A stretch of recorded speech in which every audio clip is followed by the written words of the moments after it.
I brought her better. Colombian tamales wrapped in plantain leaves are unmatched, you know. But the Mexican tamales wrapped in corn husks are the authentic ones. At least we can agree that they taste better with Pepsi. Without a doubt. Can you pass me a straw? You mean a pitillo. Tamales deserve Pepsi. If you're serious about getting better at golf, start with the fit. At Hagen Oaks, everything begins with Total Game Fitting. The TrackMan Player Performance Studio analyzes your swing to match you with the right clubs. Ping's Ballnamic Fitting helps you find the golf ball for your game. The Hagen Oaks Putter Fitting Studio helps you roll it true. And with FootJoy's 3D foot scanner, you'll walk the course in shoes that actually fit. From driver to putter and even what's on your feet, Hagen Oaks fits every part of your game. Total Game Fitting, only at the Hagen Oaks Golf Super Shop, Fulton Avenue at Business 80. KHD1 Sacramento, KYMX HD3 Sacramento. From the Power Business Technology Toshiba Studios. This is Sactown Sports 1140. This is the Drive, baby! The Drive Guys, Kevin Gleason and Alan Stiles. It's drive time with the Drive Guys. So we're getting ready for the show today, and we were going to have a guest on at 5, and we'll have that guest on at 4:30, I think. But Jay and I and Alan were exchanging texts, and I just asked the question, hey, aren't we supposed to have the schedule release at 5? And Jay said, I'll move the guest, but we're probably going to know everything by then. And sure enough, Alan, we pretty much have the 49ers complete schedule, even though it's not announced until 5. And there's some good news in there for you. Oh, I know. I'm very excited. This is what we wanted. I know primetime would have been fun, Raiders, Niners, but this is how it should be. This is going to be very accessible for the Raiders fans that are still left out here. Obviously, all the Niners fans. But the other thing too, Whitey, is how do you feel about the idea of leaking the schedule? Do you look at a journalist or a content creator, and when you get a scoop for anything, that gives you a level of credibility, especially if it hits. If we hear something from somebody at this station or wherever, and they say, hey, this is what I think the Kings are doing or whatever, think, oh, dang, okay, I didn't know, you were locked in like that.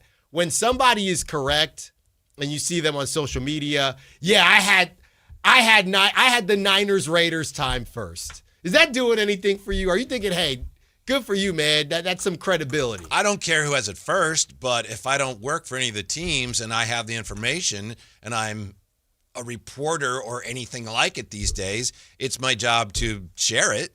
Yeah. Now, I don't care who's first. Is it a scoop, though? Are we calling that a scoop? Oh, everything's a scoop now if you're first with it, even if it's not right. Isn't that kind of where we are? Yeah. I understand your point. I don't care who's first, but I care whoever has is like, I want to know it.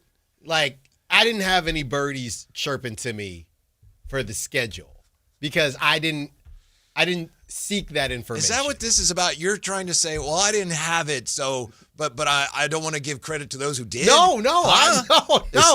No, not at all. I'm just saying it's not something that I thought was worth diving into myself. Now, I'll just wait. The stakes are higher for you come NBA schedule release time, Alan, because you disappointed your audience by not having any of this. I got to get the scoops. Yes. Wasn't that a thing last season?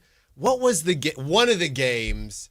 And it was, from what I'm hearing, the Kings got the Warriors January 12th. What? Who cares?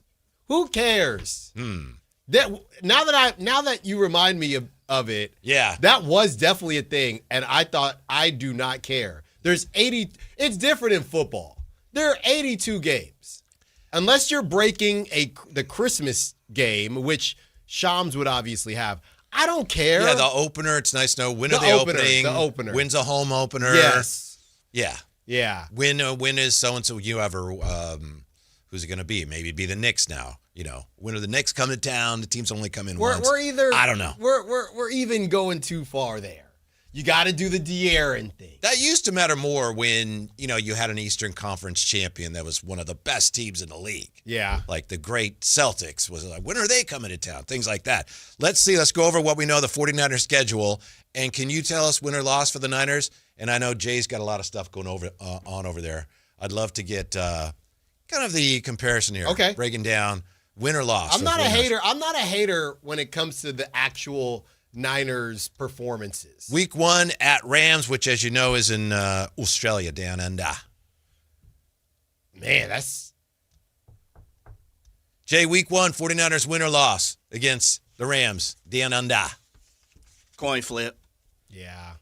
Easy way out, coin flip. I'll stand on business. I think the Niners are going to come out hot, hungry. Wow. See, this is already an unexpected start with you saying I think they'll win and Jay non-committal.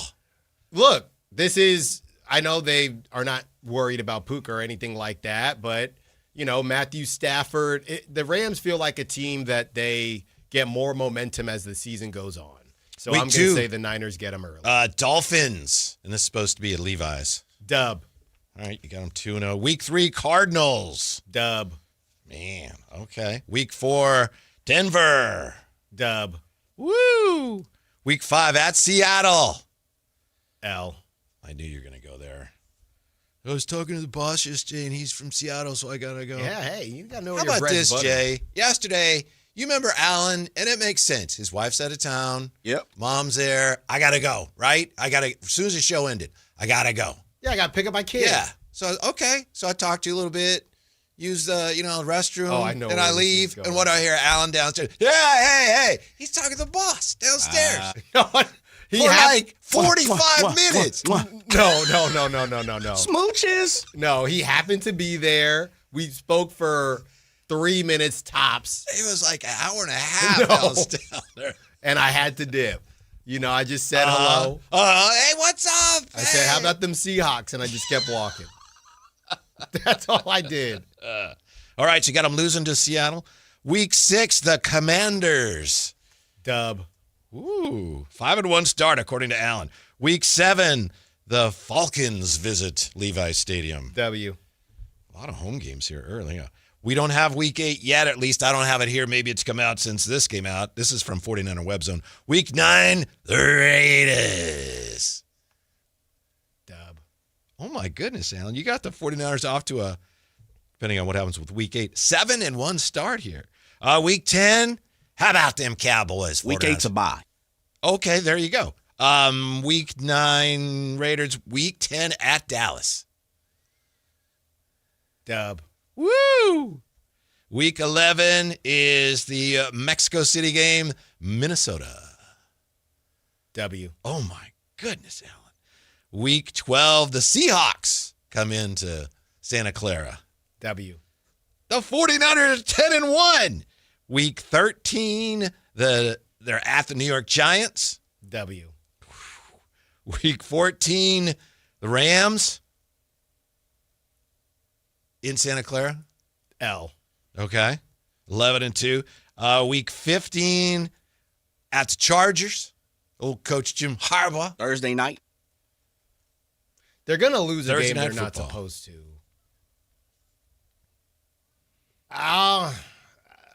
We're not going to hold you to this. W. Don't worry about it. Yeah, we'll do this 5 more times. Yeah, exactly. Week 16 at Chiefs. W. Woo! Week 17, Eagles. Sunday Night Football, January 3rd. L. I knew you were going there. No, I was it's starting not to write like it down that. before you even It's not talked. like that. And then week 18 at Cardinals. That's either January 9th or 10th, unconfirmed. Wrapping up at Arizona. W. My goodness. There's another. It might be the Broncos. 14-3 49ers, Jay. No, there's another L in there. I just don't know where. So All right, I I mean, 13-4. 13-4. Mm-hmm. That's what I'm seeing. Woo. Quest for 6, baby. I thought you were going to go, give them like 8 wins or something. No, I'm only a hater when it comes to their ideals, not the fact that they're good in the regular season. What does that even mean? I'm sure it means something. I just don't know. I just just don't what like. they stand I've never for. heard anyone say that. I'm a What do hater. you think of this team? I just don't like their ideals. Yeah, I've I'm a never hater. heard that before. I'm a hater based on what they stand for, not what they do on the field. What do they stand for? They stand for acting like they've won something when they haven't. That's fair enough. But I know they can win in the regular season. I'm not that much of a hater. Mm-hmm. But yeah, it might be the Chargers, it might be Sure. the Commanders, but there's one more loss in there. I just don't know where. So you had them losing to Seattle? right? Seattle, And the Rams, Eagles and the Eagles. Yeah. And they'll probably beat the Eagles, honestly. They've kind of owned the Eagles since the Brock Purdy incident. Mm-hmm. But there's 4 losses. Yeah. So 4 there losses. we have the schedule, and then the NFL is going to try to, oh, look, we've got all the information. It's already out. There's 4 losses, and one might be to the Raiders. That's not what you said when we No.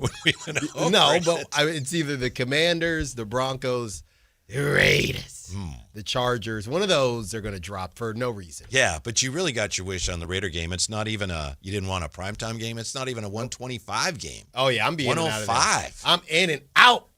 In and out of there. That's not humanly possible. It is. I'm in and out of there, Jay, like a fast food restaurant. I can dig it. Get in. So can you tailgate there or no? Yes. Okay. Because the You only might be time, in the business buildings, but yeah, you can tailgate. yeah, because I went for the national championship because my nephew is a big Bama fan. So we went Bama Clemson. At halftime, did you pop over to Fisherman's Wharf and then come back for the Oh second yeah, half? just like they show on the montage. Yeah. And then the only other times I've been there for Niner games is as media. So I've never got to partake in some of the pregame festivities. But I will be enjoying myself. What day is that? We don't have a date yet. Sunday, November something. The 8th. Okay. The 8th. Woo.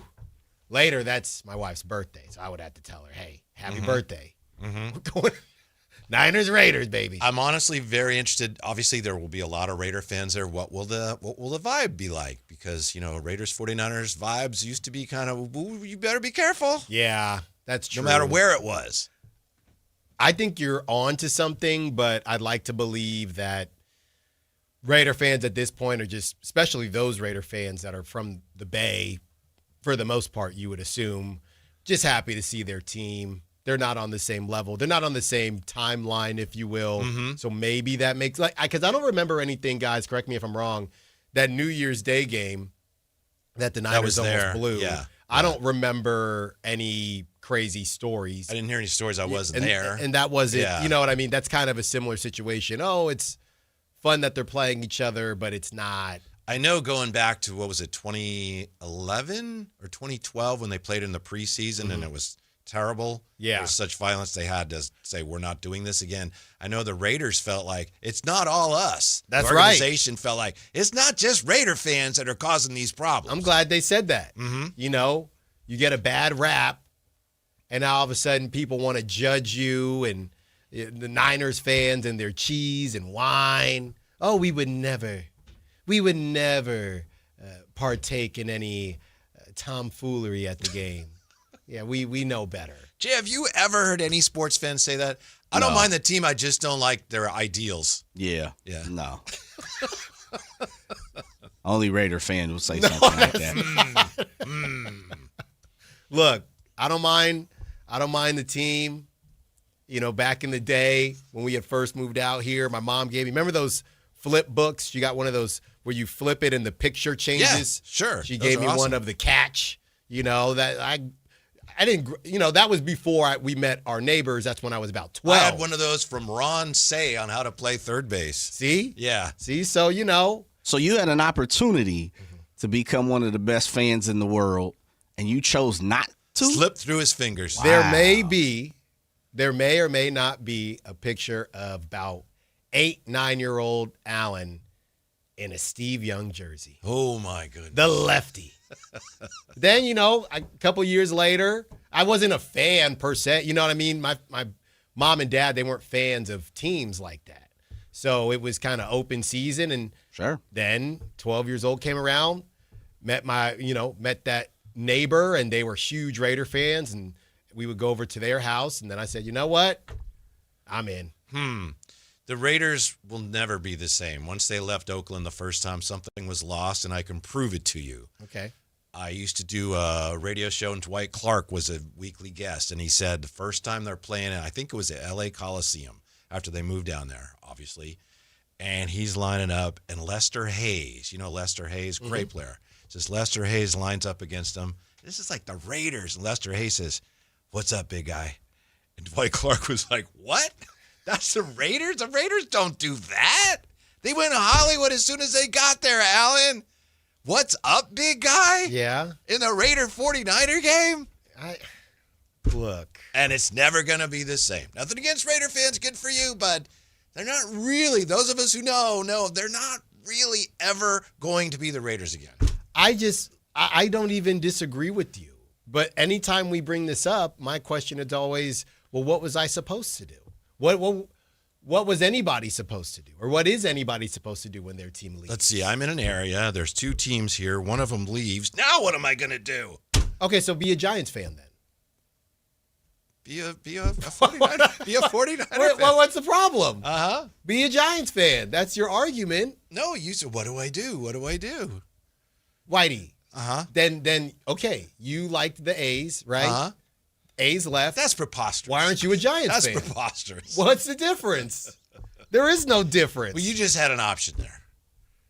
We all have an option. Mm-hmm. There are no rules. I think saying I'm not going to root for either team is a better option, me personally, than saying I'm going to follow them wherever they go. That's ridiculous. But that's me. That is absolutely ridiculous. Yeah, you as a fan. And no. I don't mind you as a fan. It's just your ideals that I have a problem with as a fan. Yeah, and that's fine. You can have a problem with my ideals. I have a problem with your team's ideals. And for you to sit here and grandstand as if you've never been in any situation like this. Grandstand? Yeah, for you to grandstand like this I didn't know I was is preposterous. Huh.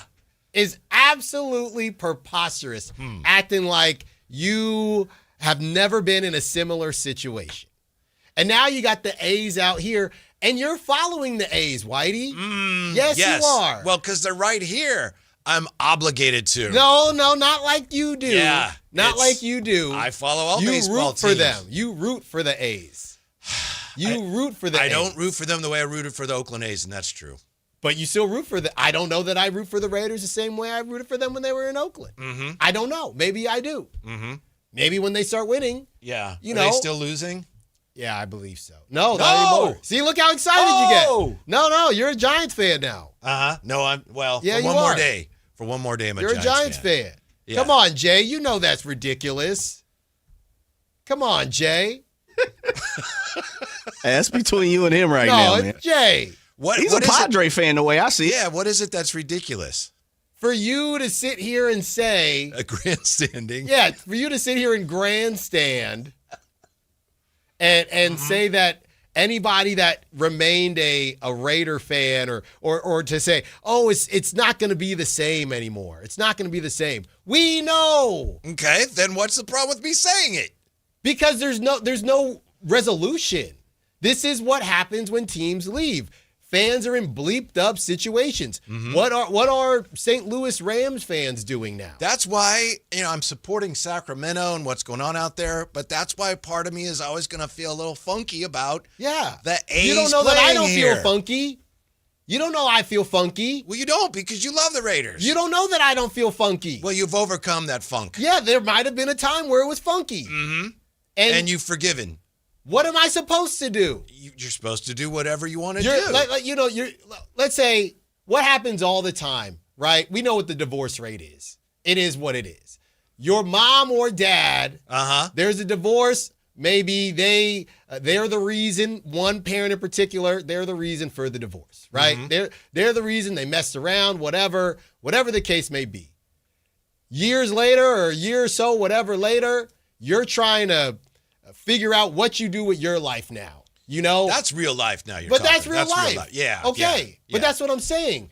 What are you gonna ignore? Be upset with them forever? You only got one. You only got one mom or one dad. I think it's you only got one mom, one dad. Right. You only got one team. I understand that. You only got one team. Mm-hmm. And now you got to leave teams. Looking for a stepdad or a stepmom or a step team. I don't want a step team. I grew up in, I guess you'd call it had been a broken up. Wasn't when I was there, everything was in one piece. Okay. But I understand. I have great understanding and compassion for anyone. Yeah, so do I. Like that. Yeah. So do I. Uh-huh. And you have. So I don't want to go from Raiders 49ers to that. Well, I'm just using it as a comparison. Yeah. And it does make sense. It does. No, it does. Now who's grandstanding? No, you're just uncomfortable with my example. And this is all your fault because you were grandstanding to begin with. You keep using that word. I don't think it means what you think it means. I think it does. I will tell you this. I am very interested to see what the vibe is like when the Raiders play the 49ers. Grandstanding is the act of engaging in showy, dramatic behavior or speech primarily to attract attention, impress an audience. Question, is your picture next to that? No, it's got a picture of Kevin Michael Whitey Gleason. Wouldn't you say? Wouldn't you say? It often involves self-serving, narcissistic, or egocentric posturing designed to make the speaker look righteous. This is you. So you're actually. I don't agree with that. Don't do that. What? I don't agree with that. You do agree with it. I don't. You do. Mm-hmm. Ridiculous. Well, good luck to the Raiders this year and on November 8th. You're gaslighting your grandstanding. Who am I gaslighting and grandstanding? Me and the audience. Don't start, Whitey. Party started. We're No. We are well on our way. Underway. I'll see you November 8th. I stand by my comments. No, this is what Whitey wants. Now I'll show up in a Niner. Let me go find my 8-year-old Steve Young jersey, wear that November 8th, and then Whitey will say, well, you're a bandwagon. That's what you'd say. That's what you'd say. I wish I could wear different shorts. That is what you'd say, Whitey. You still have it somewhere? My mother probably does. Mm-hmm. You know? Is Verlad still in there? No, he would probably say something mean. Verlad's probably getting ready to text in. I don't care. Yeah. 916-339-1140. Help me fight Whitey's grandstanding. What is it that I said that you object to? Honestly. Your idea Uh-huh. of bringing up that it's not going to be the same. We know that, Whitey. Mm-hmm. We know that. I don't know if this is good news or bad news for you. Matt George is on your side. Well, of course, he's a Raider fan. That's right. Uh-huh. Hashtag Team Allen. That's what I would never say you shouldn't be a fan of that team. You should be a fan of whoever you want to be a fan of. Mm-hmm. Nah, I would say that. You can imply something. I do think the Raiders will never be the same. I don't disagree. Okay, then, all right. I just don't appreciate you saying it. Ground. No, we didn't find common ground. Mm-hmm. Because you don't have to say it. As you sit on your high horse as a Niner fan. If I can get any higher. You're a Niner Padre fan. Niner Padre. There aren't a lot of us around No, these days, there's Alan. none. Call in if you're a Niner Padre fan in Sacramento from Vallejo. Can someone do that for me? What's the number? What's the number? Can someone do that for me? Oh, Chris Verlad did weigh in. Come on, Of course man. he did. Yeah. He was just here. It's too bad he had to go. Matt has a nickname for you. Oh, yeah. Grandstand Gleason. That's right. Chris Verlad. Thank you, Someone Matt. get Alan a mirror as he reads the definition of grandstanding. That's kind of what I was thinking. Anyway. No. Grandstand Gleason. That's from Matt George. That's the best one yet. I like it. I'm sure you If do. the shoe fits, if the Nike fits. Yeah. Yeah. It ain't me. Henry Abbott is going to join us bottom of the hour, NBA reporter for True Hoop, founder of True Hoop. Anything jump out to you today, Alan, about the combine or where we are with the draft and everything? Everything continues to swirl and shift. Michael Brown Jr. Mm-hmm. Go get him. Go get him if you got him. That's why trading down is just, you don't need to worry about it. Because if you don't get Acuff, you're going to get him. And you're going to have probably your choice of him or Flemings. You're still going to have your choice of good player. We don't need to worry about trading down. Do we? I think they're going to trade up. That's what I meant. We don't need to worry about trading up. We don't need to worry about trading up because you're going to have a good player there regardless. I know, and I agree with you, but I was listening to Sam Amick this morning, and he didn't. What did he say? I saw the clip and I couldn't understand what he was saying. He didn't really. What it sounded like to me was, does it feel like he's their target? Yeah. There's curiosity as to whether or not he is their one true target, which I think matters because if the Clippers know that price tag can get a little steeper. Mm-hmm. And I'm afraid, Whitey, because I think you're right, and I know Matt said some of this too. I got a weird feeling they're going to trade up to 5, which would be so fitting for this Frankenstein of a season.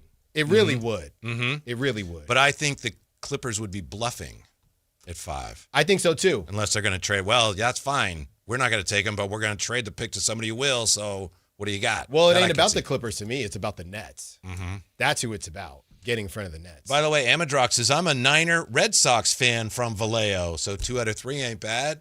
619 from Vallejo. 49er Padre fan checking in. What the hell is 619? San Diego, man. Who? San Diego. So is that Amid Rock on the text line and the YouTube trying to act as 2 different people? I don't know. But he's not. He's a Red Sox fan.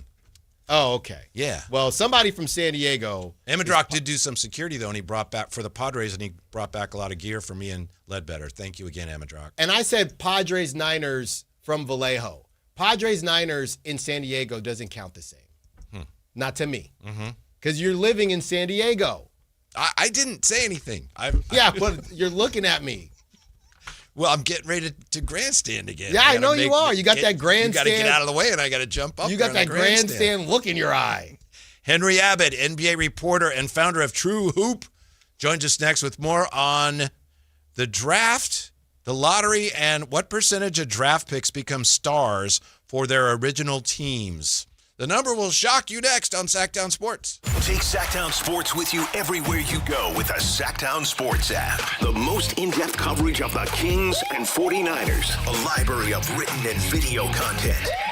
And all your favorite personalities all in one place. Download the Sactown Sports app today and get in on the action. Your local sports leader. Sactown Sports 1140. If you want unlimited talk, text, and data on a super fast network, Big Wireless will sell it to you right now for as little as $70 a month. Or you can buy it from Pure Talk for half of that. I'm talking about unlimited talk, text, and data for just $34.99 a month. But wait, there's more.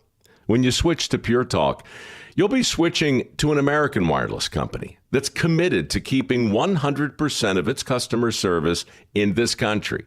I appreciate that. In fact, that's why I switched. I also appreciate the way they support our vets and our skilled workforce. Dial pound 250, say micro, and get unlimited talk, text, and unlimited data for just $34.99 a month. That's pound 250 micro. Stop paying twice what you need to pay for the service you want and switch to an American wireless company that actually stands for something. Pure Talk. This is the story of the one. As a maintenance tech at a university, he knows ordering from multiple suppliers takes time away from keeping their arena up and running. That's why he counts on Grainger to get everything he needs, from lighting and HVAC parts to plumbing supplies, all in one place. And with fast, dependable delivery, he's stocked and ready for the next tip-off. Call 1-800-GRAINGER, click Grainger.com, or just stop by. Grainger, for the ones who get it done. Join us at Camping World's Red, White, and New Trade event, our biggest trade event of the year, May 14th through the 17th. Trade in your RV and get the highest value guaranteed. Then upgrade for less with new RVs starting as low as $94 a month. Plus, take 25% off select maintenance services. Save up to 40% on camp-ready must-haves. And enter to win a new RV. Don't miss the Red, White, and New Trade event at your local Camping World, May 14th through the 17th. We'll see you there. Sacramento Rivercats baseball all summer long. The Rivercats Summer Pass gets you into every game this summer with no blackout dates and includes access to the Sky River Casino Solon Club. Lock it in and don't miss a moment. Get your Rivercats Summer Pass at rivercats.com. The spring service event is on at Maida Subaru. Now is the time to let Maida Subaru get your Subaru road ready for spring with exceptional savings on tires, brakes, wiper blades, and more. See all the service specials at maidasubaru.com. Card collectors know there's nothing as special as a rare one-of-one card. And now you can hear a very rare one-of-a-kind sports card show right here on Sactown Sports. Whitey Gleason here inviting you to join me and Mr. True Sports Cards himself, Emran Pilati, for the True Sports Card Show every Saturday morning at 10 on Sactown Sports. It's the only sports card radio show in the nation. For all your hobby needs, get to True Sports Cards, 6661 Stanford Ranch Road in Rockland. And for hobby, insight, and fun, join us for the True Sports Card Show Saturday mornings at 10 on Sactown Sports. Capital Casino is conveniently located in downtown, 411 16th Street, and has been a part of the greater Sacramento area for over 20 years. They offer the best variety of games in the region in a safe and friendly environment, and there's plenty of parking, all well lit and monitored by security. Come have a great meal at the cafe and restaurant inside. Capital Casino has the best food, the best service, and the best action. But please always remember to gamble responsibly. 1-800-GAMBLER.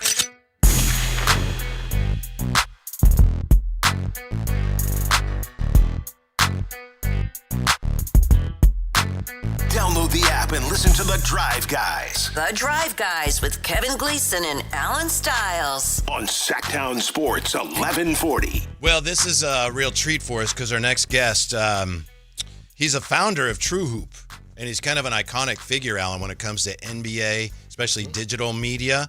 NBA reporter for True Hoop, founder of True Hoop, Henry Abbott with us. How are you today, Henry? Great. Thank you so much for having me. Absolutely. Thank you for your time. I know you just tweeted about this, wrote about this. What percentage of draft picks become stars for their original teams, and what does it mean for us all as we get ready for the draft? I mean, I got a little guff for the number that I used, but the number is 6%. Woo. That means if you take decades of all 60 draft picks, and we're all dreaming, right? We're all like, oh, maybe this one or that one will become our star for our team. And the fact is that because many of them don't thrive, many of them don't make the league, so many get injured, but also many move teams. The number that actually stick around to be a star on the team that they originally played for, not quite the same as the team that drafted them, because sometimes there's like a draft day trade. But if you stick around to be on your original team to be a star, it's 6%. Henry, 6%, Alan. Yeah, it's not high. Definitely could be higher.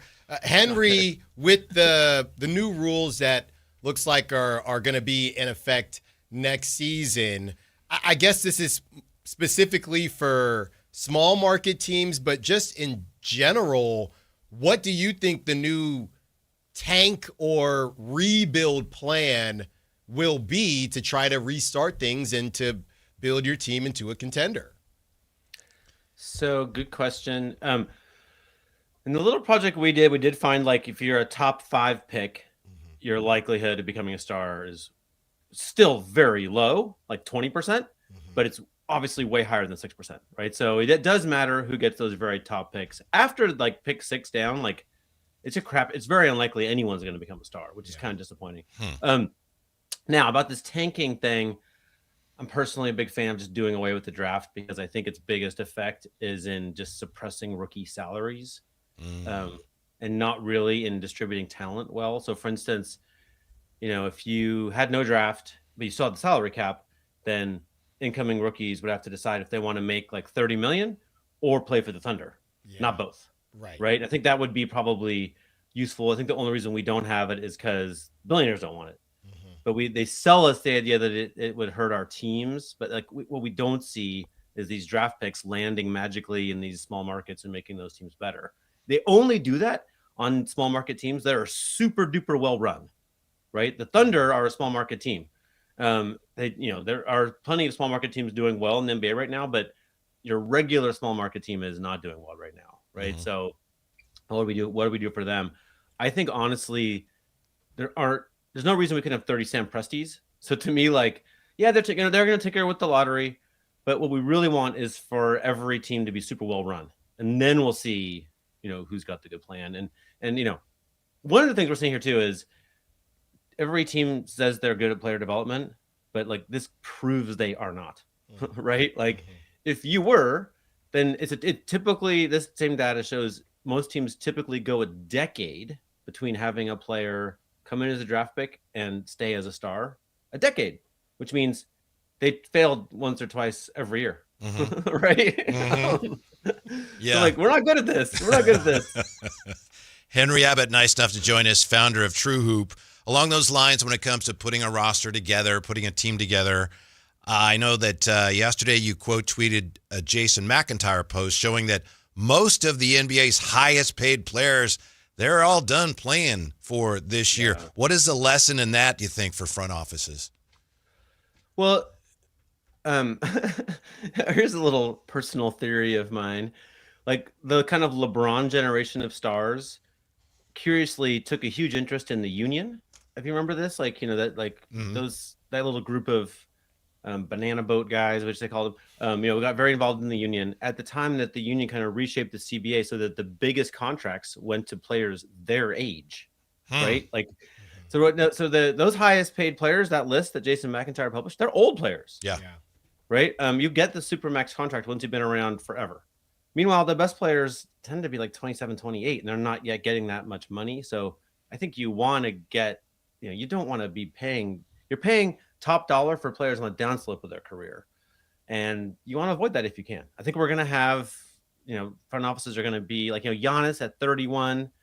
Do you want to pay him $54 million a year? I think we used to be a home run. Player that good, you want him. But now it's like, you're going to be still paying him when he's 36. Mm-hmm. And he's not going to be that good when he's 36. People just lose a lot in those years. So I think the real message is that the current CBA just favors old guys. And I know at one point this season, I looked at the top 10 salaried players. This was during the regular season. And only 2 of them were top 10 salaried players. Only 2 of them were even active. Yeah. Well, I know as far as a performer, a player, we look at his efficiency, his or her efficiency, the most points on the fewest number of shots. Just paying more money for players who are giving you less and less production each year, that's just very inefficient, right? Yeah. I mean, they say the way you win a championship. Well, one way to look at winning a championship is you have to have like a $250 million roster that you only pay $150 million for, right? So if you have Giannis making 54, whatever he is, like I'm a fan of the Blazers. We're going to have Damian Lillard making a lot when he's kind of, probably past his prime, etc.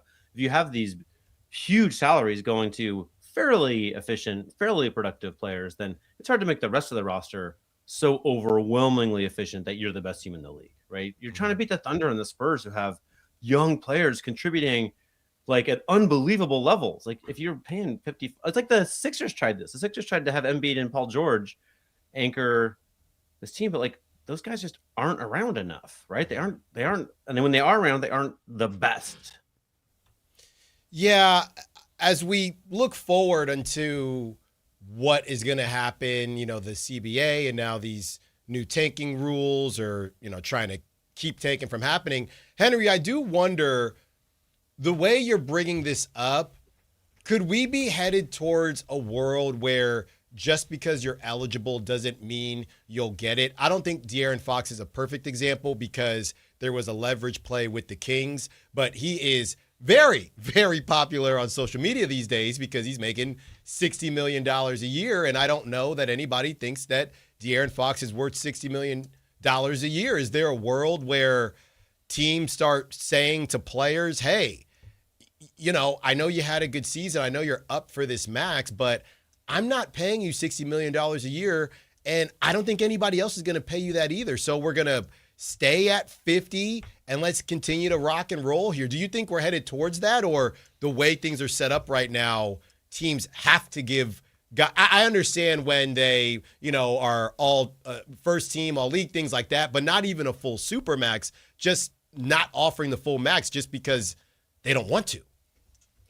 Yeah, I think the argument would be you don't want to be John Wall, right? Yeah. Like he was making a huge amount of money, and if he made $4 million a year, he would have been playing that year. He was in Houston. He was on the bench, right? Now I'm drawing a blank, but like how sad is it to be like your salary's keeping you from the game you love? Like that's not a win. Mm-hmm. You know what I mean? Yeah, like what a stupid situation that is. So what if they'd gone back in time, however many years before, when they offered that contract and said, hey, can we give you 2/3 of this, and then we'll all be happy to have you here?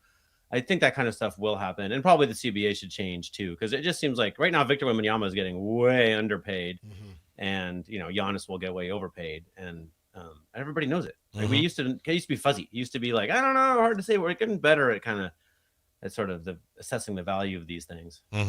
That's Henry Abbott, NBA reporter, founder of True Hoop. I don't mean to put you on the spot, but Kings fans have been struggling since the Beam team fell apart. I was wondering if you have, as you see it, any words that might be encouraging for Sacramento fans here who went through a rough year this year. Now we've got lottery reform, as Alan alluded to, that kind of muddies the future. Is there any way the Kings with Scott Perry, can find a way to forge the path forward to better days in your view? I mean, every team has the opportunity, right? Like it doesn't take a miracle. There are tons of small market teams that have navigated this. I'm a Blazers fan, like we're going through, we're a couple of years ahead, I guess, right? Like we got to sniff the playoffs. That was kind of fun, We won a game against an injured team. So yeah, to me, it does take patience. I will tell you a little teensy drop of bad news was in putting all this research together. I put it all in this AI environment where you can ask a lot of questions. I was like, which teams are doing the worst and the best with their picks? And the Kings came up pretty bad. I'm sorry to say. But, I guess just look, might sound like a backhanded compliment, but you guys had Tyrese Halliburton, who later proved to be like the linchpin of a finals team. Like it, in a way, proves terrible things happen, but also it proves it's totally possible, right? Like, that's the kind of guy you want to get. You already know how to get him. You did it once before. Just keep him. Right. Yeah. Well, I get it, but if that's the good news, Alan, we're in trouble. That is not. It was not my best performance. Yeah, we appreciate you. That was Henry. That was your best Kings impression right there. We don't need. Sorry, man. Sorry. You're all good. Yeah. It is what it is. No problem. Listen, Henry Abbott has written Ballistic, the New Science of Injury-Free Athletic Performance. Can we make sure, Henry, you get a number of copies of that to 49ers headquarters? Because I think they could really use it. Yeah, man, sure, for sure. Yeah, that's a very funny part of my life where I go and speak to conferences of people who train players.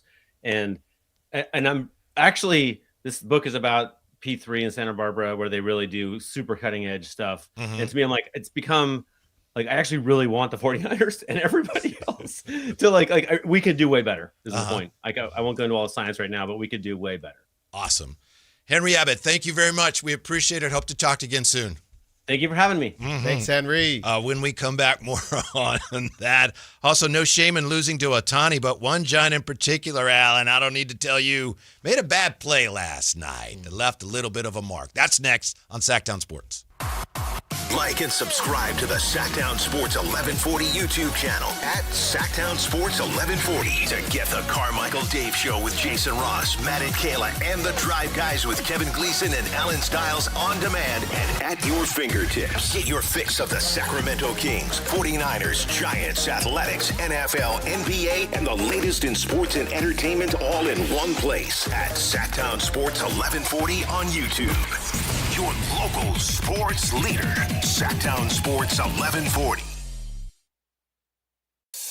Join us at Camping World's Red, White, and New Trade event, our biggest trade event of the year, May 14th through the 17th. Trade in your RV and get the highest value guaranteed. Then upgrade for less with new RVs starting as low as $94 a month. Plus, take 25% off select maintenance services. Save up to 40% on camp-ready must-haves. And enter to win a new RV. Don't miss the Red, White, and New Trade event at your local Camping World, May 14th through the 17th. We'll see you there. If the world were like a Sleep Number mattress, everything would adapt for your comfort.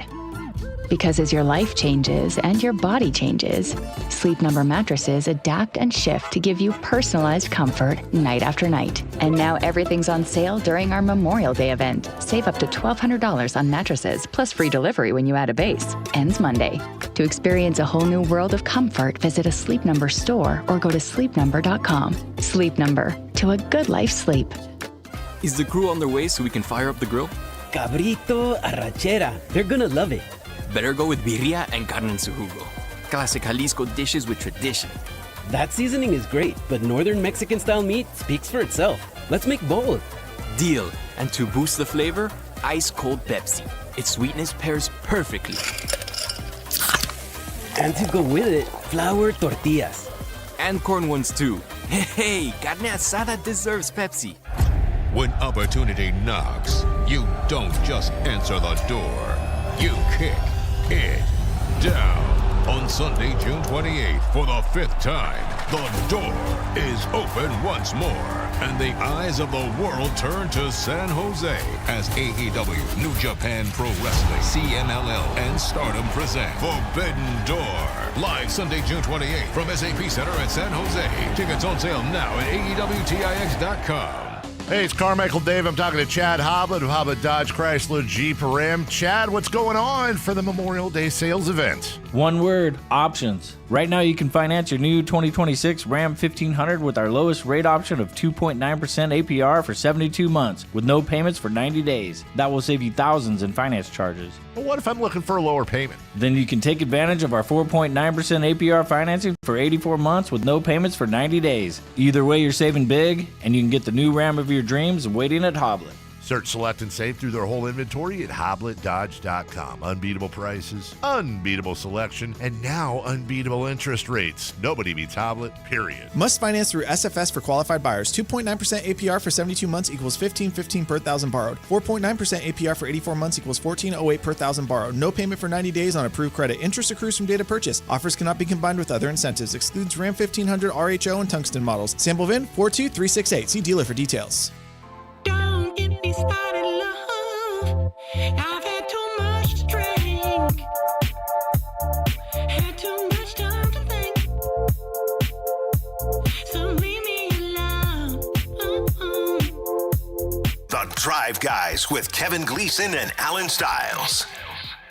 Got this from Scotty Pop. Great guest, guys. Bring him back more often. Jay just came in during the break and was telling us about Henry Abbott. Used to be one of those, kind of like a Shams almost, Jay? He was more like a Sam Amick. Yeah. At that time, Mark Spears. And he decided, he told Jay, he's like, it's going to be too much competition. I'm getting out, doing my own thing, creating some stuff in the digital space, and has really carved out a niche for himself, which is impressive. But even more impressive to me is like he saw this wave of all these basketball digital media reporters, and he said, I don't want to get washed away by that wave, so I'm just going to go a different way. And he pulled it off beautifully. Is reporter? He's very smart. Yeah, great stuff from Henry Abbott. That'll be up on our social platforms very, very soon. Is reporter one of the most broad terms as far as a job is concerned? Sure. Right? What does it mean now? I know what it used to mean. It depends. Are you a newspaper reporter or are you just, I'm a reporter? For who? Yeah. Like, couldn't we say we're reporters? Sure. We report things. It just, because when we were talking about Henry, I just thought, some of the names that we brought up, I think they all consider themselves reporters. Some of them, they're articles that are written, but I don't know, does that make you just because you write an article, does that make you a writer? Mm-hmm. I don't know. When he said, well, we ran the program, we used AI to identify which teams have been the most efficient at drafting players. We're sitting here talking to him, all like, In my brain, I'm going, you did what? Yeah. How do you do that? Right. It's incredible. Yeah. I was surprised that part of it, the Kings weren't great on. I don't know how far back they went, but you look at De'Aaron, it's about drafting, not keeping them. But you look at De'Aaron, Halliburton. Yeah, I would guess some of the misses just really were such severe, egregious misses that they kind of drag down your average, so to speak. Yeah, the Bagley bag work is the one that just, you're not coming back from that. The last time, every time I bring up trading down, all the Kings fans say, Alan, last time the Kings traded down, and I think Scott Perry was here, if I'm not mistaken, they traded down and it did not work out for them. So that's another reason. I don't know if that's your reasoning, but a lot of people said, Alan, the last time the Kings traded down, it was a disaster. I just think at 7, there's a reasonable chance, no matter what Henry said, and I know everything he says is he can back it up, but I think there's a reasonable chance that they get a star player. They're going to get a really good player. They might get a star at 7. You don't care about the numbers. Well, it's a deeper draft, too. So, that gets back to what you and I were talking about yesterday. Here's some guys that have been the 7th pick. Are there good players at 7? Well, does that mean you'll get a good player in this draft? If this draft is as deep as everyone says, that's unknowable for certain. But if it is, then the odds of getting a good player at 7 are greater this year than they would be most years. So, Yeah. Guesswork. That's just where we're at. At this point, the best thing you can probably do is bank on what everybody has said and hope that they're right. By the way, Sam loves Jody, Padres fan and 49ers fan, born and raised in Sacramento. Okay. Not Vallejo. Okay. I know you said Vallejo. No, I was just kidding. That counts. All right, we found one. Yeah, we kind found of. Yeah. 2 now. Yeah, but speaking of baseball there, Alan, what the heck happened last night? I know Ohtani made mincemeat of the Giants, and his ERA now is .82. And the Giants have been playing better, but there was a moment last night I had to text you. You're the Giant fan, but I was deeply offended by a base-running blunder last night in the midst of a potential Giants rally, and it was committed by a guy who's not your favorite Giant. No, it was the top of the 7th, and 2 hits in a row. Yeah. Shohei was rolling. Yeah. Willie gets a knock. Matt Chapman gets a knock, which never happens. And Drew Gilbert's up to bat. Drew Gilbert drills a It's a pitch. laser. Yeah, to left center. And I look Pius, up. yeah. Yeah, I look up, and honestly, I saw the catch, and once you saw the catch, you look away, you look at your phone or whatever, and then I see them going to commercial. And I had to rewind it because I thought, what in the world just happened? Willie Adames rounded third, thinking there were 2 outs. Hector Borg didn't seem to stop him unless Willie just didn't see the stop sign. And Willie got doubled up at second base. Inning over. Shohei was done for the night after that. And the Giants were done for the night after that. And after the game, Willie Adames was asked what the heck happened. He said, he forgot the outs. And this is one of the most shameful things that has happened to him on a baseball field. I own it. It's on me. So he said all the right things. Then, and I want to give some kudos to the Giants reporters out there because it got brought up that Willie Adames, who is kind of a jokester, kind of a class clown, that's just the vibe that he gives off. You don't like everything with the Gatorade, yeah. and I'm already ticked off at him. I stopped calling him Gatorade Man because he had some, he had been starting to hit. But then somebody noticed that during that at-bat, shortstop to shortstop, he was yucking it up with Mookie Betts. And that's something that he always does. People don't seem to love it, but that's who Willie Adames is. So I want to give some kudos because they asked Willie Adames. They said, hey, do you think that this happened because you were yucking it up? And he said, oh, no. And that's not why I got thrown out. If that was why I got thrown out, that would happen every couple days. Because that's just who he's always yucking it up. That's what I do. That's what I do. And I thought that answer was ridiculous. Really? Absolutely ridiculous. Basically saying, oh no, I'm always messing around. So right. If it affected me, it would affect me all the time. What? Here's a quote, Whitey. It says, we were talking about the game and swings and stuff, Adames said, before adding that it didn't impact the play. I do that every game. If it was because of that, then I would make mistakes every 2 days, No, Willie. No, Willie, I don't know. And I understand what he's trying to say. Yeah. But don't say that. Just say, I don't think it had anything to do with it, but I got to be locked in. It's very simple. Other than that, he said the right things. He did say the right things. What else is there to say? He got caught with his pants down. So you didn't have the sound on the telecast?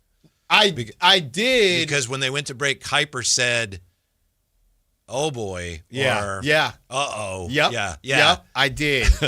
And like I said. I didn't know if he tagged. Obviously, a ball in the gap, you're going halfway.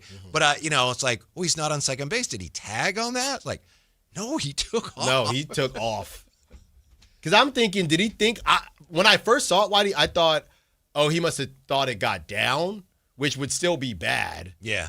And what you're supposed to do with no outs at second, with 1 out at second, and then obviously when you have 2 outs, it doesn't matter. But, I mean, I guess good on him for telling the truth. He could have said, go. He could have said, I thought it was going to get down, which I don't know if that's any better, but it's definitely better than I forgot the outs. The thing about Adames that drives me crazy, and I figured I was probably by myself on this. Sounds like maybe you're with me. The Giants have those 60s rock and roll alternates that have some purple in them. Yeah. And when they have those, he has like a purple sleeve. Yep. But then they wear their regular, like the road gray, orange, and black, and he wears it with that too. That's a terrible look at him. No, it's a terrible look. It's terrible. No, it was worse last season. He wore those purple cleats every damn day. Mm-hmm. Every day. It's awful. Every day. The swag, there's something off. Yeah. It just doesn't work, Willie. It's a little tone deaf. Yeah. Especially, again, you're under 500, everything looks worse. But now it sounds like they're trying to blame everything on Patrick Bailey. Yeah, there was, I guess, we're all on one page or something that was said. Haas, after his 2-home run game, the chemistry's he better now. He wasn't even there. That's what confused me. He was out here with us in Sacramento, but maybe he heard something. So Bailey's a scapegoat, and Haas, Jesus Rodriguez, Daniel Susac, they need to worry about their defense. Because I get it, Patrick Bailey was terrible offensively, but you might have the 3, I don't want to say worst defensive catchers, but I'll just stick with Jesus Rodriguez. Jesus Rodriguez, I don't know that he's even going to be a catcher for the rest of his career. Yeah. Mike Krukow is an absolute legend. He's great. Years ago when he played, you could see he's going to be a great broadcaster, but he doesn't go out of his way to criticize the Giants, right? Which is one of the things people love about him. And even he last night on a stolen base attempt I forget who it was on the Dodgers. It was Freeman, stole second. And he goes, well, since Rodriguez has been here, we haven't seen him with a lot of accurate throws. Yeah. Right. And if you're that's something he's got to work on. I get it. You had Haas hit the 2 home runs, so you've been getting production out of that position, but you're going to have to. And I know Susac is way better than Rodriguez defensively, but yeah, back to reality today, Whitey. It was nice beating the Dodgers. Just hopefully they win the series. Win the series. Yeah, hopefully you win the series. Back to the draft when we come back. How many greats does this draft need to produce to be considered one of the best ever? Next on Sactown Sports. Take Sactown Sports with you everywhere you go with the Sactown Sports app. The most in-depth coverage of the Kings and 49ers. A library of written and video content. And all your favorite personalities all in one place. Download the Sactown Sports app today and get in on the action. Your local sports leader, Sactown Sports 1140. This is the story of the one. As a safety manager at a manufacturing plant, he does everything he can to keep his coworkers safe. From finding ways to reduce risks to keeping safety supplies in stock. And for that, he relies on Grainger. Grainger offers a broad range of quality products and next-day delivery, so he can always play it safe. Call 1-800-GRAINGER, click Grainger.com, or just stop by. Grainger, for the ones who get it done. Indeed presents hires you can't afford to get wrong, like a hospitality manager at a 5-star hotel. So I just checked into room 318, but someone was in there. Room 318. Oh, you were supposed to be booked in 813, which is now booked. So what do we do? How about rock, paper, scissors for who gets the bed? This is your job for sponsored jobs. This is what happens when you don't sponsor your job on Indeed. Next time, get matched with quality candidates with Indeed sponsored jobs. Visit Indeed.com/hire now and sponsor your job today. Pool days call for cookouts and lots of laundry. This Memorial Day at Lowe's, save $80 on a Charbroil Performance Series 4-burner gas grill, now just $199. Plus, get up to 45% off select major appliances to keep dishes, clothes, and food fresh. Having fun in the sun is easy with us in your corner. Our best lineup is here at Lowe's. Valid through 5/27. While supplies last. Selection varies by location. See associate or Lowe's.com for details.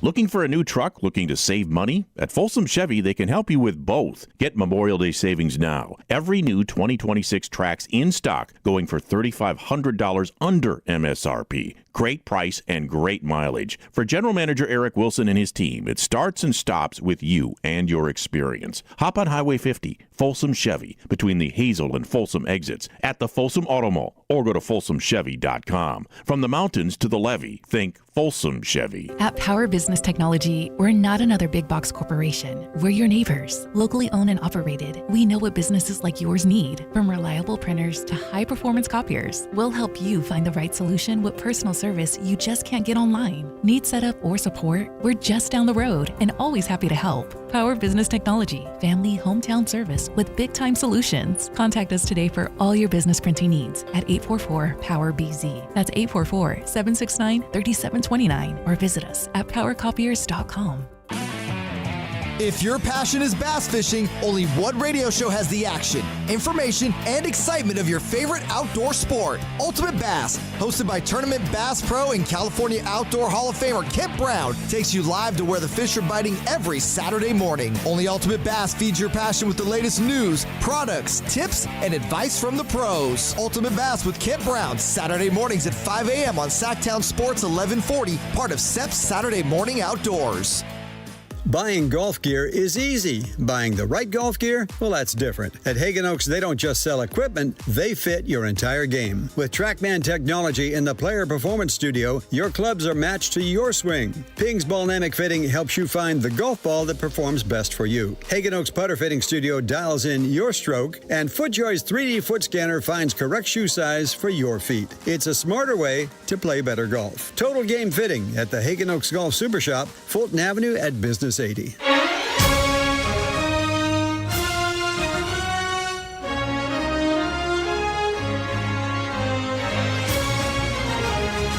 The first day of the PGA Championship, live from Allen's old stomping grounds outside of Philly, it kicked off today.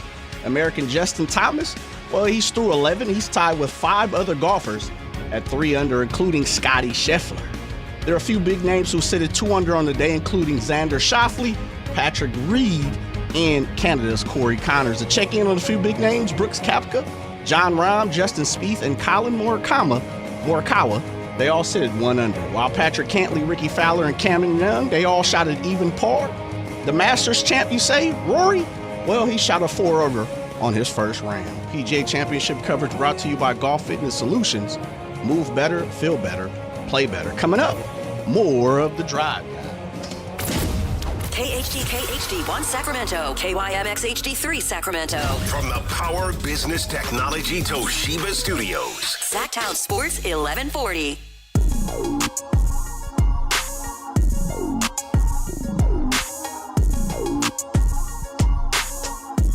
Live and local, it's The Drive Guys.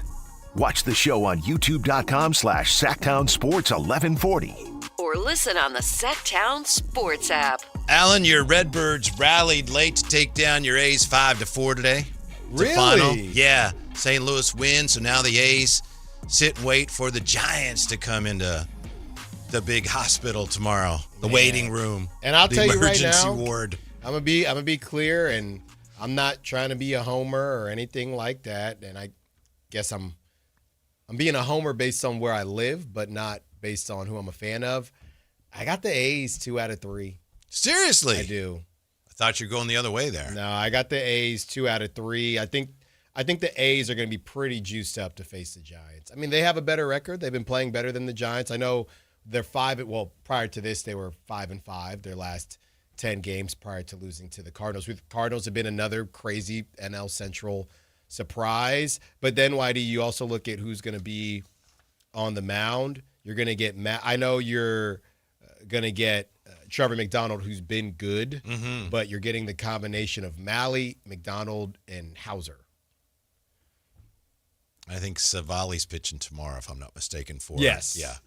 For the Athletics. That's a pretty good draw for the A's. Does that ball, and we'll get to the draft in just a moment, does the ball carry there because there's no, third deck? Because, Tuesday, Langoliers, and he's a great hitter, there was one in his wheelhouse, and he crushed it. And since there's no grandstand, any ball that's well hit, it looks like it goes forever in that park. Right. So it was a massive home run. And then last night, Kurtz, who hit another home run today in the loss, Kurtz reaches out. There's a slider from Liberator, and he reaches out. It's away, and he kind of, pokes at it, and his top hand comes off, and it's over the 380 sign. It's pretty crazy. Like, wait, what? I mean, the Giants have a chance because maybe they'd just be floored at. I mean, Devers is probably going to have some fun there, you would think, because a ball that Devers misses is still out of there. But, yeah, I don't know. I think the A's are going to be pretty juiced to play the Giants. It's going to be packed in there. Oh, yeah. So I got the A's 2 out of 3, unfortunately. How do you think the A's are doing? I have some numbers here. I think they're pretty accurate. In terms of capacity, percentage of capacity filled. How's this breaking down? Yeah, just what do you think? The percentage of seats filled for where do you think they rank in the majors so far this year? Remember, they have a lot fewer seats to fill. Yeah, so pretty high. Yeah. Well, they're actually, based on what I saw, we'll go over some of these numbers later, most likely. I think they're 11th at like 78, something like that. That's still pretty good. Yeah. Yeah, that's still pretty good. Of course, naysayers and fans in Oakland that just can't stand the whole thing say, yeah, well, they'd have the same number if they had more seats. Mm-hmm. It just looks better because there's not enough seats in there. Exactly. Those percentages are a little wonky, but we'll take it. Absolutely. We'll take it. It's something you can show baseball somewhere May 28th. Out there. Look at this. Hey. Yeah. Somewhere out there, Kyle the Mediocre is smiling. All we can do is fill the seats that we have. That's right. And they'll be packed this weekend. Mm-hmm. I'll give my official prediction tomorrow. Well, that's not even your official prediction. It is, but I'll give it again tomorrow. Okay. All right. What's your prediction on this NBA draft? I thought of this because you've been talking about this a lot. I know when you hear about historic drafts, you kind of tend to roll your eyes, right? Mm-hmm. So do you think this draft could end up being one of the great drafts? Here's what we have. The 84, 96, and 2003 NBA drafts are considered the best of all time. 84, iconic for Michael Jordan, Hakeem Olajuwon. 96 for its unparalleled depth of stars like Kobe. And 2003 for producing LeBron and an exceptionally deep pool of future Hall of Famers. How many Hall of Famers? We don't know. We're just guessing, obviously. Not going to hold it against anybody. How many Hall of Famers, how many All-Stars do you see in this class? About. Could this go down as one of the great drafts of all time, Alan? Yeah. 2009 Elite Guards in Depth. That draft produced Steph, Harden, Blake Griffin, DeMar DeRozan. 1985, you had Ewing, Malone, Chris Mullin, Joe Dumars, and Joe Klein, who was the Kings pick. 2003, we talked about LeBron, Dwayne Wade, Carmelo, Bosh. And then 96, Kobe, Iverson, Ray Allen, Steve Nash, Stephon Marbury. Here we go. This year's going to be like 96. Yeah, well, there's a difference between All-Stars and Hall of Famers. Right. Right? Yeah. So All-Stars, I would feel comfortable saying, based on what everyone else has been saying, I would say 6. I could see 6 out of this group, maybe even more than that. Just on and All-Star means you've made one All-Star team. That's how I look at it. So that's I would fair say enough. I would say 6. I'd maybe even go 7, Whitey. But Hall of Famer, I don't even know where to start with that conversation. 84, yeah. The 84 had Jordan, Olajuwon, Barkley, and Stockton, but they're all Hall of Famers. Yeah, that's insane. Yeah. Like that, this ain't that. It can't be. Especially when you got people saying that last year's draft that Ace Bailey would still go top 3 and Cooper Flagg would go number 1. So if guys that got drafted, Dylan Harper, if guys that got drafted last season are all consensus to go higher than these guys in this draft, then we should have been talking about the 2025 draft like this. That's what we should have been doing. DeBonsa, All-Star. Peterson, All-Star. Boozer, All-Star. Caleb, maybe.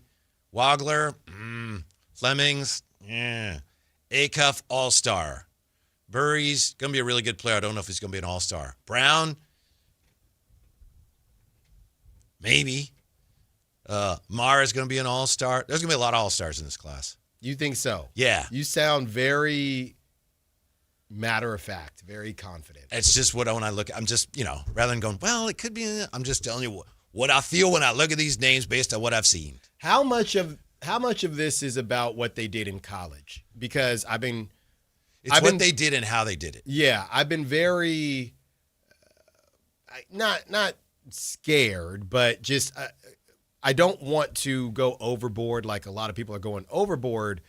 And I've had people reach out to me and say the bottom line is freshmen don't do this in groups. All these freshmen broke respective records at their school. So that is the reason they're being talked about like this. Mm-hmm. If it was, and sure, I'm sure that there are players that have broken records that have been busts, but the reason they're being talked about like this, and the reason some of the guys that we weren't talking about at the beginning of the season outside of DeBansa, Peterson, and Boozer are being talked about is because they all had historic seasons. Now, if you want to look at that historic season and say they just got hot, you can do that. But there's another side of this where you have to have that conversation. And if you wanted to use Steph Curry as an example, you could say, well, Steph Curry was a guy who had crazy, crazy records and everything at the NCAA level, and it translated. Sometimes it doesn't, but when it doesn't, most of the time it doesn't look like this. Mm-hmm. So that's more, because I know a lot of people feel like me, where you're just kind of rolling your eyes when you're just naming off all these all-stars. But that is the X's and O's reasoning behind why people are so high on this draft. It's literally because of what they did at the college level, and we've never seen it done like this in a specific group. And they did it in a year of very competitive. Yes, playing each other. College basketball, where you had high caliber teams. Right. And a lot of that had to do with the NIL. It's kind of the opposite of what we saw in the NBA this year, which was so watered down by all the tanking. I think a guy like your buddy Philon, I think in most drafts he'd easily be a top 10 pick. I mean, he still could be. He's probably not going to be. But I think there's a lot of drafts where he'd easily be a top 10 pick. He's a good example. The interesting thing is to look at later on in the first round, middle to late, because there's going to be, history tells us, there's going to be anywhere from 2 to 4 players in there, or 1 to 4, I should say, who's like, whoa, we didn't know it was going to be that good. Who is it, Alan? Who is it? It could be a guy who apparently did really well at the Combine today. Quaintance. Apparently was opening some eyes. Yeah. Well, there are a couple names. He was opening some eyes. Cameron Carr. Jay had sent us Cameron Carr with that ridiculous wingspan. Uh-huh. He opened some eyes. He dropped, 30? And apparently, I don't know if you guys saw this. Apparently, Cameron Carr shut it down. Oh, really? He went off for 30 and said, y'all seen enough. That's interesting. Y'all seen enough. And not say he won't do anything, but from what I saw, there was some level of, I don't think he just left. Yeah, but I get that. I mean, that's obviously risky when you're like tapping out, but I get it. If your people say you've already done more than expected, from this point on, you can only hurt your cause. Exactly. And this, here you go right here, Whitey. This is from Jeff Borzello, ESPN College Basketball Insider. Unsurprisingly, so this happens, it's not random, Cameron Carr has withdrawn from today's 5-on-5 scrimmages at the Draft Combine. He's been the biggest winner of the week in Chicago. That's all you get. That was yesterday. So literally after or after the scrimmage, I'm good. Mm-hmm. A guy like Quaintance, 6'10", who was hurt all year, I mean, he could be a real find. Tankathon has him at 20. Right. They have him going to the Spurs, actually. Wouldn't that be very Spurs-like to get a guy like that at 20? Yeah, it's just, I don't know, Whitey. This draft can make you feel so many things, right? It can make you feel sad because you dropped out of the top 4. It can make you feel happy because it seems to be so deep. I do think the Kings are in a tougher spot because if you go get Jaden Quaintance at 20, right, it's the bang for your buck conversation. Mm-hmm. Kings aren't really in that. They need a hit. So, the amount of pressure, it doesn't change just because you don't have a top 3 pick. Because you have to get it right for you, not for outside, not for Kevin O'Connor, not for anybody, not for us. here in the studio, but you got to get it right for you. And I feel like if you're at the top, you feel super comfortable. If you're in the teens, and I see Mark Spears, at least the Warriors are posturing that that they would like to keep the pick. So they're at 11 to the teens. I think they should. You're probably right. I don't know draft. that I would take Yaxel Lendeborg with that pick. I might go more future focused, but they can do whatever they want there. Jaden Quaintance is sitting there at 20, like you said, because he hasn't played. I just mentioned Cameron Carr, who they think is now possibly a lottery pick. You can feel good if you're the Warriors because you're sitting at 11 and they got their own issues to deal with. But I don't know how. I don't know. Am I doing too much? It feels like if you're the Kings, you feel good because it's deep, but also a little nervous because you really got to get it right. Yeah, but you got to go into it with confidence, and there's opportunities there. And, as you've pointed out, well, you wanted to be top 4, top 5. You can't now. So, no, you can't now. Yeah, and you still have a really, really good chance to get a really good player. The Warriors, real quick, because I know we don't care that much about the Warriors. To me, looking at some of these names and the way they play, and Steve Kerr's back, so they're going to play that way presumably for a while, I think trading down might make sense for them. And try to get a guy like too. Cenac or somebody. Yeah, getting so, some future capital. Right. That's not a bad idea. But I wanted to ask you and Jay, because we've had 24 hours to think about it. Yesterday, you guys, I think we're all in on Acuff. We're all in on Michael Brown. You guys were out on Flemings yesterday. Have you thought about it? Have you realized that, hey, this is a good defensive player, good team guy, going to be a great leader of my offense? Have you come back around on Flemings? Are you back on? I'm not out on Fleming because we might be interviewing him in a couple months here. I'm not out out on Flemings. I'm just of the mindset. Jay didn't like his answer to the question, who would you punch in the face if you could punch anybody in the face with no consequence? Yeah, and he said, I'm not answering. I'm out. Just say a name. Yeah, anybody. My second grade teacher. Yeah. Could have said anything. Who asked that? I know. Well, I wonder what other questions you're going to ask. Yeah. He refused to answer. For those wondering, Kingston Flemings was asked what was the most random question he was asked as he met with teams. And we don't know what team asked. We don't know what team asked, but apparently he was asked. Had to be the Warriors, right? With their history of players punching each other in the face. If you could punch anyone in the face. With no repercussions or consequences. And he said, I'm not answering. I defer. You don't like that, huh, Jay? Nah, give me something. That means, you know what? You're too passive. Acuff would have answered it. Oh, Acuff would have said, yeah, all you cats who say I can't play D. Yeah. Acuff would have said, only one? I'd say you for asking me that question. Yeah. Yeah, that would have been a cool answer. But I'm good with Kingston Flemings. I'm just of the mindset you got to pray that you get a top, based on this draft being weaker in 2027, you take Kingston Flemings, you're back in the 4 to 10 range next season, praying, jokes for Stokes, just praying for Tyron Stokes. So that might be what they're doing anyway, Whitey, even regardless of who they pick. I know, in all fairness, you have never really been all the way on board with Flemings, going way, way back. Yeah. I think it's interesting that as much as we all talk about Acuff and how he looks like he's not going to be a good defender, and actually you haven't talked about it that much, but a lot of people have. I know I've talked about it.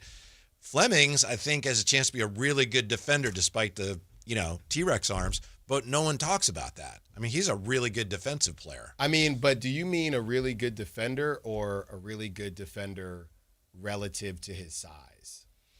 Well, he was a very good defensive guard in college. Well, this ain't college. No, but, I mean, Acuff was a bad defender in college. Yeah. You can't say, I think it's easier to go from bad to serviceable in the NBA than from good to quote unquote elite. Like, are we like Drew Holiday is thick. Like Drew Holiday as a guard. I agree.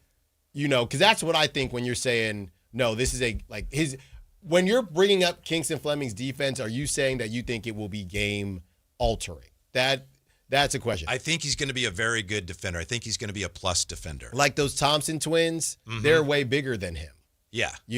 So looking at the elite defensive guards, the first name I think of is Drew Holiday, Derek White as well. And I'm assuming Derek White's a little bit taller than Kingston Fleming. So being like De'Aaron is a pretty good defender, I would say, but he's not a lockdown guy. He's not he's not changing games with his defense. Like Asar yesterday, I know they lost the game, but to send that game to overtime. By the way, thank you, Detroit and Cleveland. I complained about that series, Whitey, and they gave us the best game we've seen in a while. And I was thinking, boy, I hope Allen's okay with this. I hope it's not annoying. No, now I'm in. But Asar Thompson with that swipe of Donovan Mitchell, like that's the type of stuff that's game changing to me. So I don't disagree with you, Whitey. I think Kingston's going to be a fine defender.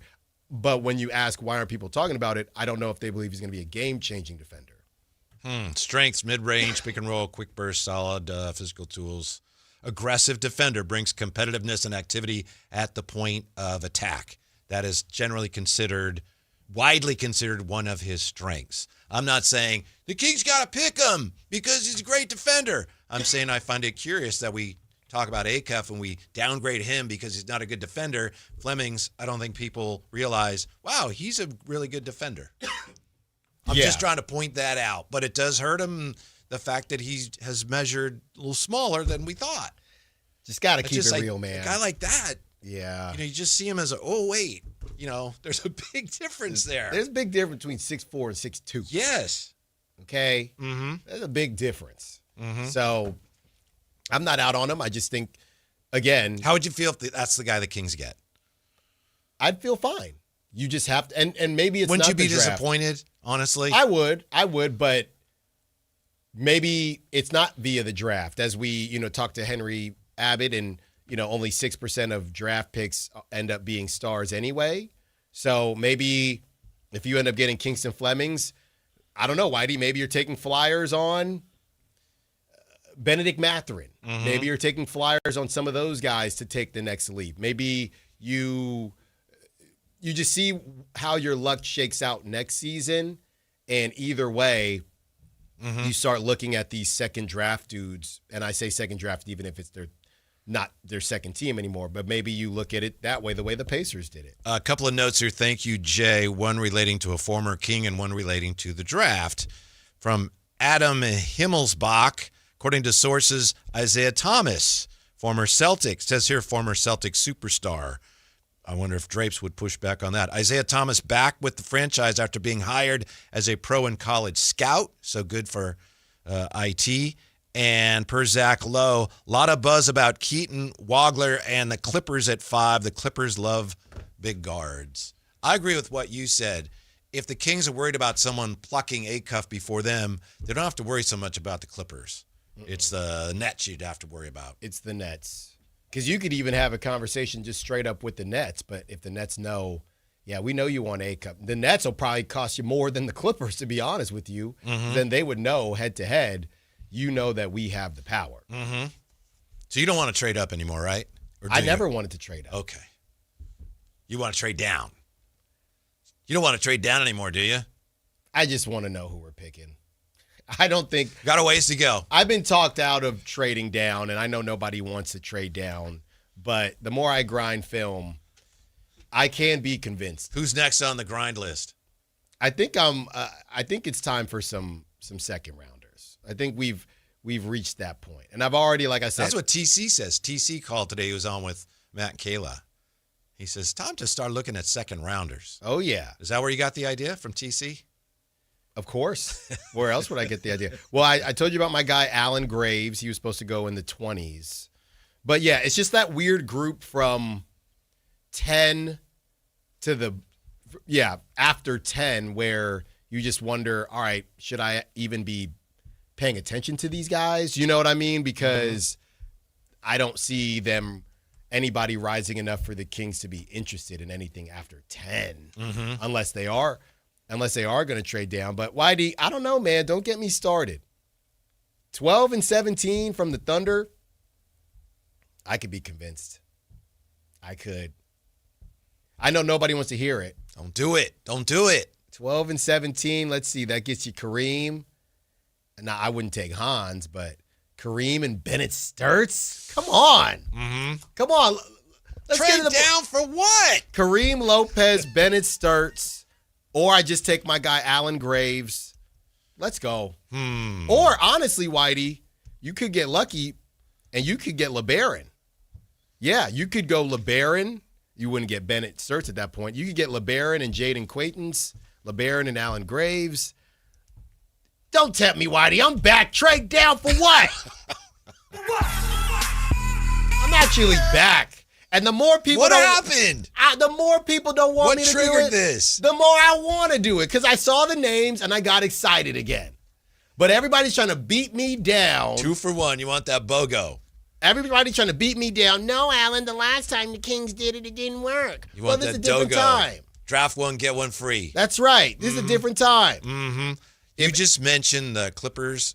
You mentioned the Pistons and the Cavs last night. And to me, what we saw was a contender and a pretender separated. The Cavs are a contender. They could advance. They could get to the finals. The Detroit Pistons, and I've been pulling for them, they proved last night they are pretenders. Yeah. That offense bogs down. They had, according to ESPN Analytics, Detroit had a 96.8% chance to win it, went up by 9 late in regulation, and then the Cavs finished the game on a 23-10 run, won that game in overtime. The fact that in the final 3 minutes, with a 9-point lead at home, there were 2 times on 2 possessions Detroit did not get a shot on goal. Right. That is their Achilles heel. Well, I mean, That's to me, terrible. Well, they got Dennis Jenkins running around out there. To me, I don't even know if they're pretenders. It's just they had a good regular season. They actually missed what Schroeder gave them last year in the playoffs. I agree with that. Mm-hmm. Yeah, and I don't even think the Cavs.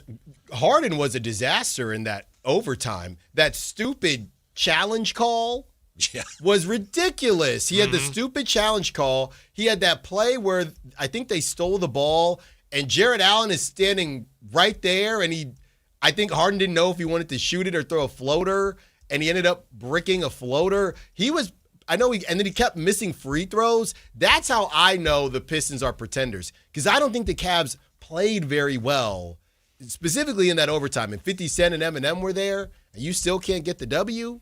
I think Cavs and Knicks could be a terrific series. I do too. And this is Harden's. I don't mean to write off the Pistons already, but I'm going to do it anyway. This is Harden's, I wouldn't say his swan song, but it's a huge opportunity for him. Mm-hmm. Speaking of the NBA at large, more on the Kings coming up also. Which team has the best shot at trading for Giannis this summer? Next on Sactown Sports. Like and subscribe to the Sactown Sports 1140 YouTube channel at Sactown Sports 1140 to get the Carmichael Dave Show with Jason Ross, Matt and Kayla, and the Drive Guys with Kevin Gleason and Alan Stiles on demand and at your fingertips. Get your fix of the Sacramento Kings, 49ers, Giants, Athletics, NFL, NBA, and the latest in sports and entertainment all in one place at Sactown Sports 1140 on YouTube. Your local sports leader, Sactown Sports 1140. Running a business takes grit, vision, and a partner who believes in your success as much as you do. At Valley Strong Credit Union, business banking is built around you, the entrepreneurs, the growers, the dreamers powering our community. Whether you need flexible checking, faster payments, or financing to take your next big step, Valley Strong brings local expertise and real relationships to every stage of your business. Because when local businesses thrive, the whole valley grows stronger. Valley Strong Credit Union. Grow your business, grow your future. ValleyStrong.com/business. There's the hard way to buy a car, and then there's the Hoblet way. Transparent prices, fast paperwork, and a team that's there to help, not hover. We've spent 77 years refining this process so you can get in, get out, and get driving with zero drama. Car buying doesn't have to be stressful. At least, not when you do it the Hoblet way. Experience the difference at HobletDodge.com. The easy way to buy. Meet Matthew Preston. Inside his apartment, everything he holds dear is protected by Progressive's Renter's Insurance, like his laptop and a surprisingly valuable collection of baseball bobbleheads. Outside his apartment, his laptop is still protected, as are his bobbleheads, which he carries around with him for reasons no one knows. Renters, the limits of protection aren't just the four walls of your home. When you're in Progressive's Protection Zone, get a quote at Progressive.com. Progressive Casualty Insurance Company, affiliates, and third-party insurers. At University of Maryland Global Campus, we know you're no stranger to setting big goals, whether in school, at work, or in life, and you're ready for more. At UMGC, we offer the skills-based education you need to move your career forward. Learn how to apply AI, data science, and other emerging tech, plus gain skills in leadership and critical thinking. You've come far. Succeed again. No application fee if you apply by June 1st. Learn more at umgc.edu. Certified to operate in Virginia by Chev. The Travel Guys, new on KHTK 1140 every Saturday at 11 a.m. We'll make you a smarter traveler. Tips you can use on the road and at the airport, plus reports from top consumer advocates. The Travel Guys, 11 a.m. on Sactown Sports 1140. Sacramento Rivercats baseball all summer long. The Rivercats Summer Pass gets you into every game this summer with no blackout dates and includes access to the Sky River Casino Solon Club. Lock it in and don't miss a moment. Get your Rivercats Summer Pass at rivercats.com. Golf to Go is brought to you by the Hagen Oaks Golf Super Shop. Here's Frank LaRosa. With so many newsletters, blogs, podcasts, and such about the game of golf, I appreciate the listen here at Golf to Go. But here's one I look forward to in my inbox. It's called Power Fades and written by a fellow New Englander named Jim McCabe. He covered the game for the Boston Globe for 23 years, going on to cover the PGA Tour for Golf Week magazine, followed by a position with the PGA Tour as Senior Manager of Communications. Since 2021, he has self-published his digital golf newsletter called Power Fades. McCabe says he has a passion for playing golf that is surpassed only by his passion for writing about people who have a passion for playing golf. I open his newsletter with a smile on my face, knowing I'll encounter another's highs and sometimes lows as McCabe writes with great sentiment about regular people's regular lives and their place in the game. And his front 9 musings add humorous reflections to this tidy package. Visit powerfades.com now and thank me later. That's your Golf to Go. I'm Frank LaRosa.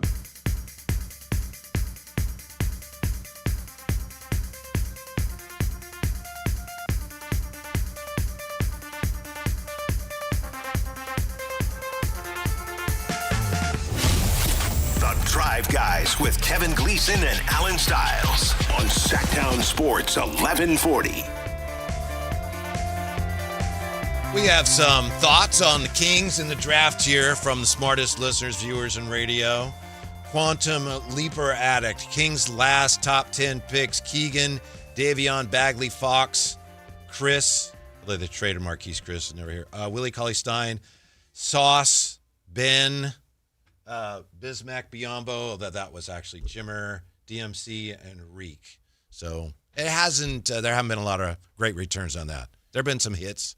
There have been more misses. Yeah, I understand why the AI program didn't love what happened. Whitey, I was just tripping when you actually look at. By the way, Alan, pardon me, but his point was you need to have more picks because they don't pick that well.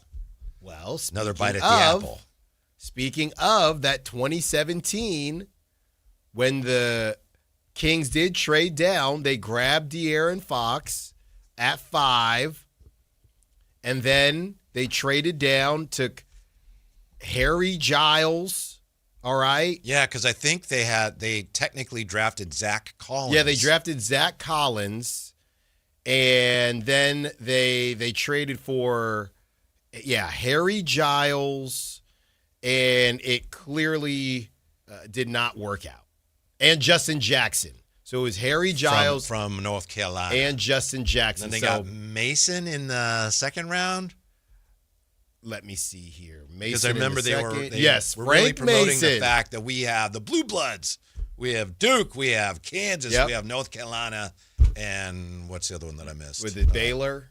No, it was Kansas. Kansas. Yeah. So Kentucky is the one. Yeah. Well, and that's the whole conversation from Philly via Sac. That was the Jason Tatum thing. Mm-hmm. So everybody is saying if we were to use it this go round, Whitey. So it was 15 and 20 did not work when the Kings traded down. 15 and 20.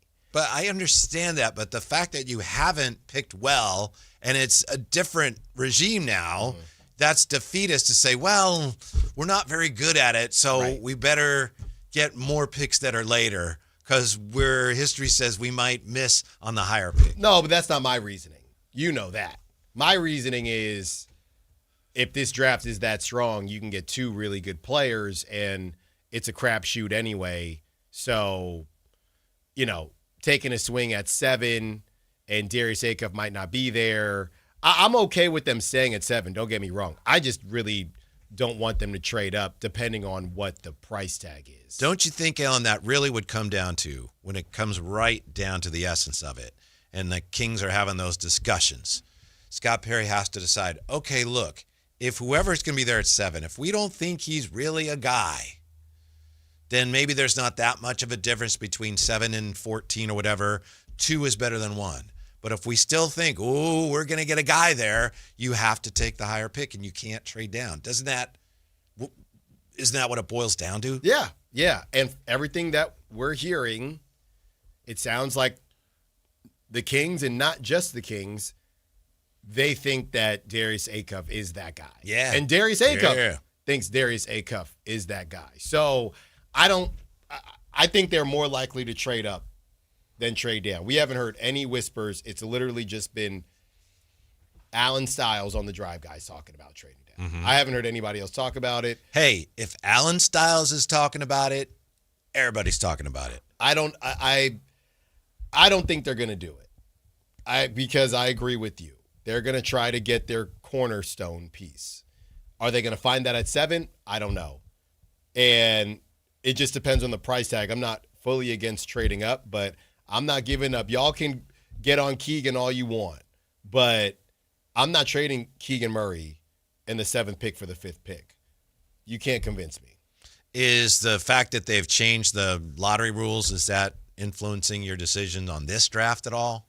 No, because I still believe that the Kings are going to get a decent bite at the apple next season, and I'll just take my chances. If that was going to be a factor, let's face it, we can't go back in time. We can travel in time, but we only know how to do it one way. We can't go back. But if we could, we would maybe go, the Kings might be better served to lose more games, right, in this draft. But you can't do that. But that's where, if you're going to consider, you want to be no worse than top 5, well, you missed your chance at that.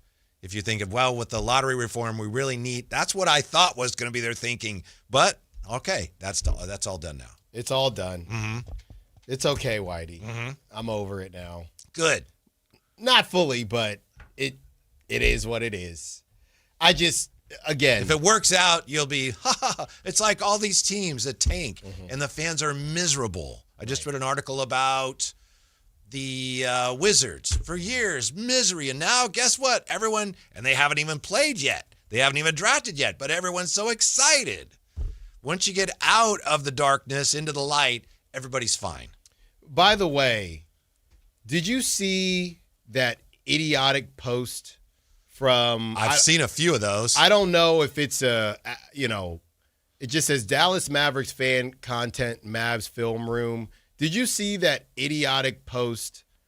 And it looks like they do a podcast too. Did you see that post that they put out there about I don't feel bad for small market teams. Basically, everybody gets a chance at this, and you just have to make the best of it. Whatever it was, right? Mm-hmm. I thought that was the most ridiculous thing I've ever heard in my life. For them, that's grandstand. For them to sit there. Alan accused me of grandstanding earlier. That's right. For them to sit there and act as if their team was light years away, or whatever you want to call it, when they really just got lucky, was simply incredible. Here it is, Whitey. From Mavs Film Room, this was right before the draft, actually. I have zero sympathy for the small market teams that complain about not being able to get star talent. Sorry to the Kings and Wizards, but both have missed opportunities for stars. Kings traded away Halliburton, and the Wizards traded away Denny within the last 4 years. The best two teams in the NBA are in Oklahoma City and San Antonio. It's most of the time just a skill issue. The Mavericks, who traded Luka, got lucky. You know what this is, fellas? This is the Nepo baby. This is the rich kid at school telling you to work hard. They grow up, you see their house, you see your house. They say, hey, Al, just keep working. You didn't work for anything. It's literally called a lottery. You hit the lottery. If somebody hits the lottery and says, hey, you just got to stay in school, work hard, and you can be like me. You hit the lottery. It was the most tone-deaf thing I had ever seen, and they got cooked for it. Absolutely cooked. Mm-hmm. But that's how people... Sounds like someone's rationalizing there a little bit. Right. That's how people get on their high horse, because you have Cooper Flag, and now the world is right. And that's the resentment that people like me have. Your team was supposed to be set back for years and years and years. But it wasn't, because you never know. What, 1.8%? You never know. But just because you get that result, right, it's process versus result. And I don't even know if trading Luka was the wrong process. What you got back, what was very similar to what the Kings got back for Fox. I know. Relatively speaking. So you messed up there, and then you get a get out of jail free card with Cooper Flag, and you still fired your president. And now you get Masai Ujiri, because Masai Ujiri is thinking this is a great situation. I know this isn't what you're saying, but you bring up what to me is fascinating, and that is we still don't know how in the world Dallas traded Luka without seeing what else they could get for him. Mm-hmm. That's the biggest mystery to me. You're gonna trade him? That's really kind of dubious, but okay. But how do you not get more for him? How do you not even try to get more for him? Bizarre. And they got bailed the bleep out. Some will tell you one has a lot to do with the other. I'm telling you. And Mavs film room going to act like, oh, yeah, just our front. If you your go front tinfoil office hat on a Thursday on a salad? If your front office was so good and so up to snuff, why is Nico Harrison out of a job? Mm-hmm. Why? If you had such a good plan. And I saw, look, we give Sam Quinn a lot of grief, but Sam Quinn, you had some Spurs content creators talking about, hey, when you just have a good front office, blah, blah, blah, blah, blah. And Sam Quinn said, look, we got to give credit where credit's due for the Spurs, but let's slow down a bit. They got incredibly lucky to go 1-4-2, and the one was Wemby. And 4, because did you see it? You might have saw it floating around. 1 team passed on Dylan Harper. 3 teams passed on Stephon Castle, saying, the Kings gave away De'Aaron Fox.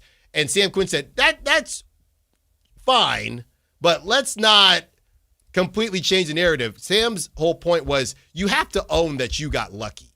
You have to own that there was some luck involved. You don't have to claim that everything you do was skill. And the Mavs and the Spurs and all these teams that are doing things that you can't even do anymore are now sitting here laughing at other small market teams saying, ha, we just did this. And because you guys messed up back then, that's not our problem. Now you're stuck. Now you're screwed. Who will be the lucky team that's going to land Giannis? We'll look at the likely candidates next. So don't go away.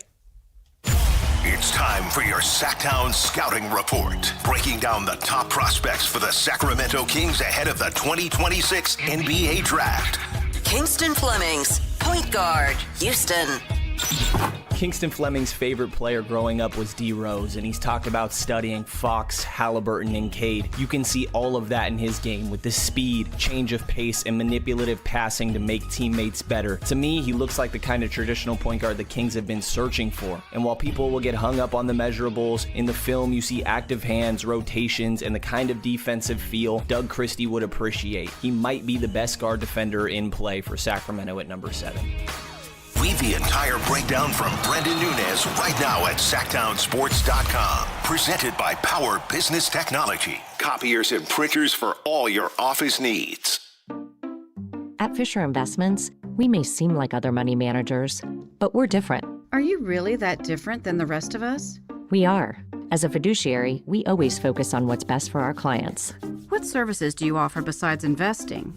We have a team of specialists in financial planning, estate planning, and more. Your clients rely on you for all that? Yes, we ensure clients receive unparalleled service at every step of the relationship. Okay, but you still sell commission-based products, right? No, because we believe that's a conflict of interest. We prioritize service over sales goals. So, then how do your fees work? We have a simple and transparent fee that's a percentage of our clients' portfolios. So we do better when our clients do better. Wow, we're more different than I thought. At Fisher Investments, we're clearly different. Learn more at fisherinvestments.com. Investing in securities involves the risk of loss. Capital Casino is conveniently located in downtown 411 16th Street and has been a part of the greater Sacramento area for over 20 years. They offer the best variety of games in the region in a safe and friendly environment, and there's plenty of parking, all well lit and monitored by security. Come have a great meal at the cafe and restaurant inside. Capital Casino has the best food, the best service, and the best action. But please always remember to gamble responsibly. 1-800-GAMBLER. Looking for a new truck? Looking to save money? At Folsom Chevy, they can help you with both. Get Memorial Day savings now. Every new 2026 Silverado half-ton RST and LT in stock is $12,000 under MSRP. For General Manager Eric Wilson and his team, it starts and stops with you and your experience. Hop on Highway 50, Folsom Chevy, between the Hazel and Folsom exits at the Folsom Auto Mall, or go to folsomchevy.com. From the mountains to the levee, think Folsom Chevy. Did you try my Colombian tamales? They're delicious. Yes, but the Mexican tamales I brought are better. Colombian tamales wrapped in plantain leaves are unmatched, you know. But the Mexican tamales wrapped in corn husks are the authentic ones. At least we can agree that they taste better with Pepsi. Without a doubt. Can you pass me a straw? You mean a pitillo. Tamales deserve Pepsi. Thunder, feel the thunder. It's the energy all around you. Lightning and the thunder, thunder. The thrill of the moments to come. The flash of lights. Thunder. The rush of pure exhilaration. Thunder. The roar of the crowd. See it, hear it, feel it. Thunder, feel the thunder. Lightning and the thunder. Thunder Valley Casino Resort. Feel the thunder. This home improvement length tip is brought to you by Bonnie, leading the way home. Look for frayed or damaged cords and replace them to avoid potential hazards.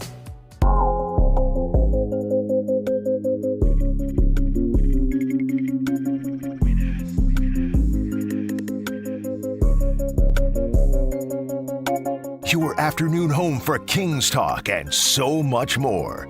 The Drive Guys on Sactown Sports. Henry Abbott joined us today from True Hoop, and we had an interesting conversation, not so much about the draft, who's going here, who's going there, but about roster construction and about how most of the NBA's highest paid players this year, right now, they're on the sidelines watching. Mm-hmm. And the best teams are built not with veterans who are getting paid for what they've already did, but with young players who are coming into their own.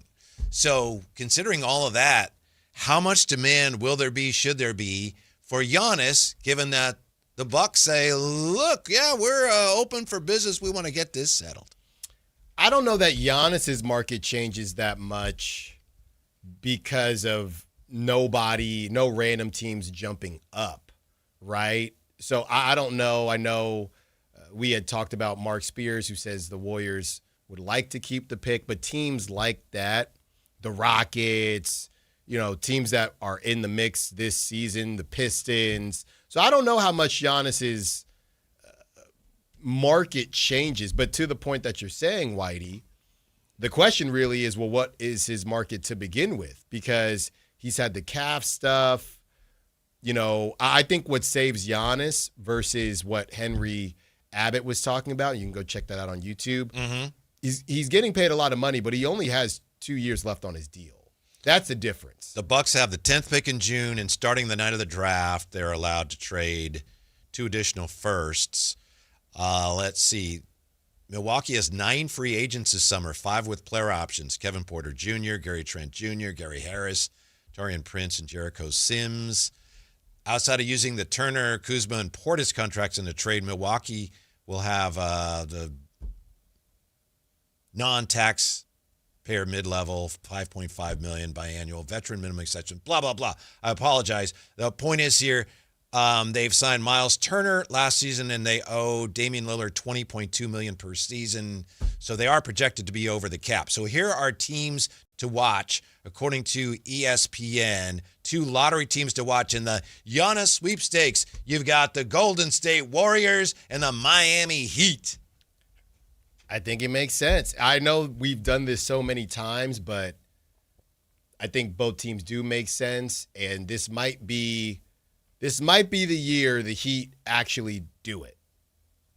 Both those teams are highly, highly motivated to do something like this. Yeah. Doesn't mean it's wise, but they're all in. They're all in on what they have. Pat Riley said, we are just not good enough. We are not happy with it. This is the first time in those 3 years that we have an opportunity to do something with our roster, with our flexibility, with our players. Both franchises have been star hunting for a while. Yeah. I'm just looking here at the setup for the Heat, and Wiggins' contract is over. Norman Powell was only a 1-year deal, so his contract's over. They had a lot of work to do. Mm-hmm. Yeah, the Heat have a lot of work to do, but it can be done pretty quickly when you're in South Beach. Davion Mitchell, unrestricted free agent, 2027. Go get him. Make it right. 8 playoff teams to watch. Boston, Cleveland, Houston, Lakers. We won't eliminate the Lakers from a Giannis trade. Yeah, I'm not even going to read the rest. It's because you're ESPN, and any way you can fold the Lakers into it, you're going to do it. So you can talk about the Lakers. And Giannis and the Lakers. Ooh, how about that? I ain't even reading it. I mean, it could happen. Minnesota, the Knicks, Portland, Toronto Raptors. I think whoever does it is going to be making a mistake. There's going to be a lot of short-term, ooh, we got Giannis, this is great. But I just don't think that's the way you build a successful team in the NBA anymore. Well, but you're talking about, it's not how to build, but it's how you take the next step. We're not talking about teams that are starting out. We're talking about teams that are looking to take the next step. With the new CBA, it's so difficult because you have to move so much of your resources to bring in that player, and then you have to gut a lot of what you've already built. And you'd be paying Giannis a lot of money for what he already did for some other franchise. Like I said, I know short term there'd be a ton of excitement, depending on exactly which team gets him. So what do you do? But is it good enough to win a championship? If you're the Timberwolves, what do you do? That's a good example. Well, if you're the Timberwolves, what do you do? Like Kevin Durant to me was different. And then they extended him and Kevin Durant is different. Giannis can be annoying, but nothing like Kevin Durant. Mm-hmm. So if you're the Timberwolves, what exactly are you supposed to do, Whitey? Well, Minnesota has, I'm just reading here from ESPN, they have just 2 tradable firsts. They have McDaniels, and either Randall or Reed would likely need to be included. So you would have to look at, hey, we got Ant, we got Giannis. Ooh, that's quite a tandem, but what else do we have left? And you want to keep Ayo Dosunmu. And I think that's the problem for virtually any team involved in this. To bring in Giannis, okay, what do you have left? I think he's going to end up going to the Heat. One more note on Minnesota. The Warriors make sense, but it doesn't seem like he wants to go to the Warriors. One more note on Minnesota. Mm-hmm. I mean, wouldn't you have to look at Gobert? Because you probably can't play Minnesota, probably can't play Gobert and Giannis together. So Gobert is making 35. So you say, and I know they would want Jaden McDaniels, obviously. So you would say, hey, Rudy Gobert and Jaden McDaniels in a first, or nothing. I don't think that's a crazy trade, Whitey. But I've been cold lately, starting with Ace Bailey. Mm-hmm. I grinded some Ace Bailey tape last night. Yeah? He's nice. Don't get me wrong. He is nice. I can see why Jazz fans saying y'all did not watch this man play at all. So shout out Jazz fans. So I'm not trying to get in trouble again, Whitey, but in my mind, Rudy Gobert, Jaden McDaniels, and you just say that and a first, or we'll go elsewhere. Mm-hmm. I do think your larger point of giving up Giannis, because, the Bucks would probably say we need 2 firsts. It's Giannis Antetokounmpo. I do think to your larger point, some teams might say, well, there's two options here. I don't want to give up that money, or I don't want to give up those draft assets long-term for Giannis. Let's say if he's on a 4-year deal. Here's the conundrum that you're talking about. Then on the other hand, I don't want to give up those assets if he's only here for 2 years. So I can't give you more than a first, and I really don't even want to give you Jaden McDaniels, but Gobert, McDaniels, and a first, or it's a wrap. So I think on the flip side, the Bucks will have to balance what's a realistic return, which may help. I think the whole landscape has changed. I think that's one of the things that has gutted the excitement of NBA free agency. The idea that who's the big superstar this free agency? Ooh, who's going to get him? It's going to change the whole league. It doesn't work that way. Not like it used to when you look at the best teams and how they're built. One aging player going to another team that has to give up a lot of assets to get him doesn't have the impact on the power balance that it used to. Yeah. It's just not as impactful or significant when you have OKC and San Antonio, for example, and they're at the top. Like, you can get Giannis, it doesn't matter. You still ain't as good as us. Right. Because of the way we built our team. Right. And all the hits that they had throughout the different drafts. And to your, I think what we said about Minnesota, I think it's the same. It might be even worse issue on the Heat because you don't have Wiggins' contract anymore. The vast majority of these teams that are forecast to be in the Giannis sweepstakes, the vast majority of them reek of desperation. Right. Right. And you're going to gut whatever you have left and pray. So let's do it, Alan. Let's go, Kings.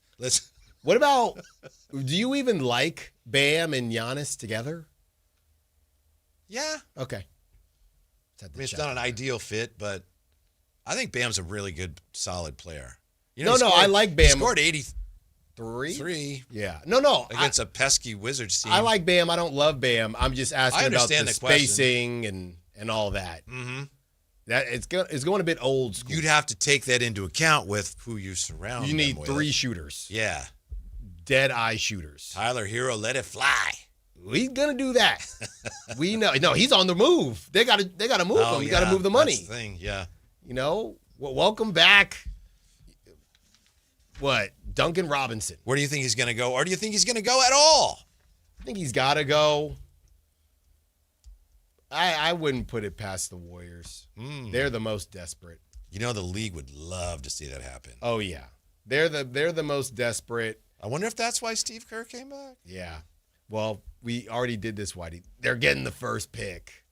That's why he came back. And now they're getting Giannis. They didn't get the first pick, so that proves that it's Giannis. That's a good point. Giannis is coming. That's a good point. He'll probably be hanging out in Concord. Hey, come on through. I got some spots for you, Giannis. Looks like the long rebuild has paid off for the Wizards. So what is the Kings' plan at this point? We'll dive into that next on Sactown Sports. Like and subscribe to the Sactown Sports 1140 YouTube channel at Sactown Sports 1140 to get the Carmichael Dave Show with Jason Ross, Matt and Kayla, and the Drive Guys with Kevin Gleason and Alan Stiles on demand and at your fingertips. Get your fix of the Sacramento Kings, 49ers, Giants, Athletics, NFL, NBA, and the latest in sports and entertainment all in one place at Sactown Sports 1140 on YouTube. Your local sports leader, Sactown Sports 1140. This is the story of the one. As a safety manager at a manufacturing plant, he does everything he can to keep his coworkers safe. From finding ways to reduce risks to keeping safety supplies in stock. And for that, he relies on Grainger. Grainger offers a broad range of quality products and next-day delivery, so he can always play it safe. Call 1-800-GRAINGER, click Grainger.com, or just stop by. Grainger, for the ones who get it done. Workdays can be unpredictable, but your workwear shouldn't be. With the Cintas Apparel Plus program, you'll have freshly laundered garments for everyone on your team delivered every week. Cintas has workwear for just about any job imaginable, with high-performance fabrics and an uncompromising fit that stretches and moves with you. Don't leave looking and feeling good to chance. Visit Cintas.com. Oh, I'm ready! And get ready for the workday. Join us at Camping World's Red, White, and New Trade event, our biggest trade event of the year, May 14th through the 17th. Trade in your RV and get the highest value guaranteed. Then upgrade for less with new RVs starting as low as $94 a month. Plus, take 25% off select maintenance services. Save up to 40% on camp-ready must-haves. And enter to win a new RV. Don't miss the Red, White, and New Trade event at your local Camping World, May 14th through the 17th. We'll see you there. When life calls for a little extra, a kitchen upgrade, paying off debt, or that dream vacation, Valley Strong Credit Union is here to help. With a Valley Strong home equity loan, you can tap into your home's value with competitive rates, flexible terms, and local guidance you can trust. Get approved in as little as 5 minutes, with funding in as few as 5 days. Your goals are within reach. Visit valleystrong.com to get your offer today. Valley Strong Credit Union. Grow your possibilities. Equal housing lender, NMLS number 456506. Join us at Camping World's Red, White, and New Trade event, our biggest trade event of the year, May 14th through the 17th. Trade in your RV and get the highest value guaranteed. Then upgrade for less with new RVs starting as low as $94 a month. Plus, take 25% off select maintenance services. Save up to 40% on camp-ready must-haves. And enter to win a new RV. Don't miss the Red, White, and New Trade event at your local Camping World, May 14th through the 17th. We'll see you there. The NBA playoffs are underway, and now you can trade every game on Kalshi. You can also trade on who wins each series, the conference finals, and the championship. San Antonio is currently trading at 19% to win it all, meaning a $100 trade pays out over $500 if they take the title. On Kalshi, you're trading against other people in a live market. No house, no odds makers. And as odds move, you can buy in or out anytime throughout the postseason. For a limited time, download the Kalshi app and use code PASS to get $10 when you trade $10. KALSHI. Kalshi. Trade on anything. KHD1 Sacramento, KYMX HD3 Sacramento. From the Power Business Technology Toshiba Studios. This is Sactown Sports 1140.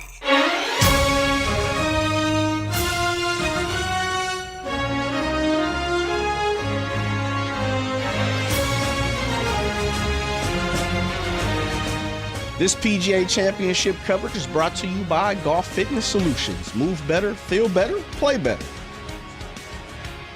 We take a look at the first round of the PGA Championship, which kicks off today. Live from the suburbs of Philadelphia, at the top of the leaderboard, we have 6 golfers, including South African Aldrich Potgater, tied at 3 under. There are 8 players who sit at 2 under, including Xander Schauffele, Patrick Reed, and Scotty Scheffler. I check in on a few of the other names: Justin Thomas, Brooks Koepka, John Rahm, and Justin Spieth.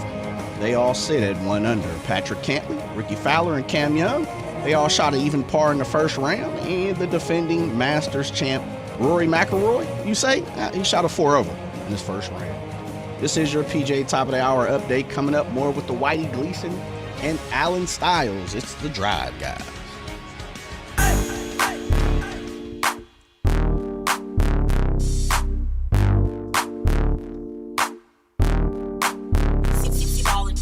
Download the app and listen to The Drive Guys. The Drive Guys with Kevin Gleason and Alan Stiles. On Sactown Sports 1140. Jay is crushing the golf updates. Won't be long, in my opinion, before he takes over that whole Golf to Go franchise. Let me talk to you about suntan lotion. That's right. SPF 15. It might be kind of a situation where Jay takes over. Of course, he'll be the lead guy. Then he has to decide, do I want Marsh or do I want Frank? You know, it might be a tough call for him. I don't envy you, Jay, in that. You're right. That we know the answer, though. Do we? I think we do. I'd like to say you can't go wrong, but I think we know. Who's the answer since we know? Yeah, I honestly am not sure where since you're going we know. either. Golf to Go is on tonight, right? I think so. That's my way of, Well, why are you being so mean to those guys? No, I'm promoting it is. Golf to Go. I'm promoting Golf to Go. That a boy. Good job. I'm taking advantage of the opportunity to point out that Jay crushed that update. That's right. That's right. Yeah, Rory dealing with that blister. And Jay, you said he was 4 over, so he had to leave. What was it, yesterday? He had a blister in his foot. And blisters are no joke. They be walking a lot. So Rory, whenever somebody foot? Yeah. Whenever somebody well, I'm just saying, Whenever somebody wins the Masters, I always wonder, just go home. Just go. You're not the rest of the year? I know you got money to win, but I understand you're going to keep competing. You want to win. I get it. Some of them like actually competing. Just go home. Mm-hmm. I don't know if either of you guys have this answer. Maybe we need a Frank LaRosa or the other guy that you're mentioning, Scotty Marsh. Game of golf. There you go. Mm-hmm. Why aren't they allowed to use carts? It's considered part of the challenge. Okay. Like you need to be in good shape. Yeah, it's just considered Is that just kind of one of them rules that's been there for so long and no one wants to change it? Yeah, they went through the whole, who was it, Casey Martin? I think that's the name. Yeah. It was a Nike guy. Yeah, and disabled had a little bit. a condition where his right leg had problems and he needed a cart to get around, and he sued, and I think the tour won, I believe. I think what's the matter? That's whack. Yeah. If that's I don't remember him suing. I don't remember the whole little court battle, but I do remember him not being able to play in the PGAs. Like he had to play on another tour because of that. I kind of get it. I mean, at the time I was pulling for him, but now looking back on it, I get it. Why though? Because it's part of the challenge. Yeah, it's part of the test of you playing gotta golf. walk. You gotta walk it. Really? Yeah. It means that much. In my opinion. Mm. BBC.com, troublesome toe forces McIlroy to halt U.S. PGA practice. This was... Okay, he's not practicing. Yeah, this was a couple days ago. Yeah. So the toe. My goodness. The blister on the toe. You said blister. I've had bad blisters like on my finger, when you haven't It's played in a while. bad. That's tough, but a blister on your toe? The Masters champion PGA. bidding for back-to-back major wins was suffering discomfort in his right foot hours after revealing he had removed the nail on his little toe earlier this week. So it was a nail. Maybe you have you ever had that? I've had that playing basketball. You get a blister under your nail. You ever had that? No. Nah. Yeah, it's painful. So between, and then you get the pressure Yeah. because your nail is pressing I know, down I on the... can understand. Yeah. Quote, it softened up in the shower and just ripped it off. Okay. Listen. You ever hear the Ken Caminiti story? No. No. He had an ingrown toenail, and the trainer's like, we can't do anything. And he said, give me some pliers. And he pulls it out and hits like 2 home runs that day. Oh, my goodness. It's nothing. Yeah. But here we have. They don't want anybody playing. Yeah. I guess my thing with it is this. It hurts. The Masters champion laughed before removing his sock to show off the results of his surgical handiwork to a handful of reporters. So he had to show the evidence. He showed the reporters his toe. He may have to go in a few weeks, lose bodies. More, toenail bodies. Jay, I interrupted you. I'm sorry. No, I was going to say, I'm not the biggest fan of golf. Uh-huh. And I always kid around that golf is a hobby, Mm-hmm. not a sport. These are the things that make me say that. Is when you have, you got to walk it. It's a big deal that you walk it versus jump in the cart. I guess that's the same as like a relief pitcher coming in and running to the mound. Don't put them in a cart. You got to run. I mean, times 100. Yeah, but I mean, who cares? Like, who cares? Well, you're not going to like this, Jay. Who cares? Who really cares if you're in a cart or you walking? It's more dramatic to watch, when the guys are walking up. Oh, yeah. The You got to 18th think fairway. about things a lot. Yeah. Jay, Not thinking driving now. G1C Arena Dog on YouTube. Who burns more calories, playing a baseball game or walking 18? Well, who cares? Well, I mean, that means nothing. Depends on the position. Depends on the position, whether you get any hits. Does it depend on the position? Yeah. Yeah. Because outfielders don't move as much. Outfielders don't Whoa, do anything. whoa. Playing a baseball game in the outfield or walking 18? Come on, guys. Come on, There's guys. a wider variance in baseball. How many calories is a guy going to burn? No, let's or a stick to woman? baseball. Well, it depends. Did you go 0 for 4? Exactly. That's what I'm saying. Whereas golf, you have a pretty good idea. I burn a lot of calories What's the playing average? golf because I hit a lot of shots. What's the average walking distance for a golfer? Good question. I know all courses are different. They're never the same. Depends on the par, how long the hole is, the banks, all those good things. I get it. Yeah. I'd have to look it up, Jay. It's a great question. But I wonder what the average of a golfer per round walks.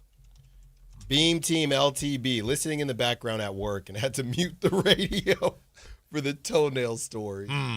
On average, a golfer walks, off the top of my head, Jay, between 4 and 7 miles during an 18-hole round, depending on course, layout, terrain, and playing style. 4 to 7 miles. Most golfers walking a full 18-hole round cover approximately 6 to 7 miles, according to... Then I would say a golfer. Golfer walks way more than a baseball player. Yeah. I don't even think that's in question. Mm-hmm. Ain't no baseball player. That's why many of us see it as a big part of the game, because you're walking a long ways. So and that's part. Can you maintain your stamina? I got you. Yeah. Yeah, man, I don't know. This makes me laugh if someone doesn't play golf. Yeah. But if they're burning more calories, is it more of a sport? No. Or as much of a sport? No, because you could work out and not be playing. That's true. Mm-hmm. That's true. You want this? I guess. I think both of you are gonna laugh a little bit. Not laugh. All right. What do we got? Should we get the call first? Get the call. All right. 339-1140, 1-800-920-1140. Ray has been hanging on. Hey, Ray. Welcome back. What's up? Hey, guys. Hey, appreciate the opportunity to vent. So what I was going to say was, it's the only reason why they're in this position. If you think about it, it's because of poor asset management. You know what I mean? We drafted Thomas Robinson, Nick Stoskis, and then dumped them. Literally, we missed out on really good players because we fall in love with certain players. So, not only that, we're always late to the party when we want to dump our assets before they depreciate. Mm-hmm. So, and then we get robbed on first-round picks and all of that. Last year, we got Nick Clifford, but we had to give up that San Antonio pick, And now our 2031 is also handicapped because of the San Antonio swap rights. So what I'm saying is, Scott Perry has to really pull the trigger and rebuild because we got 7 to 8 draft picks that the Kings own. We got a tank, and these aging veterans, they're collecting records and stats. That's all glorious and all, but in reality, we shouldn't be the dumping grounds for these veterans to come in.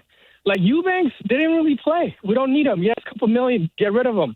As an example, those are fillers, right? But we brought them in because I don't know if the owner's message is to be competitive or whoever it is, but the roster is not built to be competitive. You're offering Keegan Murray a max. On top of that, Levine's going to opt in for the bag.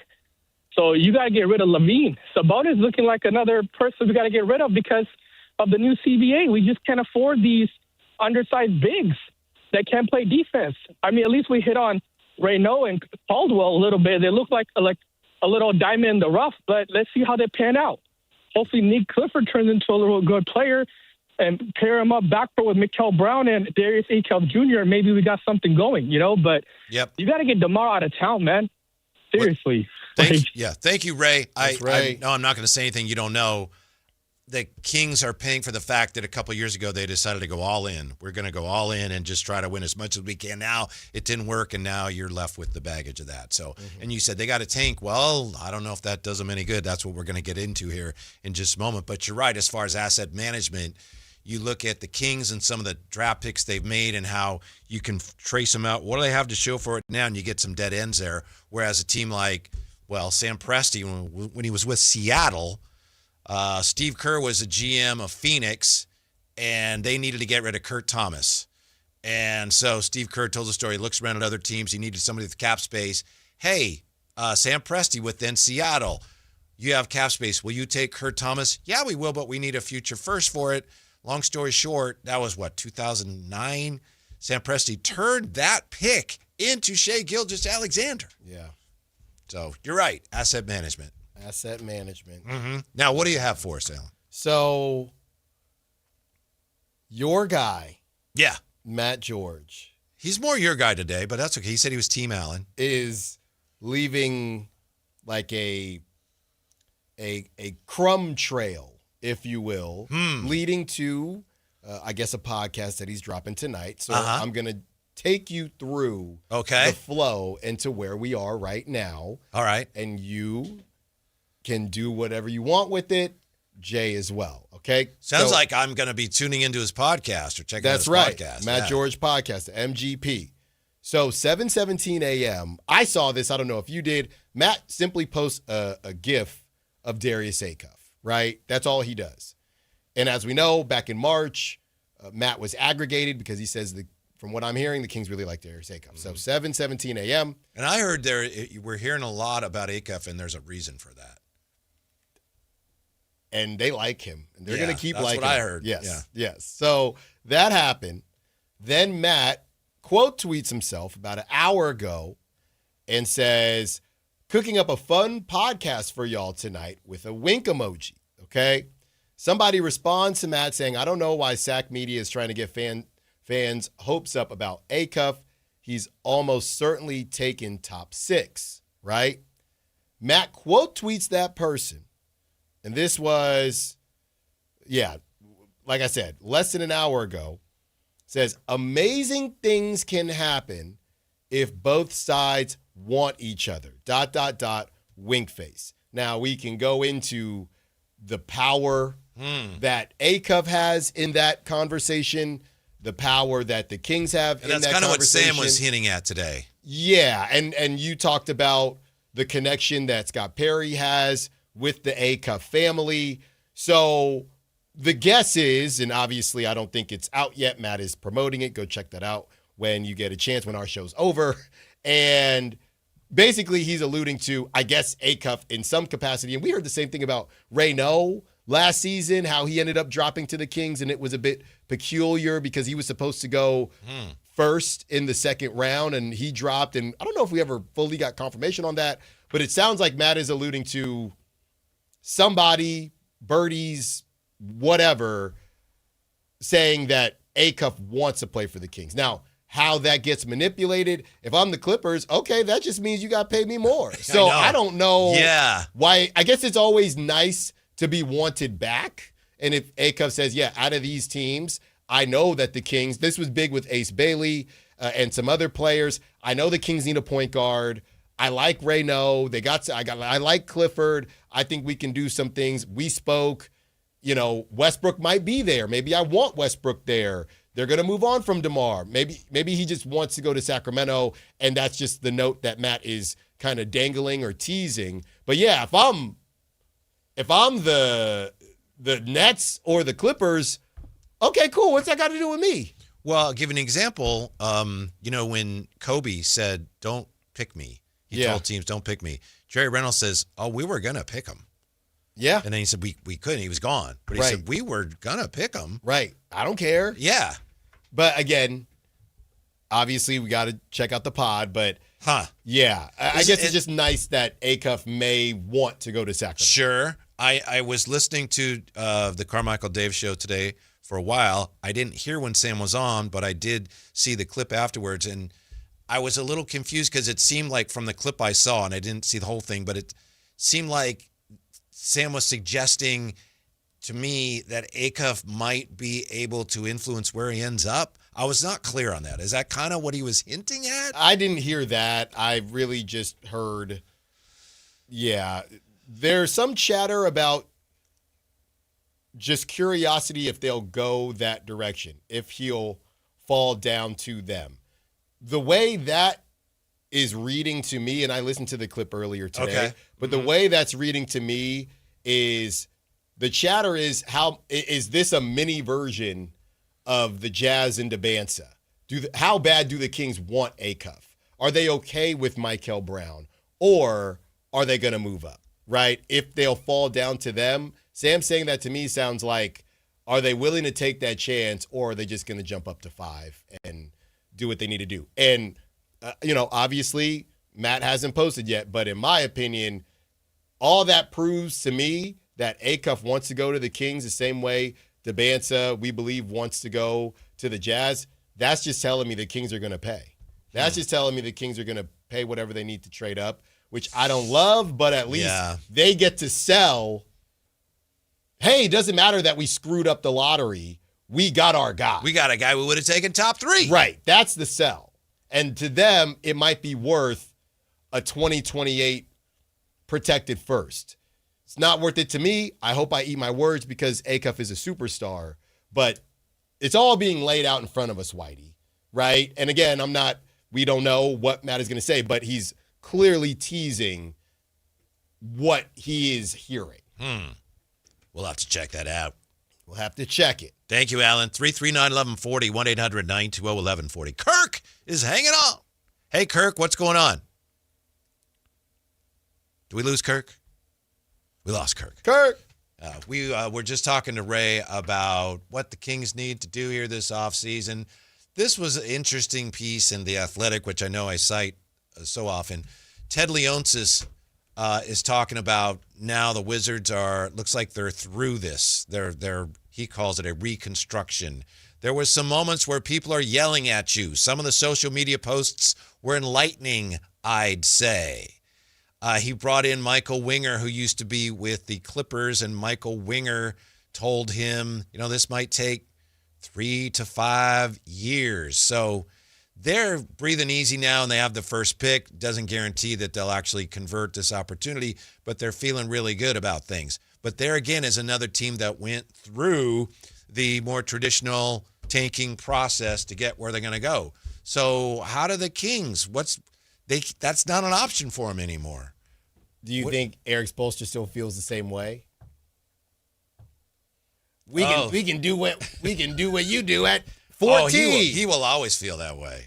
And they have the 13th pick, so this will be something that we keep an eye on for a very long time. Mm-hmm. You will appreciate this because he does say there's luck involved. Ted Leonsis says, they got the number 1 pick. I know you don't like it when teams are lucky and they act like they earned the luck. Mm-hmm. Yeah.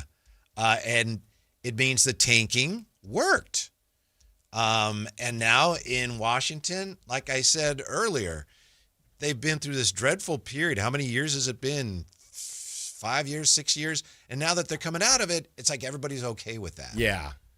In Detroit, you saw how excited they were last night. They're very disappointed the team lost. But there's no one sitting there going, man, this team was terrible a few years ago. No, it's like, man, we're good again. Right. I do wonder what the real timeline plan was with AD and, to a lesser degree, Trae Young. I think Trae Young made sense because the press asset, why not? The AD of it all, how fast are you trying to accelerate this timeline? You still are probably not going to be great next season. Leonsis moved on from Ernie Grunfeld, Tommy Shepard, and that regime following the 22-23 season. Remember, because they had Bradley Beal. That's right. And to move off of Bradley Beal. So it really hasn't been that long.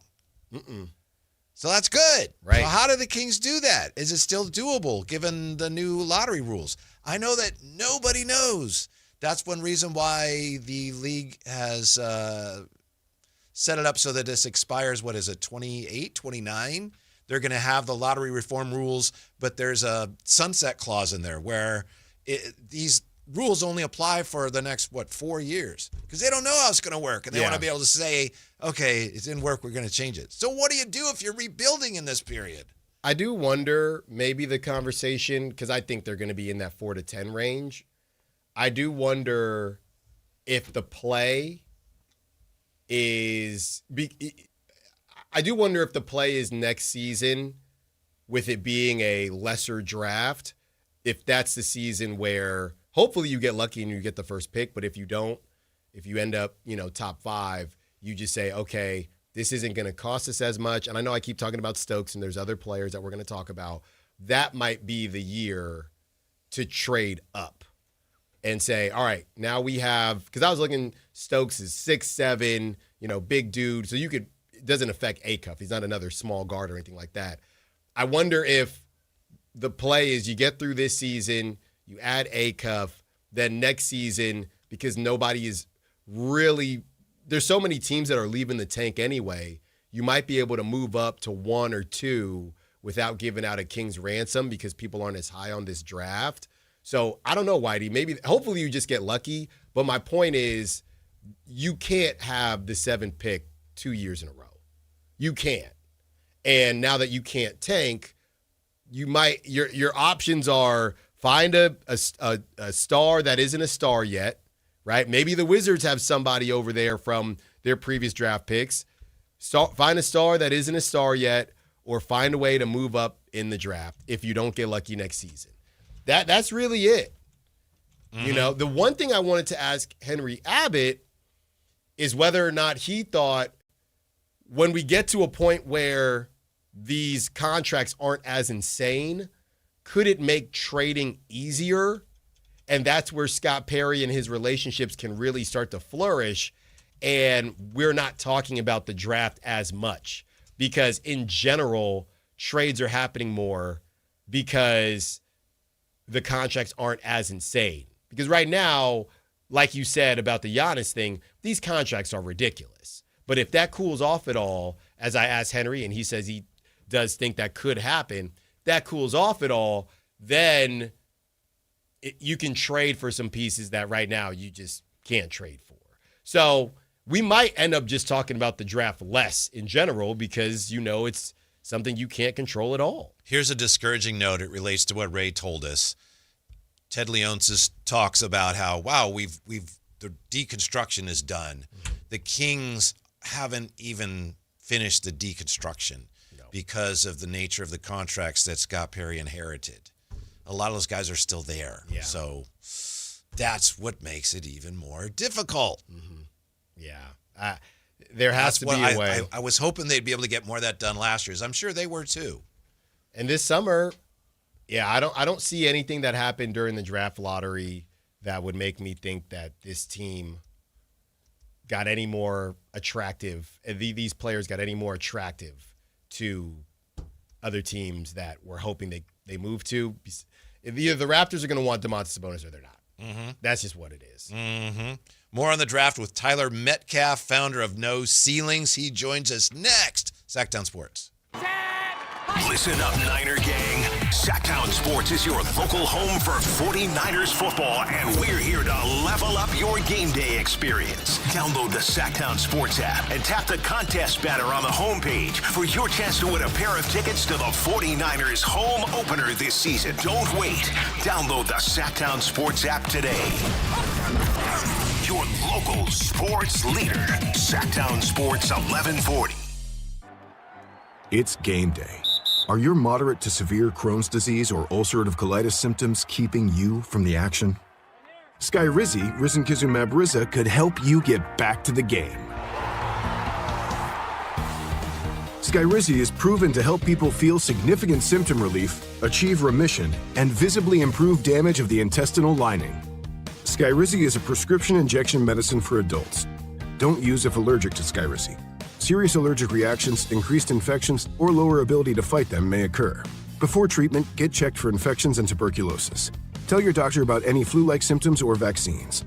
Liver problems leading to hospitalization may occur when treated for Crohn's or ulcerative colitis. Control is everything to me.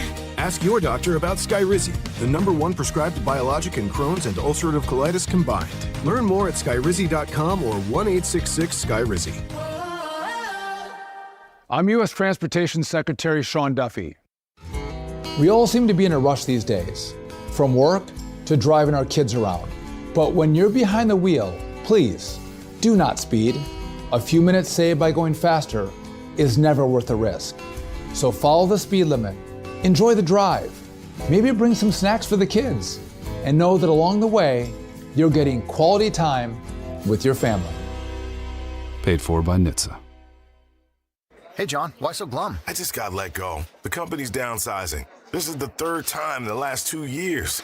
I'm done with this. Have you thought about My Computer Career? I've heard they can train you for a career in IT in just a few months, including cybersecurity and the basics of AI. And you don't need prior training or experience. Now that's a recession-resistant career. Wow, thanks. I'll check them out. Go to mycomputercareer.edu and take the free career evaluation. mycomputercareer.edu, an Elite CompTIA certification partner. Financial aid is available to those who qualify, including VA benefits. Patrick was way behind on his IRS taxes. I was in way over my head. The total amount ended up being somewhere just over $30,000.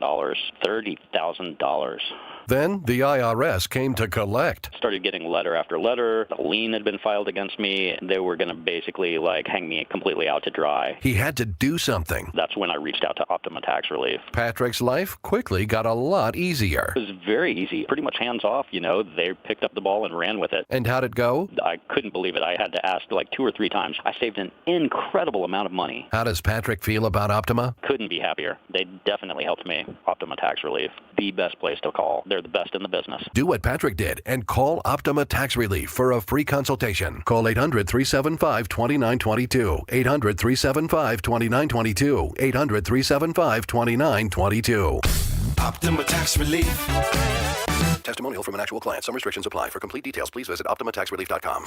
This is Sactown Sports 1140. Hey, it's Carmichael Dave. What's up? It's Matt George. What's good? It's Alan Stiles. With the most trusted voices in the community. This is Jason Ross. Hey, it's Kayla Anderson. It's Whitey Gleason. Ready to help promote your business, both as partners and customers. All you have to do is ask. Pick up the phone, dial pound 250 and say, grow my business to get connected with a team member today. That's pound 250 and say, grow my business. Our team will review your product, quickly pair you with a perfect endorser, and create video and audio samples all at no cost or obligation to you. With the most live and local on-air lineup, a dynamic content-driven website, and a state-of-the-art mobile app, Sactown Sports 1140 is tailor-made to help you connect with a sports audience in Sacramento. So why wait? Dial pound 250 today. Say, grow my business, and let us help take you to the next level. Capital Casino is conveniently located in downtown, 411 16th Street, and has been a part of the greater Sacramento area for over 20 years.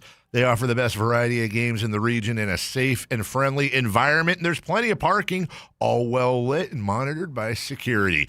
Come have a great meal at the cafe and restaurant inside. Capital Casino has the best food, the best service, and the best action. But please always remember to gamble responsibly. 1-800-GAMBLER.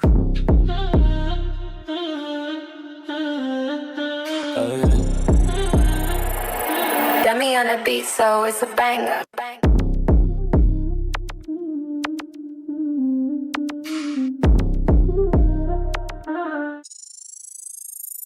Your afternoon home for Kings talk and so much more. The Drive Guys on Sactown Sports. All right, I'll mention it. Brendan Nunes has his series on prospects, SactownSports.com. He came in here mad as a hornet. You guys haven't even talked about that. Yep. Did he not? He said, hey, man. I'm sorry. I forgot to mention it. He said, hey, man. Yeah. I thought we discussed this. Yeah, he said they're really, really behind you around here. Tuesdays and Thursdays, Brendan? Yeah. And Kingston Flemings kicks off the series? Yeah, check it out, SactownSports.com.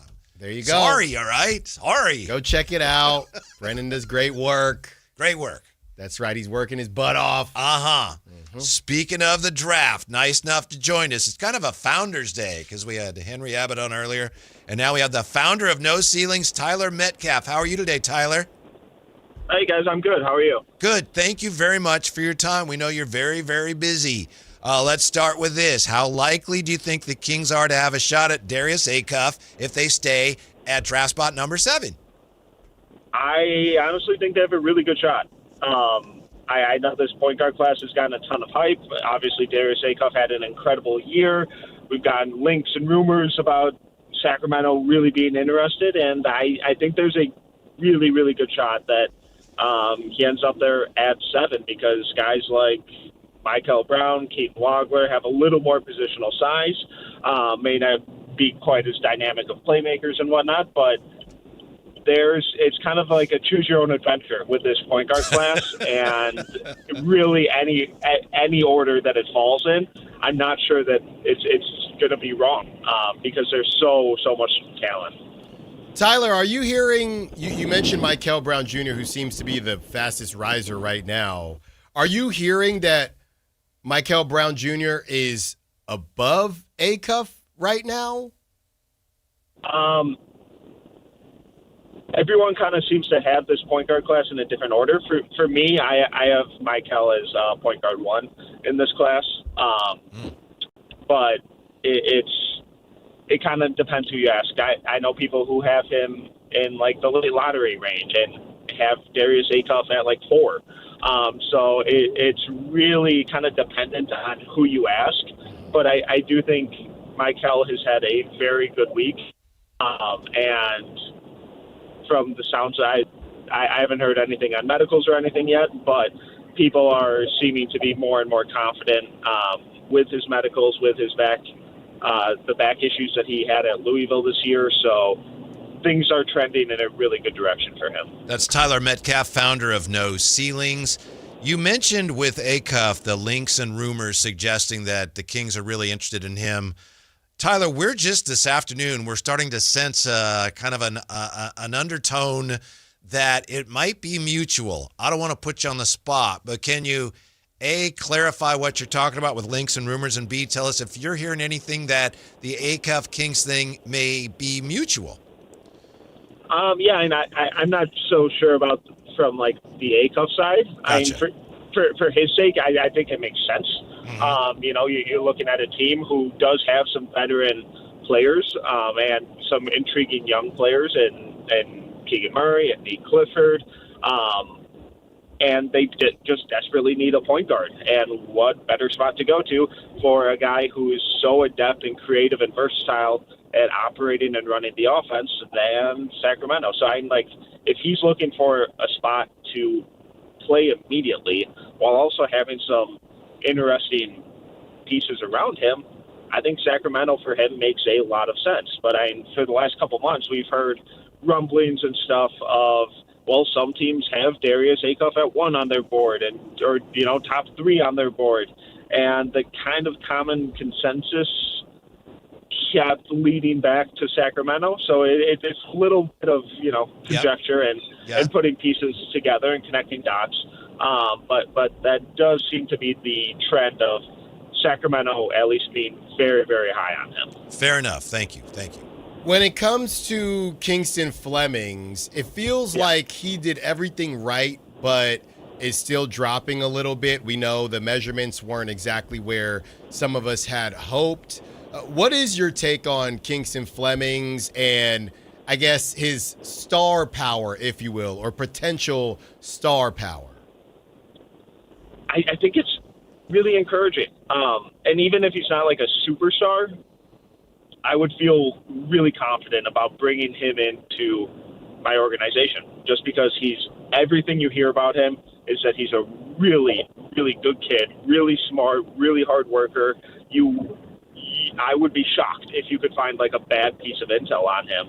And just like when you listen to him talk in his interviews, we had a couple guys on our team who got to interview him, and we're going to break down film with him in a week or two. But he's really thoughtful, really smart, sees the game in an advanced way. And then you just like factor in like the on-court stuff of like, God, this guy's a super fast, fun playmaker, really disruptive defender. And when the measurements came out, I had the same thought process of like, how in the world is his wingspan not like +6? Because this guy gets deflections all the time. He's super disruptive in passing lanes. He has great hands. And that kind of keeps it was a good reminder of measurements matter until they don't. Like, if a guy has a +8 wingspan, but he's horrible on defense, then what good is it? And it would be great if Kingston had a massive wingspan, but we saw him all year be really good on defense, be really disruptive with his hands, force a lot of deflections and steals, so I'm not really that worried that his wingspan wasn't plus. Mm-hmm. That's Tyler Metcalf, founder of No Ceilings. I want to ask you about Darius Acuff and the questions about him defensively. Is it a matter of, wow, he can't guard people, or a matter of, wow, he doesn't seem interested in guarding people? It's tricky because, like, the optimists with him are, there's a very valid argument of, man, he had to do so much for Arkansas's offense that if he got in foul trouble, they were going to be dead. Mm-hmm. And just because they didn't have anyone near his caliber or capabilities of running that offense, so I was like, all right, well, we're going to allow him to kind of take it a little easy on defense. Because, like, when you look at him physically, he has all the tools to be a good defender. But I don't think he really ever has had the technique because his screen navigation is tough. The consistency isn't great. There's not a whole lot of deterrence at the point of attack. Maybe some of it is scheme and what he was asked to do, and it's like, hey, just be smart on that end. But even in high school, like, he was never a great defender. So I think it's more of a capability and fundamental just not being there. But the flip side is his offense going to be good enough to offset that? And if he's able to immediately bring into the NBA what he did at Arkansas in terms of shooting versatility and playmaking, it very well might be. It's a really high bar to hit, but if anyone's going to do it, it could very easily be him. So at the very least, he's going to have to play somewhere where they're going to provide protection defensively around him, right? That's my biggest concern, and that's kind of where I land with him, is that you're probably going to have to insulate him and hope that his offense is so good, which it very well could be. But if you want to take the optimistic view, he does have the tools to be a good defender, because like when you see him in person, like he is so strong and muscular and really impressive. He just has to do it. And maybe it's a coaching thing where he's never really been taught how to navigate screens and do all of that kind of stuff. But from what I've seen over the years, I've never seen him consistently be a good defender. How big is the gap between the group of Keaton Wagler, Kingston Flemings, Darius Acuff, Michael Brown Jr., and then Braden Burries? I don't think it's that big. It's tough because I think most of the time, depending on who you ask, obviously, but most of the time Burris tends to kind of fall towards the back end of that grouping. But for me, they're all in like the similar tier. And just I still have some questions about Burris' shot. It looked really good this week. He had a phenomenal week. I love how strong he is. He plays really well under control. He's really smart. He might be one of, if not the best defenders of that group, but what he was asked to do at Arizona didn't really allow him to show off his playmaking skills. So the big question is, can he be that true point guard, or is he a little more of a two guard who at times leans into that point guard realm? Because like we saw massive playmaking responsibilities from all those other guys, but given what he was asked to do and who he was playing with, we didn't really see that from Burris this year. Yeah, Tyler, to me, if a guy is he's an off guard and a point guard, he's really not a point guard. You know, is that kind of what we're looking at Burris? That way. Yeah. All right. Thank you, Tyler. We're huge fans of No Ceilings. We appreciate your time very much. We know you're busy. We hope to talk to you again soon. Absolutely. Thanks, guys. Mm-hmm. Did you get your answer on Burris? Yeah. It's Acuff, man. I'm buying all this Matt George breadcrumbs. Trade down and get LeBaron Filan. I saw another mixtape of them, and man, really? Somebody said, I see some Shea in there. Ooh, do we have another Styles Files coming up on? No, Okay. not All today. right. Not today. Maybe you tomorrow. know how we love them. I know you do. Yeah. I know you do. Yeah, we'll come back and look at what, as I say, seems to be just a growing feeling here that the interest, the Acuff Kings thing, may be mutual. We're back with that and more next on Sactown Sports. Like and subscribe to the Sactown Sports 1140 YouTube channel at Sactown Sports 1140 to get the Carmichael Dave Show with Jason Ross, Matt and Kayla, and the Drive Guys with Kevin Gleason and Alan Stiles on demand and at your fingertips. Get your fix of the Sacramento Kings, 49ers, Giants, Athletics, NFL, NBA, and the latest in sports and entertainment all in one place at Sactown Sports 1140 on YouTube. Your local sports leader, Sactown Sports 1140. Sacramento weather is brought to you by Outgrove Honda. I'm Dirk Verdorn in the KCRA3 Weather Center. Clear skies and a little bit of a southwest wind, 5 to 10 miles per hour with some stronger gusts tonight and into tomorrow morning. Temperature starting off in the 50s will be warming into the upper 80s to lower 90s with sunny skies. Get the latest forecast on the KCRA3 News and the KCRA3 app. Under the flag in the Elk Grove Auto Mall at Elk Grove Honda, you can lease a 2026 Accord SE and enjoy a tradition begun with the first Accord in 1976. Ask about the lease you can do. Done right here at Elk Grove Honda under the flag in the Elk Grove Auto Mall. I gotta get an Elk Grove Honda. Your business moves fast. Your bank should keep up. At Valley Strong Credit Union, business banking is built for momentum with tools that help you manage cash flow, streamline payments, and fuel growth. Right now, there's never been a better time to switch. Open a new Valley Strong business account and get 3 months of business banking products and services free, up to $750 in value to power your next big move. Because when your business runs stronger, the whole Valley does too. Valley Strong Credit Union. Grow your business, grow your future at valleystrong.com/business. When a person is seriously injured, there's no substitute for the personal legal relationship offered by the local NorCal firm of Ashton & Price. From the first attorney meeting, every important decision is made with a direct consultation with, and I can't believe I have to say this, a real, live, experienced, flesh and blood local attorney. It's called Home Court Advantage for a reason. Ashton & Price, serious local attorneys for serious people with serious injuries with no fee until we win. For the best local advice, don't think twice. Call Ashton & Price. Golf to Go is brought to you by the Hagen Oaks Golf Super Shop. Here's Frank LaRosa. Over the years, some of golf's best stories were about the legendary Ben Hogan. Tommy Bolt once said that Hogan was the only player he'd ever known to get an ovation on the practice tee.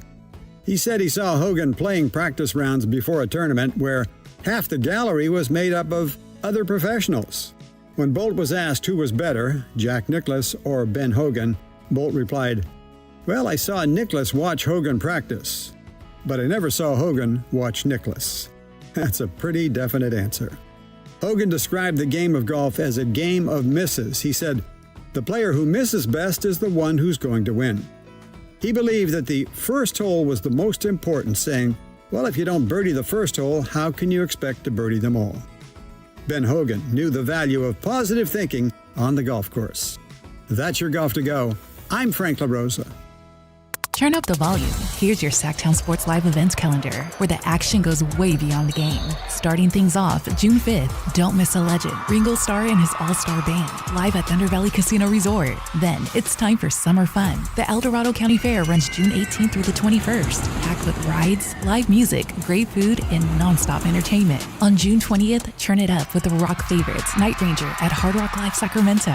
June 26th, another icon hits the stage, John Fogerty at Thunder Valley Casino Resort. Laugh it up July 18th with comedian Gary Owen at Hard Rock Live Sacramento. Then August 16th, country superstar Kane Brown takes over Ironstone Amphitheater. September 11th, slow it down with the soulful sounds of Anthony Hamilton at Hard Rock Live Sacramento. And on October 2nd, rock legends Leonard Skinner brings the classic to Ironstone Amphitheater. Concerts, comedy, legends, all in one place. The Sactown Sports Live events calendar. More details at sactownsports.com.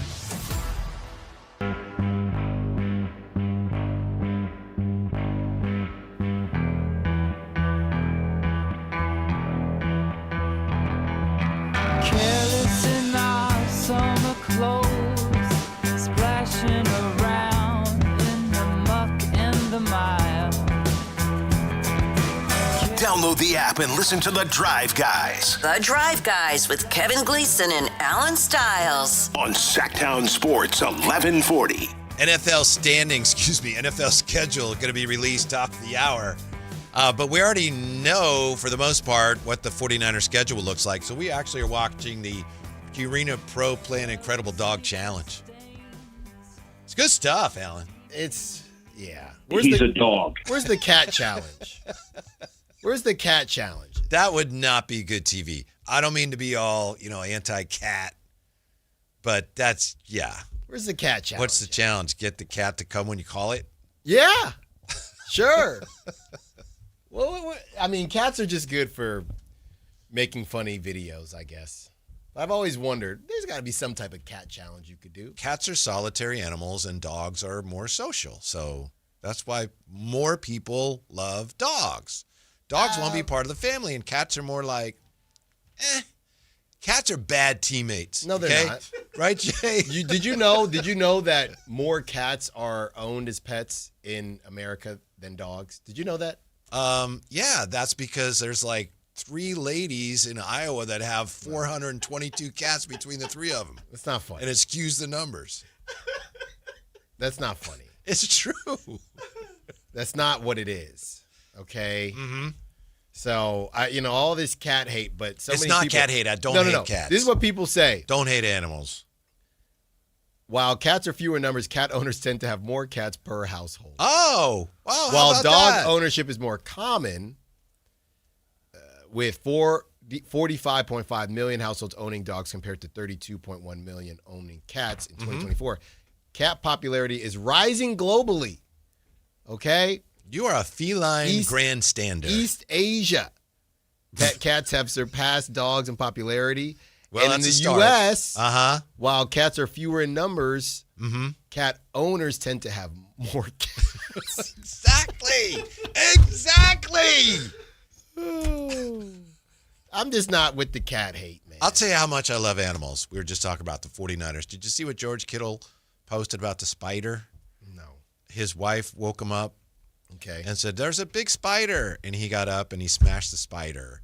And he said, and she gave me a big kiss and I went back to bed.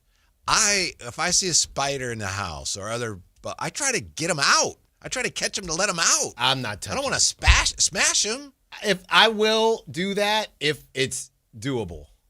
Well, yeah. If it's by the door, but they like to get in a corner. Spiders are awesome. Spiders like, hey, come on, spider, let's get you set up here outside. No, they like to get in the corner, like right above your bed. I'm sorry, it's survival at that point. There was a spider actually that was above my wife's desk, right?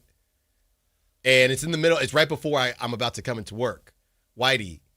What do you mean above? Like on the ceiling? On the ceiling. Hanging like that Black Widow was when Chris Watkins almost walked into Yes. This was not a Black Widow, though. I went to take care of the situation. Thought I took care of it. It drops on the desk. Now it's wounded and angry. Still alive. Whitey, to this day, it crawled into the vent of her laptop. Oh, boy. It's in her laptop. This is 3 months ago. So it's chilling. It's chilling. Sure it is. I would say it's warm. You must have. Warm. Did you miss completely? I don't know. It was a strong spider. How you gonna miss? It was a strong spider, apparently. He got up got up and where did it go? I'm like, I think it's in your computer. So, it's not paying rent, but. I used to work at a pet store, and I could handle anything. Someone bought hamsters, rats, fish, big fish, snakes. Didn't bother me. The one thing I could not bring myself to pick up was a tarantula. Oh, no. I just didn't know how to pick it up. Some guy bought one once, and I was trying to get it to crawl into the box that we were going to give to him. And he's like, "Do you want me to do it?" I was like, No, sir, I'll get it. But I could not bring myself to pick it up. It's the hair. I think so. I could have one crawl on me, but I just couldn't pick it up. Nah, I'm cool. I'm good. Thank you, though. Appreciate you. What's going on now with Matt George and this podcast and Darius Acuff and the feeling is mutual? What's Birds going are on, chirping. Alan? I don't know. I don't know when he's dropping it. Things are percolating. Yeah, he said tonight. I don't know when he's dropping it, but, the hype train continues and what he's alluding to, and I got some confirmation during a break. We won't say, source or anything like that. Well, who else would you get confirmation from than him? Well, there's a lot of moving parts here at the station. And you mean when Brendan was in? I'm just maybe not. Maybe not. Okay. Got some confirmation that it seems. Because then I got confirmation too. Yeah, you did. Yeah, okay. You're a reporter. Yeah. So, of course, you got confirmation. But it seems like that is where he's going with this. He's spoiling it himself. He's teasing it. So that's what we're teasing. Right. It's unconfirmed. We're just, Right. He's going to give you the full schedule. Who knows what it's really going to say? He's going to give you the full. Maybe it's LeBaron. I don't know. He's going to give you the full breakdown on the pod. But yeah, it seems like somebody is talking, and with the family connection that you mentioned yesterday, Whitey, and we just obviously talked to our guy Tyler Metcalf. Mm-hmm. It would make sense even if he didn't have any connection to Scott Perry, but even with him having that connection, it makes even more sense. I still feel the same way, Whitey, and we'll listen and have a conversation tomorrow, but what does that have to do with the Clippers? Mm-hmm. What does that have to do with the Clippers? Well, I agree with the way you read it, which is if I'm the Clippers and I'm, you know that every front office in the NBA religiously checks out Matt George's podcast. Easily. Yeah. So when they're already getting wind of it because they follow him, and they're saying, oh, breadcrumbs. Oh, well, guess what? The price just went up for the 5th spot. Yep. They would have been better off playing it the other way. Well, we like all of them. We just want to make sure we get our guy at 5. Mm-hmm. If you don't want to do, but that's the thing. Maybe this isn't them playing it. Maybe it's his. I don't know. Maybe it's Darius Acuff's side play. Well, we'll have a full breakdown. Yes. Mm-hmm. Yes, we will. Yeah. Mm-hmm. Interesting. One thing that concerns me after talking to Tyler Metcalf, he says, hey, it's possible with Darius Acuff, and you could see this if you watch them play. He had to do so much offensively that they didn't want him to get in foul trouble. Right. How do you stay out of foul trouble? Well, just, kind of chill a little bit on defense. Mm-hmm.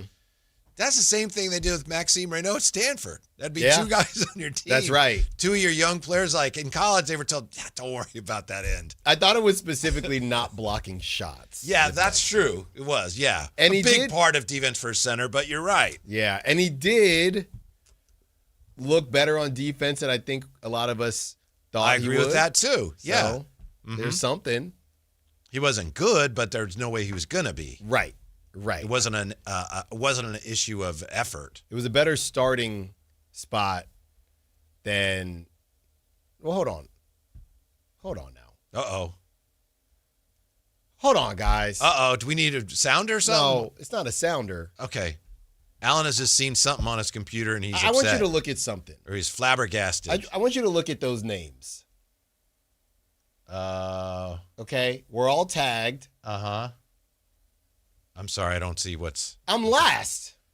Well, that's because of the show comes on last, isn't it?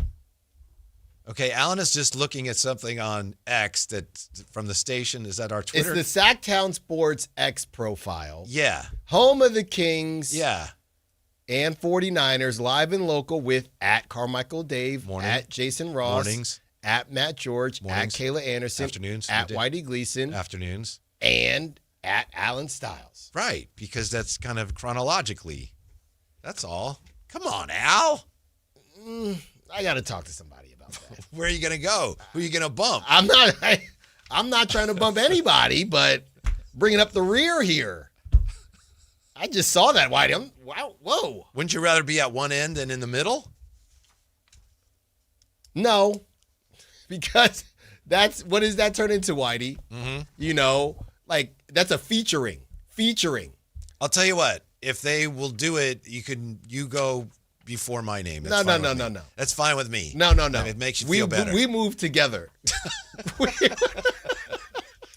We're bumping somebody together. Styles fouls before my name. Fine. No. We'll do that. We're not doing that. Uh-huh. We move together. I'd be okay with it. No. You go to the front. Okay. When we come back, when are the Raiders coming to Santa Clara? A dive into the new NFL schedule. And we'll see what Alan and Jay think the 49ers are going to do. Alan already has them winning. What do you have, 14-3? Yeah, but technically 13-4. Jay hasn't actually told us yet what he's got. He hasn't weighed in yet. We'll do that and more next. Sactown Sports. Listen up, Niner gang. Sactown Sports is your local home for 49ers football, and we're here to level up your game day experience. Download the Sactown Sports app and tap the contest banner on the homepage for your chance to win a pair of tickets to the 49ers home opener this season. Don't wait.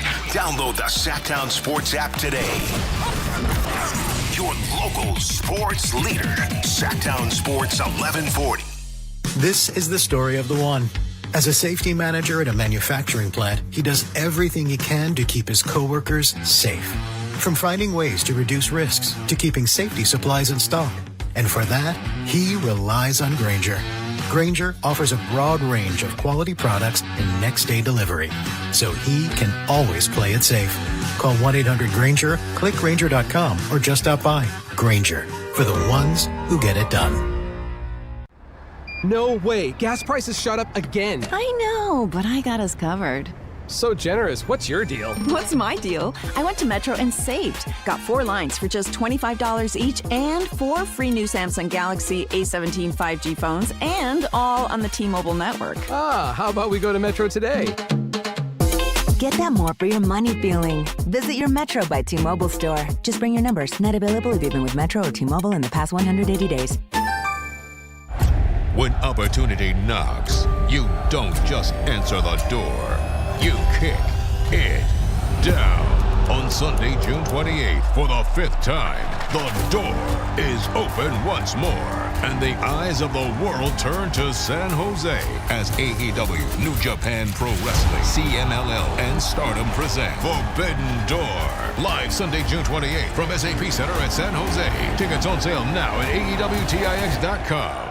Hey, it's Carmichael Dave. I'm talking to Chad Hoblet of Hoblet Dodge Chrysler Jeep Ram. Chad, what's going on for the Memorial Day sales event? Right now, you can save up to $16,000 off MSRP on new 2026 Ram 1500 crew cabs. Plus, with an EPA estimated combined 22 MPG, you're going to save big at the pump. It's true. Getting fuel is easily one of the scariest things to do nowadays. I get it. And a new Ram could be what you need to cut your fuel costs long term. Plus, you'll enjoy best-in-class luxurious cabin comfort and the most luxurious Ram 1500 ever. If you've been thinking about a new truck, you have to start with Ram. Plus, with over 500 new Rams available, your new Ram is waiting at Hoblet. Search, select, and save through their whole inventory at HobletDodge.com. Unbeatable prices, unbeatable selection. Nobody beats Hoblet, period. 16,000 total net savings after $54.67 factory incentive and $85.33 dealer discount. Incentives include 1,000 Hoblet trade-in assistance on eligible vehicles, 500 business owner bonus with proof of business ownership, and 500 military first responder bonus for eligible members. 5 of this net savings. See dealer for details.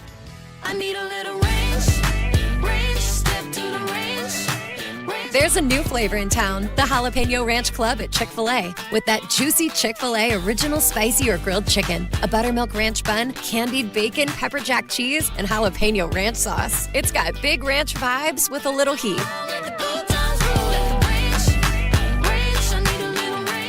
Chick-fil-A's new Jalapeno Ranch Club, available for a limited time only. Order ahead on the Chick-fil-A app. Join us at Camping World's Red, White, and New Trade event, our biggest trade event of the year, May 14th through the 17th. Trade in your RV and get the highest value guaranteed. Then upgrade for less with new RVs starting as low as $94 a month. Plus, take 25% off select maintenance services. Save up to 40% on camp-ready must-haves. And enter to win a new RV. Don't miss the Red, White, and New Trade event at your local Camping World, May 14th through the 17th. We'll see you there. KHD1 Sacramento, KYMX HD3 Sacramento. From the Power Business Technology Toshiba Studios. This is Sactown Sports 1140.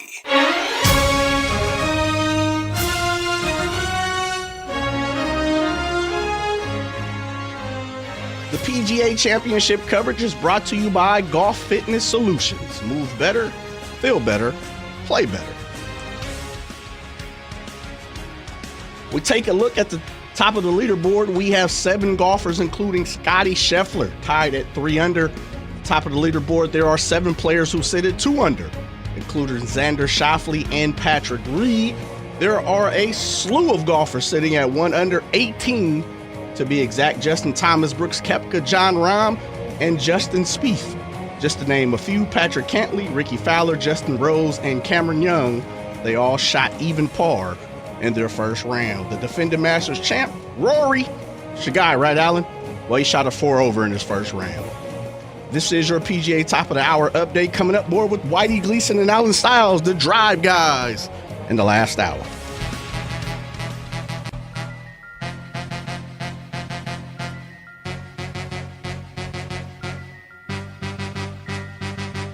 Live and local, it's the Drive Guys. Watch the show on youtube.com/Sactown Sports 1140. Or listen on the Sactown Sports app. Brand new NFL schedule being unveiled as we speak. Before we get to that, Alan, Jay, BYU forward AJ DeBonsa met with the Wizards in Chicago during the NBA pre-draft camp, according to Mark J. Spears. Of course he did. Washington supposed to visit with multiple players. DeBonsa also met with Utah, Chicago, Brooklyn, Atlanta, Dallas, Memphis, the Clippers, and the Sacramento Kings. But you know that it's Sac. Sac is lit. Say we Like, moving that's on how it is. up. Sac is lit. Say we moving on up. It will be lit in Sacramento. To the first pick. We finally got a piece of the pie. It's been a long We did it, baby. Uh-huh. We back. Very nice of him to meet with the Kings. Yeah. You never know. He doesn't get to pick what teams he meets with. Very nice of him to meet with the Don't you? Don't the teams request it? Yeah, but you don't have to take them. Yeah. Right. Yeah, I've been part of that where we've been turned down a few times. I got sent over to one place and Jay, come back. Never mind. Huh. What does this do to Matt's podcast tonight? Well, Matt's the one who initially said nice of him to meet with the Kings. So okay. This has nothing to do with the heat that's about to drop. Mm-hmm. Check out the Matt George podcast. You're probably already going to do that, right? But looks like there's indications from Matt George that we may know of mutual interest between the Kings and AJ DeBonsa. I don't know. Yeah. I mean, that's what he seems to be suggesting. Yes, which is what he suggested 2 months ago. Mm-hmm. So we understand where it's at. We understand what the Kings would like. Can I say this? Please do. I understand that he's got the star. You're going to say it whether I say yes or no.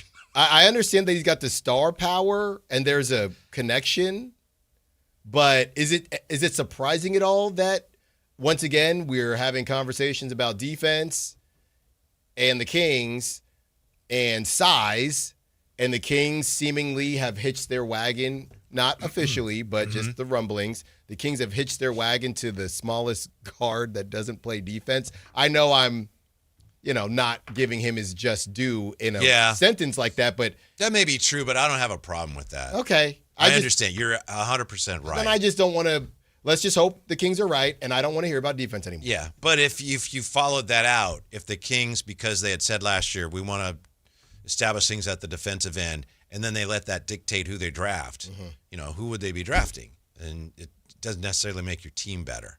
Again, to me, it's not literally everything we do is going to be based on defense.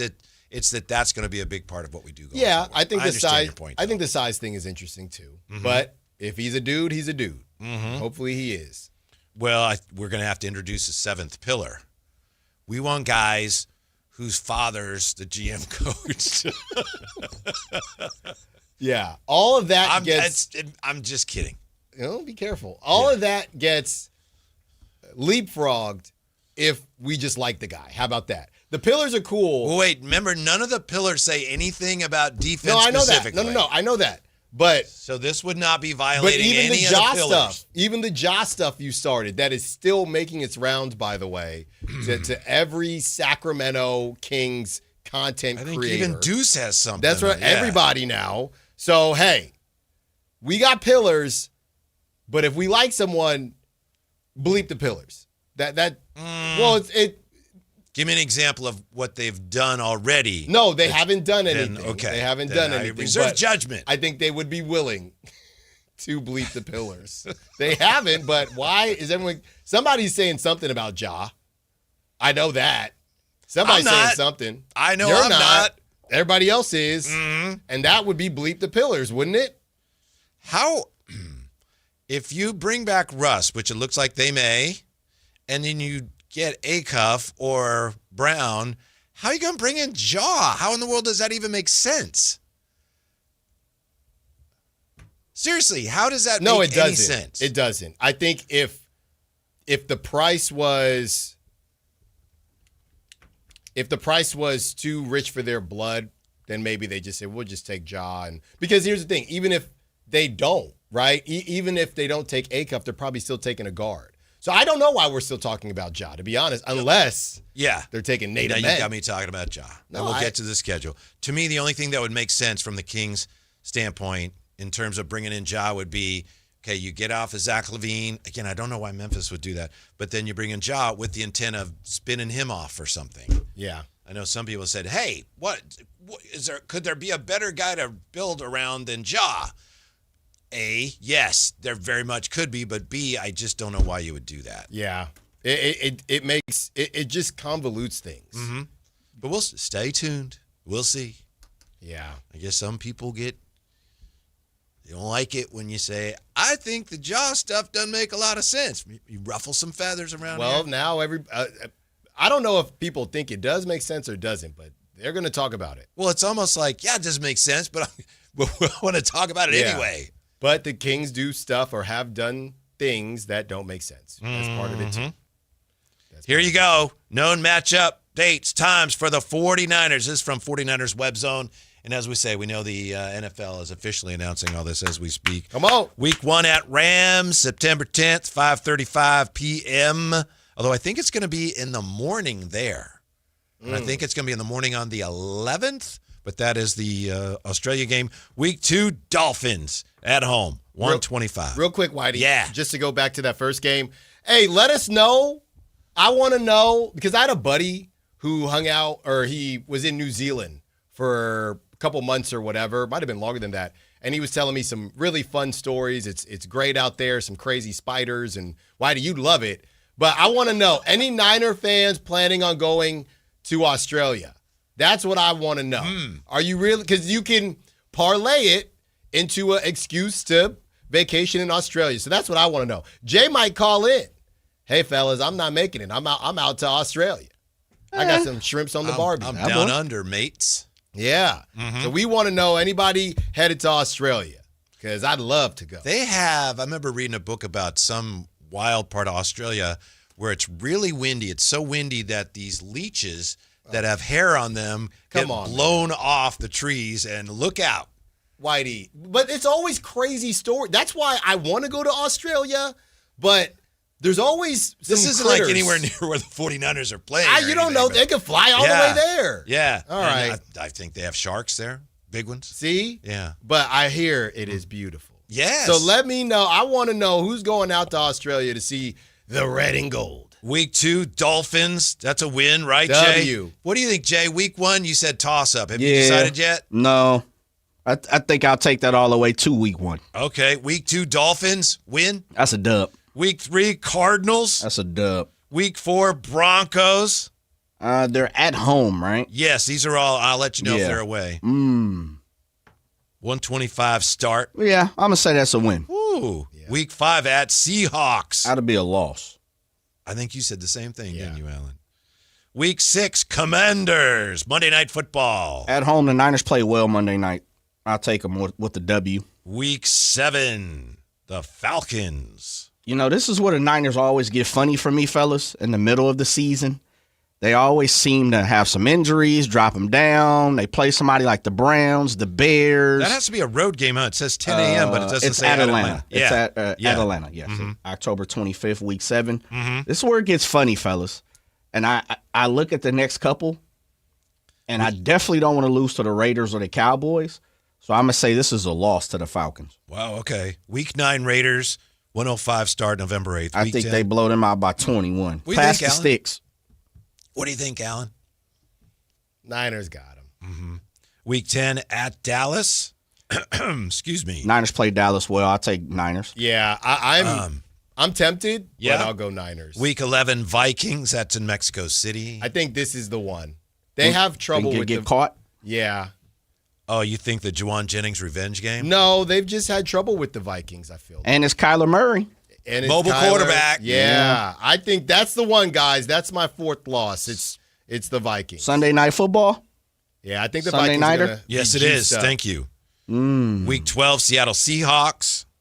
They'll win. They'll split with the Seahawks. Week 13 at Giants, They'll 10 a.m. start. Stomp all over them. Week 14, the Rams. Depends on what they do in week 1, but they'll split with the Rams. So you take a loss or a win wherever you want to get it. Week 15, of course, you hear all the games here in Sactown Sports. Of course. Week 15 at Chargers, Thursday night It's a football. Thursday night football game. Harbaugh. Could get squirrely. It could.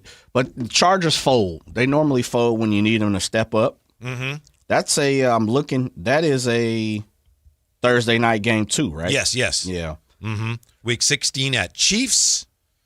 It's at Chiefs, but it's a 125 They'll start probably for us. lose that. Week 17, Eagles. Sunday Night Football. They'll stomp them out. Yeah. They could send 7 guys out on the I don't field. know They about beat the stomp Eagles. out. Stomp out. I don't know about stomp You out. heard They what I dominate said, man. the Eagles. Ownage is ownage. Yeah, they got Michael Lemon now. And week 18 at Cardinals. Don't even know if that's January 9th or 10th. Or at Yeah, least. it hasn't been decided yet. Yeah. Mm-hmm. Mackay Lemon. Okay. I was thinking about Michael Brown Jr.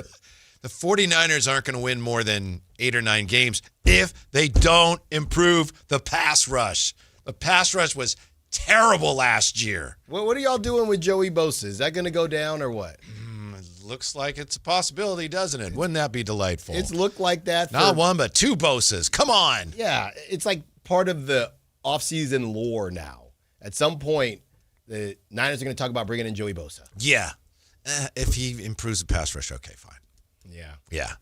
How about your Raiders? What do Now we know about we're your talking. Raiders? Y'all want to hear about some dubs? Y'all trying to eat a W? First game. Miami Dolphins coming in to Viva Las Vegas. Are That's the Raiders a going to W. beat the Dolphins? That's a dub. Let's start there. 1 dub, 1-0. Tell everybody about it. Second game at Los Angeles Chargers. That's a home game for the Raiders. 2-0. Let's get it. Week 3. Let us know when Fernando plays, too, when he's... Okay. Week 3 Yeah. at New Orleans Saints. I know they like Shug and they like what they're building out there. I do think the Raiders could get got. They randomly win in New Orleans a decent bit, but I'm going to go 2-1. Then So you got them beating the Chargers? I got them beating the Chargers in L.A. because it's a home game. I do have them losing to the Saints. Ooh. So they are 2-1 now. I got them losing to the Chiefs, 2-2. At home?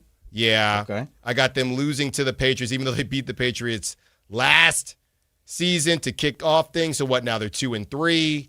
Now they get the Buffalo Bills. They're 2-4. Rams at home. 2-5. 2-5. They get the Jets. 3-6. They get the Niners. 4-6, baby. Stop playing with me. I'm sorry. You had them like 3-0, and then I was looking at the text line and come back, and they're 3-6. Yeah, it went what left. did I miss? It What went happened? left. Who got hurt? It went left. The Raiders in general. No, Niners will get them. So what, Jay? They're 3-6. You said 4-6. No, You- okay. 'cause So you got now them so they're winning. 3-7. 3-7. They host the Seahawks 3-8 at Denver 3-9. This is grim. At the Cleveland Browns. Ooh, where you got? I need it. I need it. Gonna be snowing. 4-9. Give me. I can't take another L. 4-9. 2 days after Thanksgiving? Nah, I Couple of need them. it though. 4-9. They'll lose to the Chargers one of the games. 4-10. Broncos. They at got to home? get them once. Okay. 5-10. Boo-hoo. That's right. 5-10. Boo-hoo. That's what we're gonna be saying. 5-10. Tennessee Titans 6-10. Give me that. You are gonna be Arizona saying Cardinals boo-hoo a lot, it sounds 7-10. Yeah. At the Chiefs. Splitting? Yeah, they'll split that. Look at that. You got them 8? 8-10. So they're 8-9. 8-9. And you flip one of those, that's 9-8. When did you say Fernando's going to start playing? I missed it. I don't know. Okay. I don't know. You know, it's about the team, Whitey. It's not about individuals. All right. Okay. Okay? But if Kirk starts out hot, we might not see him. 8-9 is going to be enough to go, if it wasn't for this, wasn't for that. Oh, yeah. You'd be right there in the wild card. Oh, yeah. And if it's worse than that, and if anybody wants to make fun of me and say it's going to be worse than that, cool. We'll take another draft pick. I'm good with that. We building out here. From Stockton, California, Cowboys stomping the 49ers lock of the season, Jay. Man, come on now. Stop playing around. Cowboys? Lock of the season? Lock of the season. That's I hope pure you're not hatred. driving talking. in that impaired state. Yeah, man. Come No on, worries man. about that. Mm-hmm. I think the Niners over under DraftKings have them at 10.5. Michael Clay of ESPN, who's doing over under for the 4-letter, he's got them over under 9.5, setting the limit. So they'll be right there. They'll be 12-5, 11-6.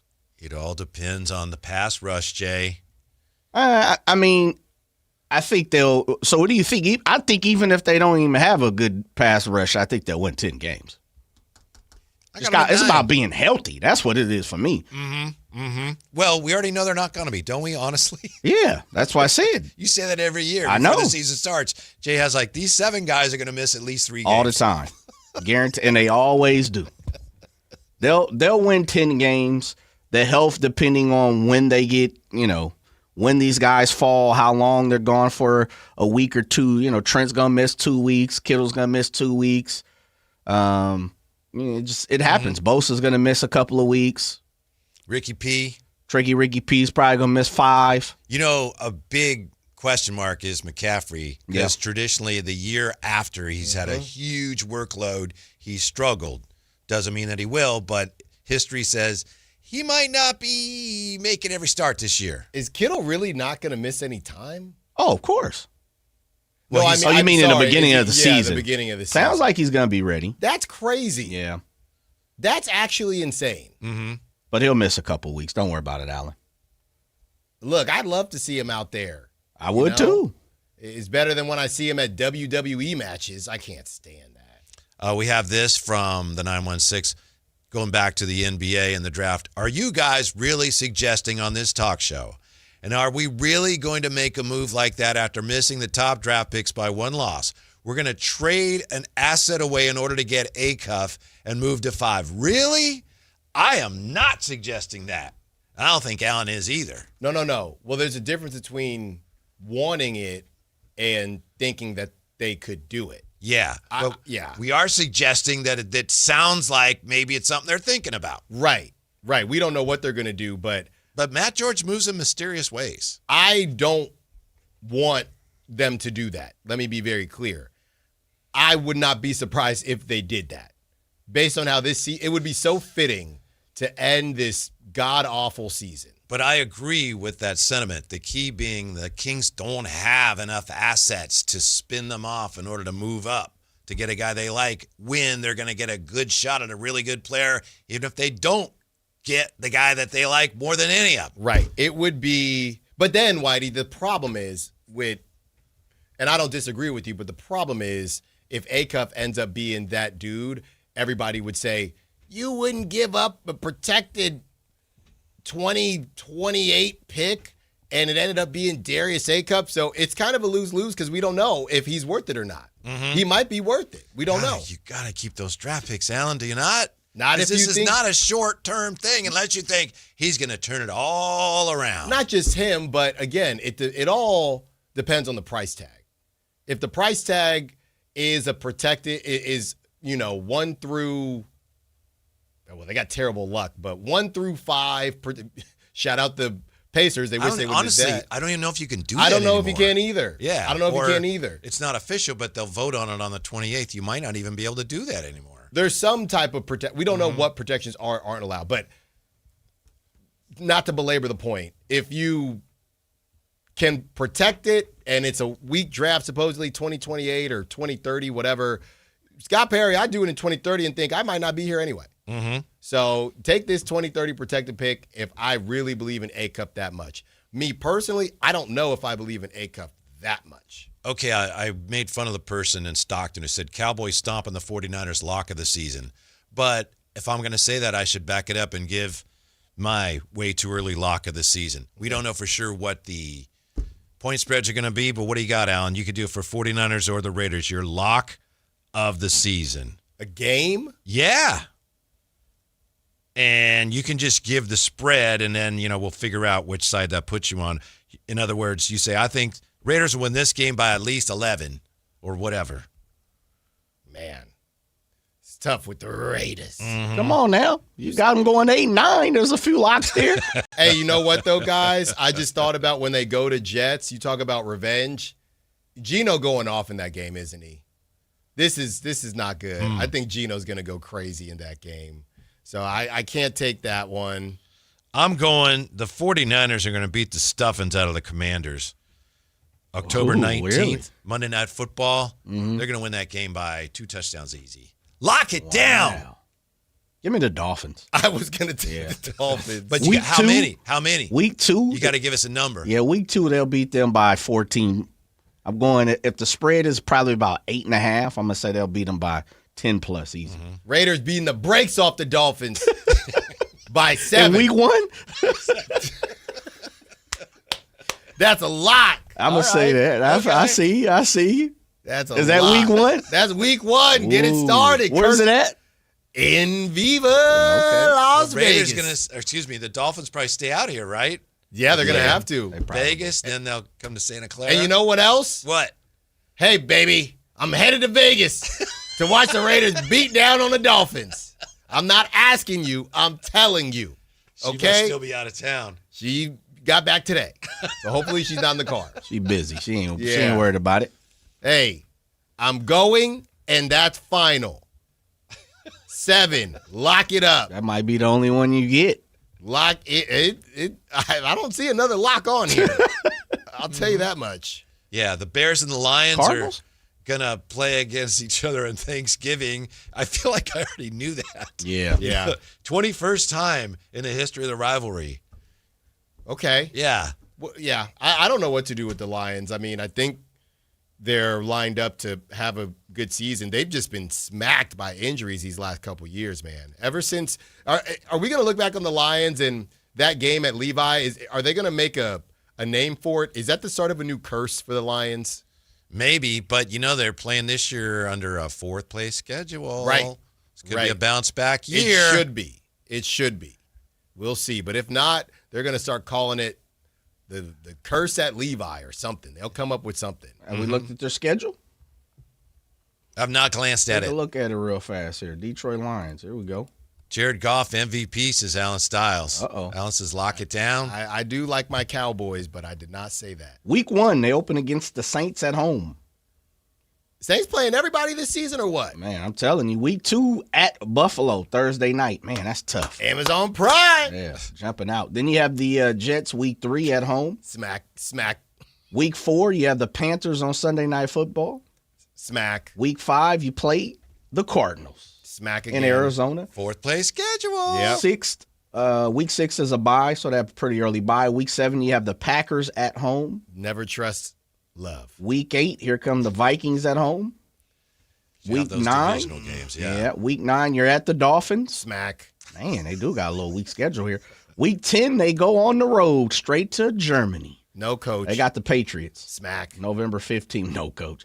Week 11, November 22nd, they have the Buccaneers at home. Week 12, they got the Bears for the first time on Thanksgiving, Whitey, as you talked about. Week 13, you got Atlanta in ATL at the Mercedes. Week 14, you got the Titans at home. Week 15, you go to Minnesota Sunday Night Football. Week 16, you play the Giants at home Monday night, so they got a Sunday, then a Monday. Week 17 at Chicago, and they end the season against the Packers in Lambeau. Man, I don't know what that's a winnable season. Over under. Yeah. DraftKings 10.5. ESPN 4-letter Mike Clay. He's got him at 12.1 win. Wow, I thought that was going to be lower. Yeah. It's funny, guys. It's almost like I know you get draft picks too, but the way they do these schedules, it's like some of these teams take a gap year, right? The Niners last season, or the season prior, led to them having a very easy schedule this season. It's like so many injuries, it turns into a gap season. Yeah. Then you can take advantage of the season the next go around. The Lions got to do that. But they still got the Bears, Packers, and Vikings. Unfortunately, that's just their division. Jay, what'd you say the number is for the Raiders? Did you say? I'm sorry. Raiders. 7.5. 4? Oh, stop it. I don't think it's up yet. Well, it's malfunctioning. It's not up yet. No, seriously. They're still deciding. Because I looked at it and it was like, nope, not up yet. Let's go back down, see if they've published their over-under. Where are the damn Raiders? Yeah, it's not up yet. Oh, okay. Still not up. So whoever the 4-letter ESPN analyst writer is, he hadn't posted it yet. What'd you say, Alan? 7? It'll probably be Let's see DraftKings. 7.5. Yeah, that's where I would have it. We'll come back with a look at why Alan is not happy with a Giants decision today. And we'll look at inside the numbers on the A's attendance too next on Sactown Sports. Listen up, Niner gang. Sactown Sports is your local home for 49ers football, and we're here to level up your game day experience. Download the Sactown Sports app and tap the contest banner on the homepage for your chance to win a pair of tickets to the 49ers home opener this season. Don't wait. Download the Sactown Sports app today. Your local sports leader, Sactown Sports 1140. When life calls for a little extra, a kitchen upgrade, paying off debt, or that dream vacation, Valley Strong Credit Union is here to help. With a Valley Strong home equity loan, you can tap into your home's value with competitive rates, flexible terms, and local guidance you can trust. Get approved in as little as 5 minutes, with funding in as few as 5 days. Your goals are within reach. Visit valleystrong.com to get your offer today. Valley Strong Credit Union. Grow your possibilities. Equal housing lender, NMLS number 456506. Under the flag in the Elk Grove Auto Mall, Elk Grove Honda has your Honda. And right now, you can lease the 2026 Honda Accord SE for just $269 a month with $49.99 down, including first payment due at lease inception, excluding tax and license. 35 monthly payments of $269 plus tax, license, and zero security deposit. Mileage in excess of $10,000 per year at 20 cents per mile. There's 5 at this price. It's the lease you can do. Done right here at Elk Grove Honda. Under the flag in the Elk Grove Auto Mall. I gotta get an Elk Grove Honda. Join us at Camping World's Red, White, and New Trade event, our biggest trade event of the year, May 14th through the 17th. Trade in your RV and get the highest value guaranteed. Then upgrade for less with new RVs starting as low as $94 a month. Plus, take 25% off select maintenance services. Save up to 40% on camp-ready must-haves. And enter to win a new RV. Don't miss the Red, White, and New Trade event at your local Camping World, May 14th through the 17th. We'll see you there. The NBA playoffs are underway, and now you can trade every game on Kalshi. You can also trade on who wins each series, the conference finals, and the championship. San Antonio is currently trading at 19% to win it all, meaning a $100 trade pays out over $500 if they take the title. On Kalshi, you're trading against other people in a live market. No house, no odds makers. And as odds move, you can buy in or out anytime throughout the postseason. For a limited time, download the Kalshi app and use code PASS to get $10 when you trade $10. KALSHI. Kalshi. Trade on anything. Is the crew on their way so we can fire up the grill? Cabrito, arrachera. They're gonna love it. Better go with birria and carne en su jugo. Classic Jalisco dishes with tradition. That seasoning is great, but northern Mexican-style meat speaks for itself. Let's make both. Deal. And to boost the flavor, ice-cold Pepsi. Its sweetness pairs perfectly. And to go with it, flour tortillas. And corn ones too. Hey, carne asada deserves Pepsi.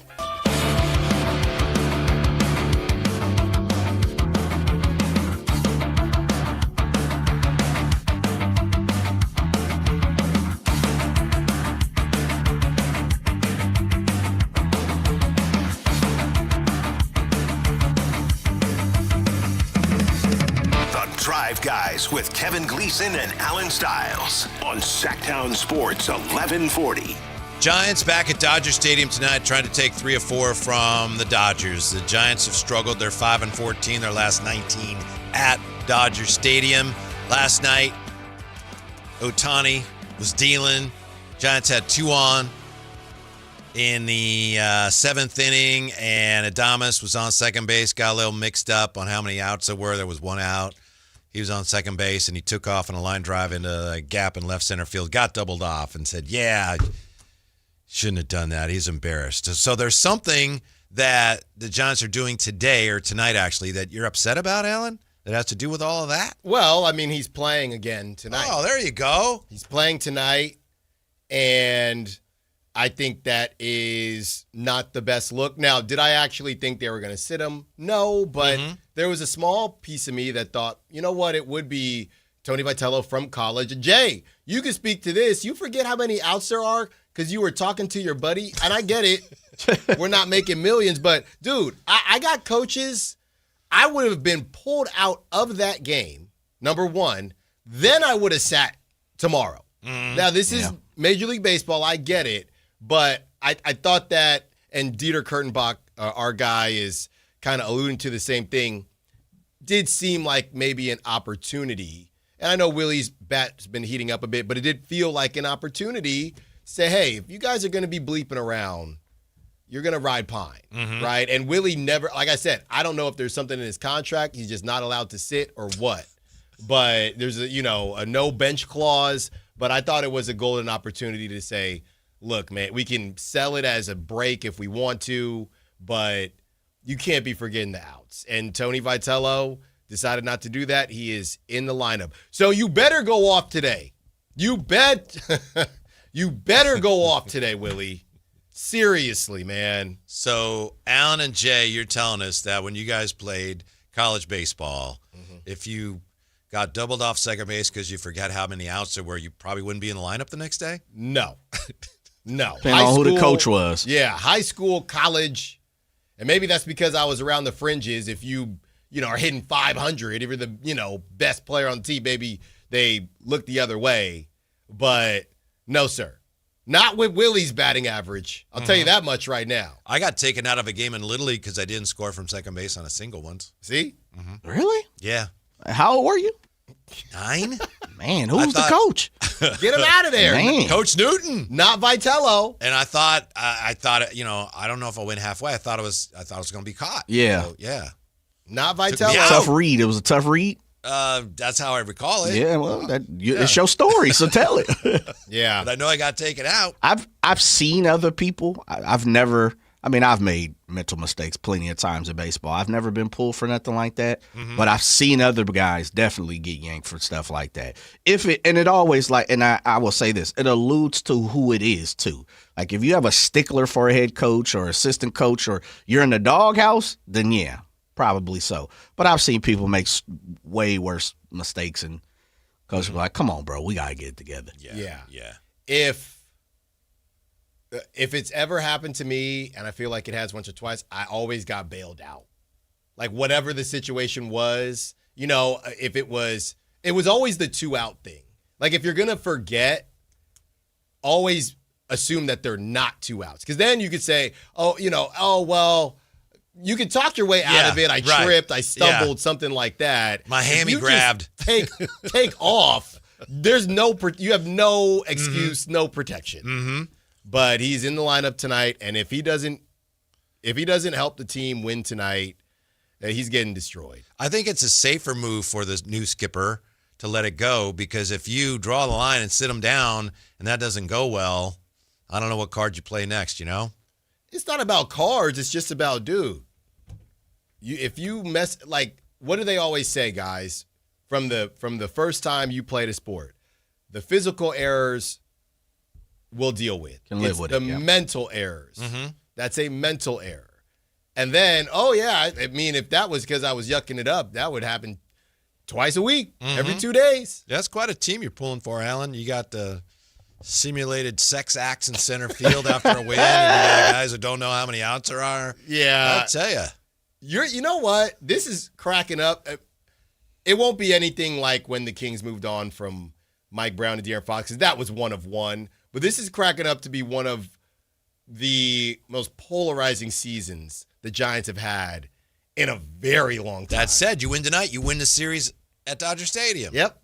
Just don't look at the schedule. That is, but you could actually win a series. You could take 3 or 4 from the Dodgers. Just don't look at the record because you won't feel good anymore.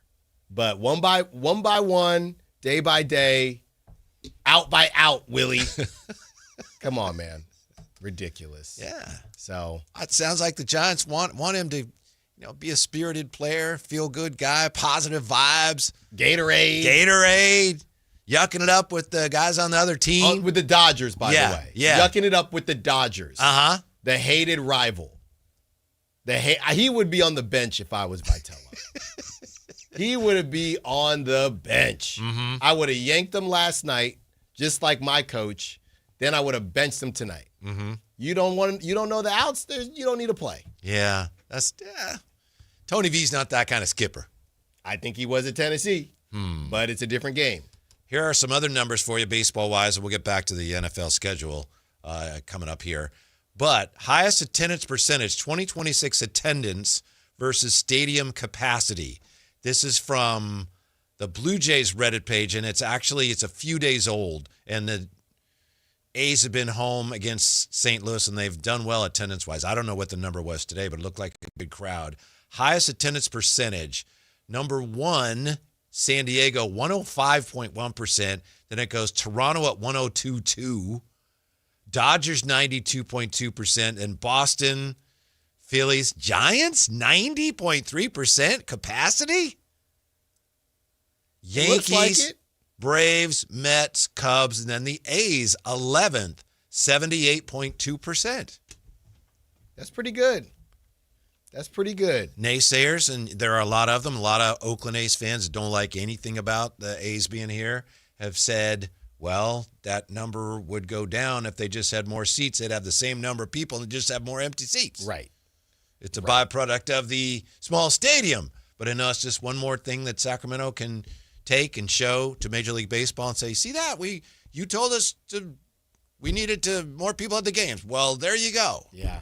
And it's interesting how everything timed up. Obviously, the schedule is the schedule, but they have a huge series. It's going to be rocking at Sutter Health Park, guys, this weekend. Then they're going to have the Yankees at the end of the month. So a lot of good notes here for the A's, getting ready to show everybody what they're prepared to bring to the table to get this expansion team. Who do you think's last? This is Tampa. Tampa Bay is, they're not last, but I don't see them on here. Oh, they're not even counted. Where are they? Where are you, Tampa Bay Rays? Who else is Maybe bad? they The are Reds. The Reds are 55.8%. Where are they at? That's like 23rd. Yeah, 11, 12, 13, 14, 15, 16. The Rays, by the way, are 69.9%. Really? They're 15th. Okay. I mean, Skeens. Reds are 22nd. Skeens probably helps a lot. Oh, man, the Pirates do a good job of the bobblehead stuff, too. The Pirates are next to last at 41.1%. Man. See? I know this team has Marlins, yes. Oh, wow. At what percentage? I'm going to say about 35. Alan? 32. 32.9. Wow. Dang, Marlins. What are y'all doing? City didn't want them. Y'all been to Miami, right? Yes. See, if you in Miami. You ain't worried about a Marlins game. You are not. I repeat, you are not worried about a Marlins game. I'll say this. I did the Super Bowl in Miami. It was Fort Lauderdale. They weren't even worried about the Super Bowl. It was so much stuff going on. Yeah, I don't know what's going to happen there. But they just sit there, and nobody seems to care that much. Was that the 49ers Chiefs, Jay? That was that was, oh, man. I'm blanking. You must have had a good think time. about it. I did. Enjoyed Let me yourself. think about it. So, some more ammunition for Sacramento's argument to Major League Baseball. Yep. We deserve a team. May 28th, big presentation. Look, is it going to come down to them or Salt Lake? Feels like Salt Lake, I don't know where Portland falls, but it feels like Salt Lake is the biggest issue, right? Portland's got that huge stumbling block of their funding mechanism, which is the jock tax, which in other sports, players have said, no, we ain't doing that. So that's a potential problem for them. Salt Lake City, I think it just comes down to, are they big enough? Right. Are they going to be big enough? Yeah. I like our chances. Now all of a sudden you like the chances. I do. Okay. I don't. It's not. Nothing's going to happen to like 2045, but still. Yeah. But it would be crazy if they pulled it off. I think it would be probably the most underrated, obvious, but one of those things where you would look back and say, yeah, that was pretty obvious that they made the most sense. But right now it seems underrated because people do seem, well, I do think the A's thing has helped, but it's also hurt where some people don't want Sacramento to get a team because they don't like the fact that they helped John Fisher. But Major League Baseball doesn't care about that. Yeah. They're the ones that move the A's. I think a lot of the perception nationally is going to shift once Sacramento comes out and says, yes, we are in the race. And then depending on the quality of the play. You know, at this point, they haven't even, like Maury Brown, we had him on. He talked about the top 10 cities, and Sacramento's like, yeah, they don't have anything yet. Well, they do. We just don't know what it is yet. Do you think anybody cares that it could come back to, and obviously time heals most wounds, but that it would be, man, the King or the city of Sacramento, they sold out. They helped John Fisher, kind of blood money, if you will, and they were awarded a team. Do you think anybody would? I don't think nobody in Sacramento would care about that, but do you think that could be a narrative? Well, if the A's ended up staying here, which I don't think is likely, it would never go away for a lot of people close by. Yeah. But if it's an expansion team, it'll always be there. But for the most part, it will fade. I think some people will never ever forget. Right. But I don't think baseball's. That's kind of Sacramento would in that case be able to say that's how we got a team. Sorry, but that's how we got a team. Yeah. I wouldn't call it cheating per se, but if you ain't cheating, you ain't trying. Well, I'm going to cheat if that's what it takes to win your little guessing game we have coming up. That's right. Teams that are iced out of nationally televised games. It's time to play 5 NFL teams that have 0 primetime games when we come back. Next on Sactown Sports. Take Sactown Sports with you everywhere you go with the Sactown Sports app. The most in-depth coverage of the Kings and 49ers. A library of written and video content. And all your favorite personalities all in one place. Download the Sactown Sports app today and get in on the action. Your local sports leader. Sactown Sports 1140. Patrick was way behind on his IRS taxes. I was in way over my head. The total amount ended up being somewhere just over $30,000. $30,000. Then the IRS came to collect. Started getting letter after letter. A lien had been filed against me. They were going to basically hang me completely out to dry. He had to do something. That's when I reached out to Optima Tax Relief. Patrick's life quickly got a lot easier. It was very easy, pretty much hands off. They picked up the ball and ran with it. And how'd it go? I couldn't believe it. I had to ask 2 or 3 times. I saved an incredible amount of money. How does Patrick feel about Optima? Couldn't be happier. They definitely helped me. Optima Tax Relief, the best place to call. They're the best in the business. Do what Patrick did and call Optima Tax Relief for a free consultation. Call 800-343-6460. 800-343-6460. 800-343-6460. Optima Tax Relief. Testimonial from an actual client. Some restrictions apply. For complete details, please visit OptimaTaxRelief.com. At Liberty Mutual, we love helping people with things like customizing car insurance, just like how we customize a song for you. Catered country tune. Liberty Mutual, saving you bucks by protecting your truck. 'Cause 30 told me to only pay for what I need. Thank you, Limu. I'll always trust in Limu with Liberty, Liberty, Liberty, Liberty. Tired of hearing scary radio ads about the IRS? Tax Relief Advocates is different. TRA is here to tell you that if you owe money to the IRS, whether it's $5,000 or $500,000, we have a solution. TRA can eliminate or reduce what you owe to the IRS with zero risk to you. We have over 1,000 5-star reviews on Google and an A+ with a BBB. End your tax nightmare today by visiting TRA.com or call 800-583-6681. That's 800-583-6681. No way. Gas prices shot up again. I know, but I got us covered. So generous. What's your deal? What's my deal? I went to Metro and saved. Got 4 lines for just $25 each and 4 free new Samsung Galaxy A17 5G phones, and all on the T-Mobile network. Ah, how about we go to Metro today? Get that more for your money feeling. Visit your Metro by T-Mobile store. Just bring your numbers. Not available if you've been with Metro or T-Mobile in the past 180 days.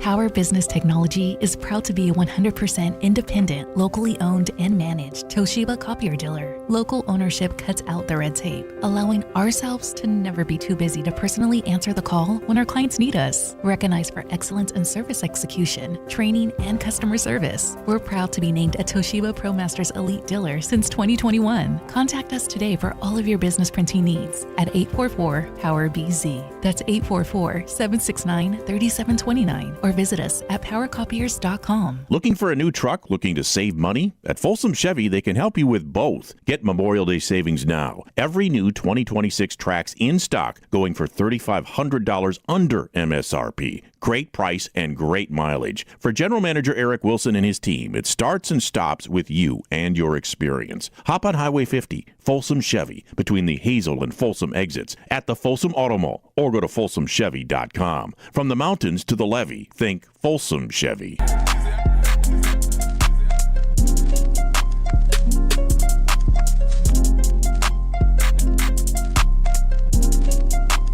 Your home for Kings basketball for over 25 seasons. Sactown Sports.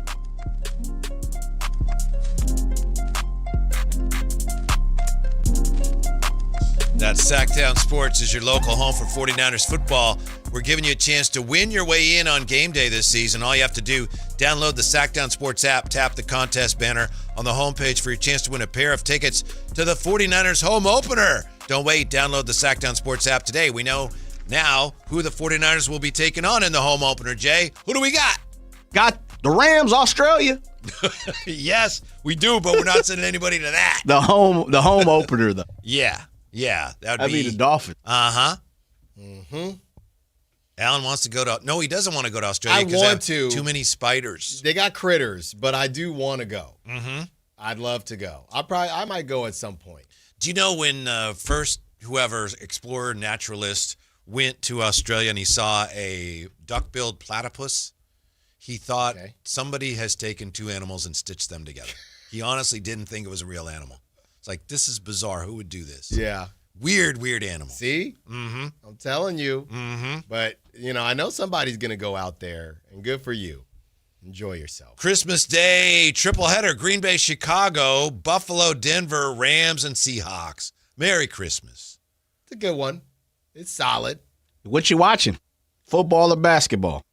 Or does it matter? Kind of depend on the day. It depends. Remember, there was a leaked Christmas jersey that was a Kings jersey. So that seems so long ago now. So long ago. We had so much hope.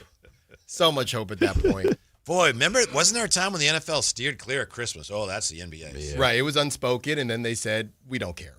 What are you going to do? Well, I think they floated a game out there. It might have been around COVID.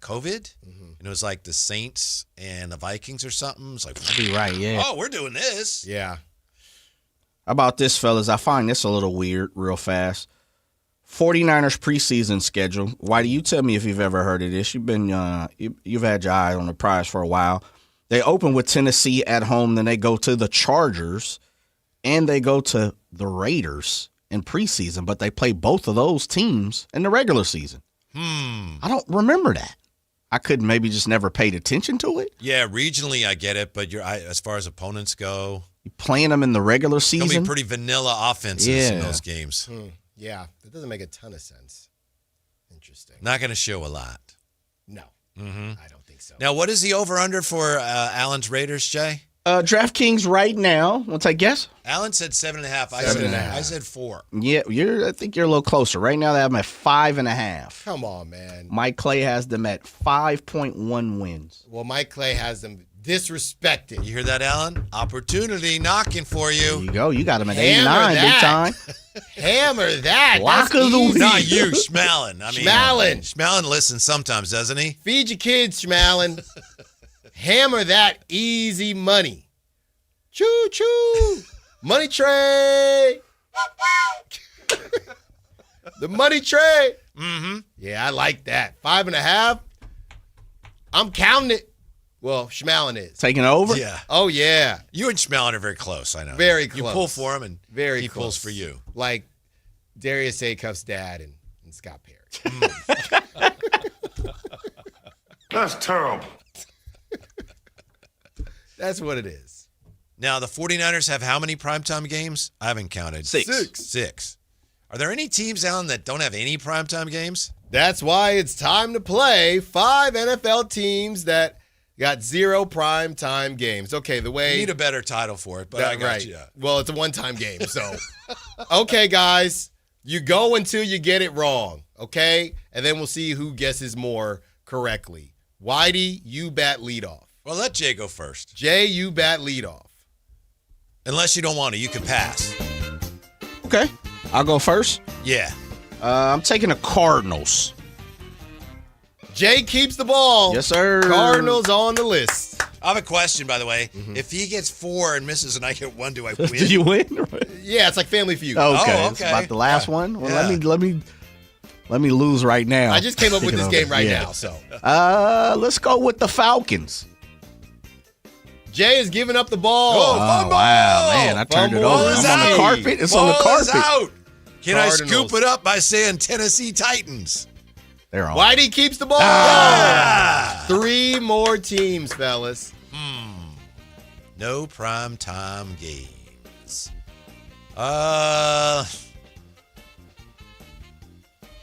Houston Texans?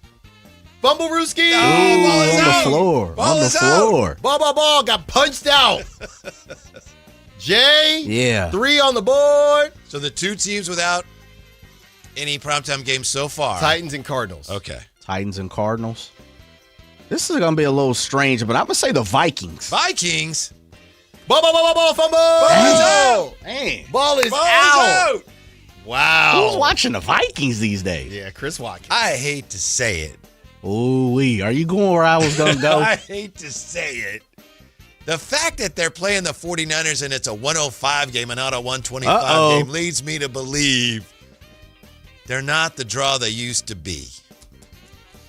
Raiders. Whitey keeps the ball. What? Yeah. With the number 1 pick? Yep, disrespectful. I was like, they got to have one with the number 1 pick? Yeah. Disrespectful. Wow. Titans, Raiders, Cardinals off the board. 2 more, Whitey. I'm going to stay where it's hot and humid. I'm going to go down south. Okay. Saints. Fumble, Risky. Oh, no. Whitey loses the ball. Jay can close it out. Titans, Cards, Raiders so far, right? Give me the Jets. Jay keeps the ball. Yes, sir. Oh, one away Give from me the victory, Jets. Jay. Opportunity to close it out. 5 teams that are not on the primetime schedule in the NFL. Okay. We're missing Jay, somebody. I know is not checking it, and I have not looked. Nope. Oh, man. How about no one can? Well, they're gonna be on a Thursday night, so I know the Jags will be there. The Jags always play Thursday night. I know. Yeah. I know. Ooh, it's terrible. How about the Browns? It's on the ball. It's on the ground. It's on the ground. It's on the ball. Get that ball. Who cares about Deshaun Watson these days? Get that ball. I don't disagree, but they got one. Really? Must be against Bengals. Yeah. Whitey Gleason. The Bengals are interesting, but I'm not going there. You know the golden boy Big over Joe. there. Come on. Big Joe. Joe Brr. The golden boy. I know there's gotta be one of them. I'm going Jacksonville. Fumble! Get on that Jay. ball! All right, I know we're running out of forgetting? time here. Yeah. So we got to go. I'll give you what conference. Okay. And they are AFC. Colts.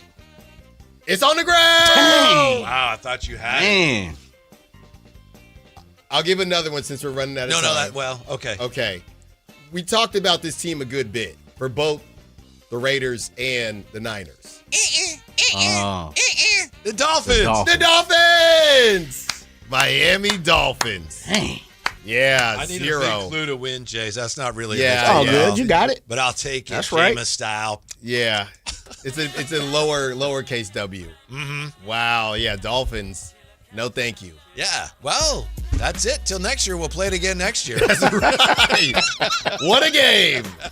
What a game. Thanks for being with us. We're back with you tomorrow. Tomorrow's Friday, isn't it? We made it, baby. Yeah, more good news. Golf to Go is coming up next on Sactown Sports.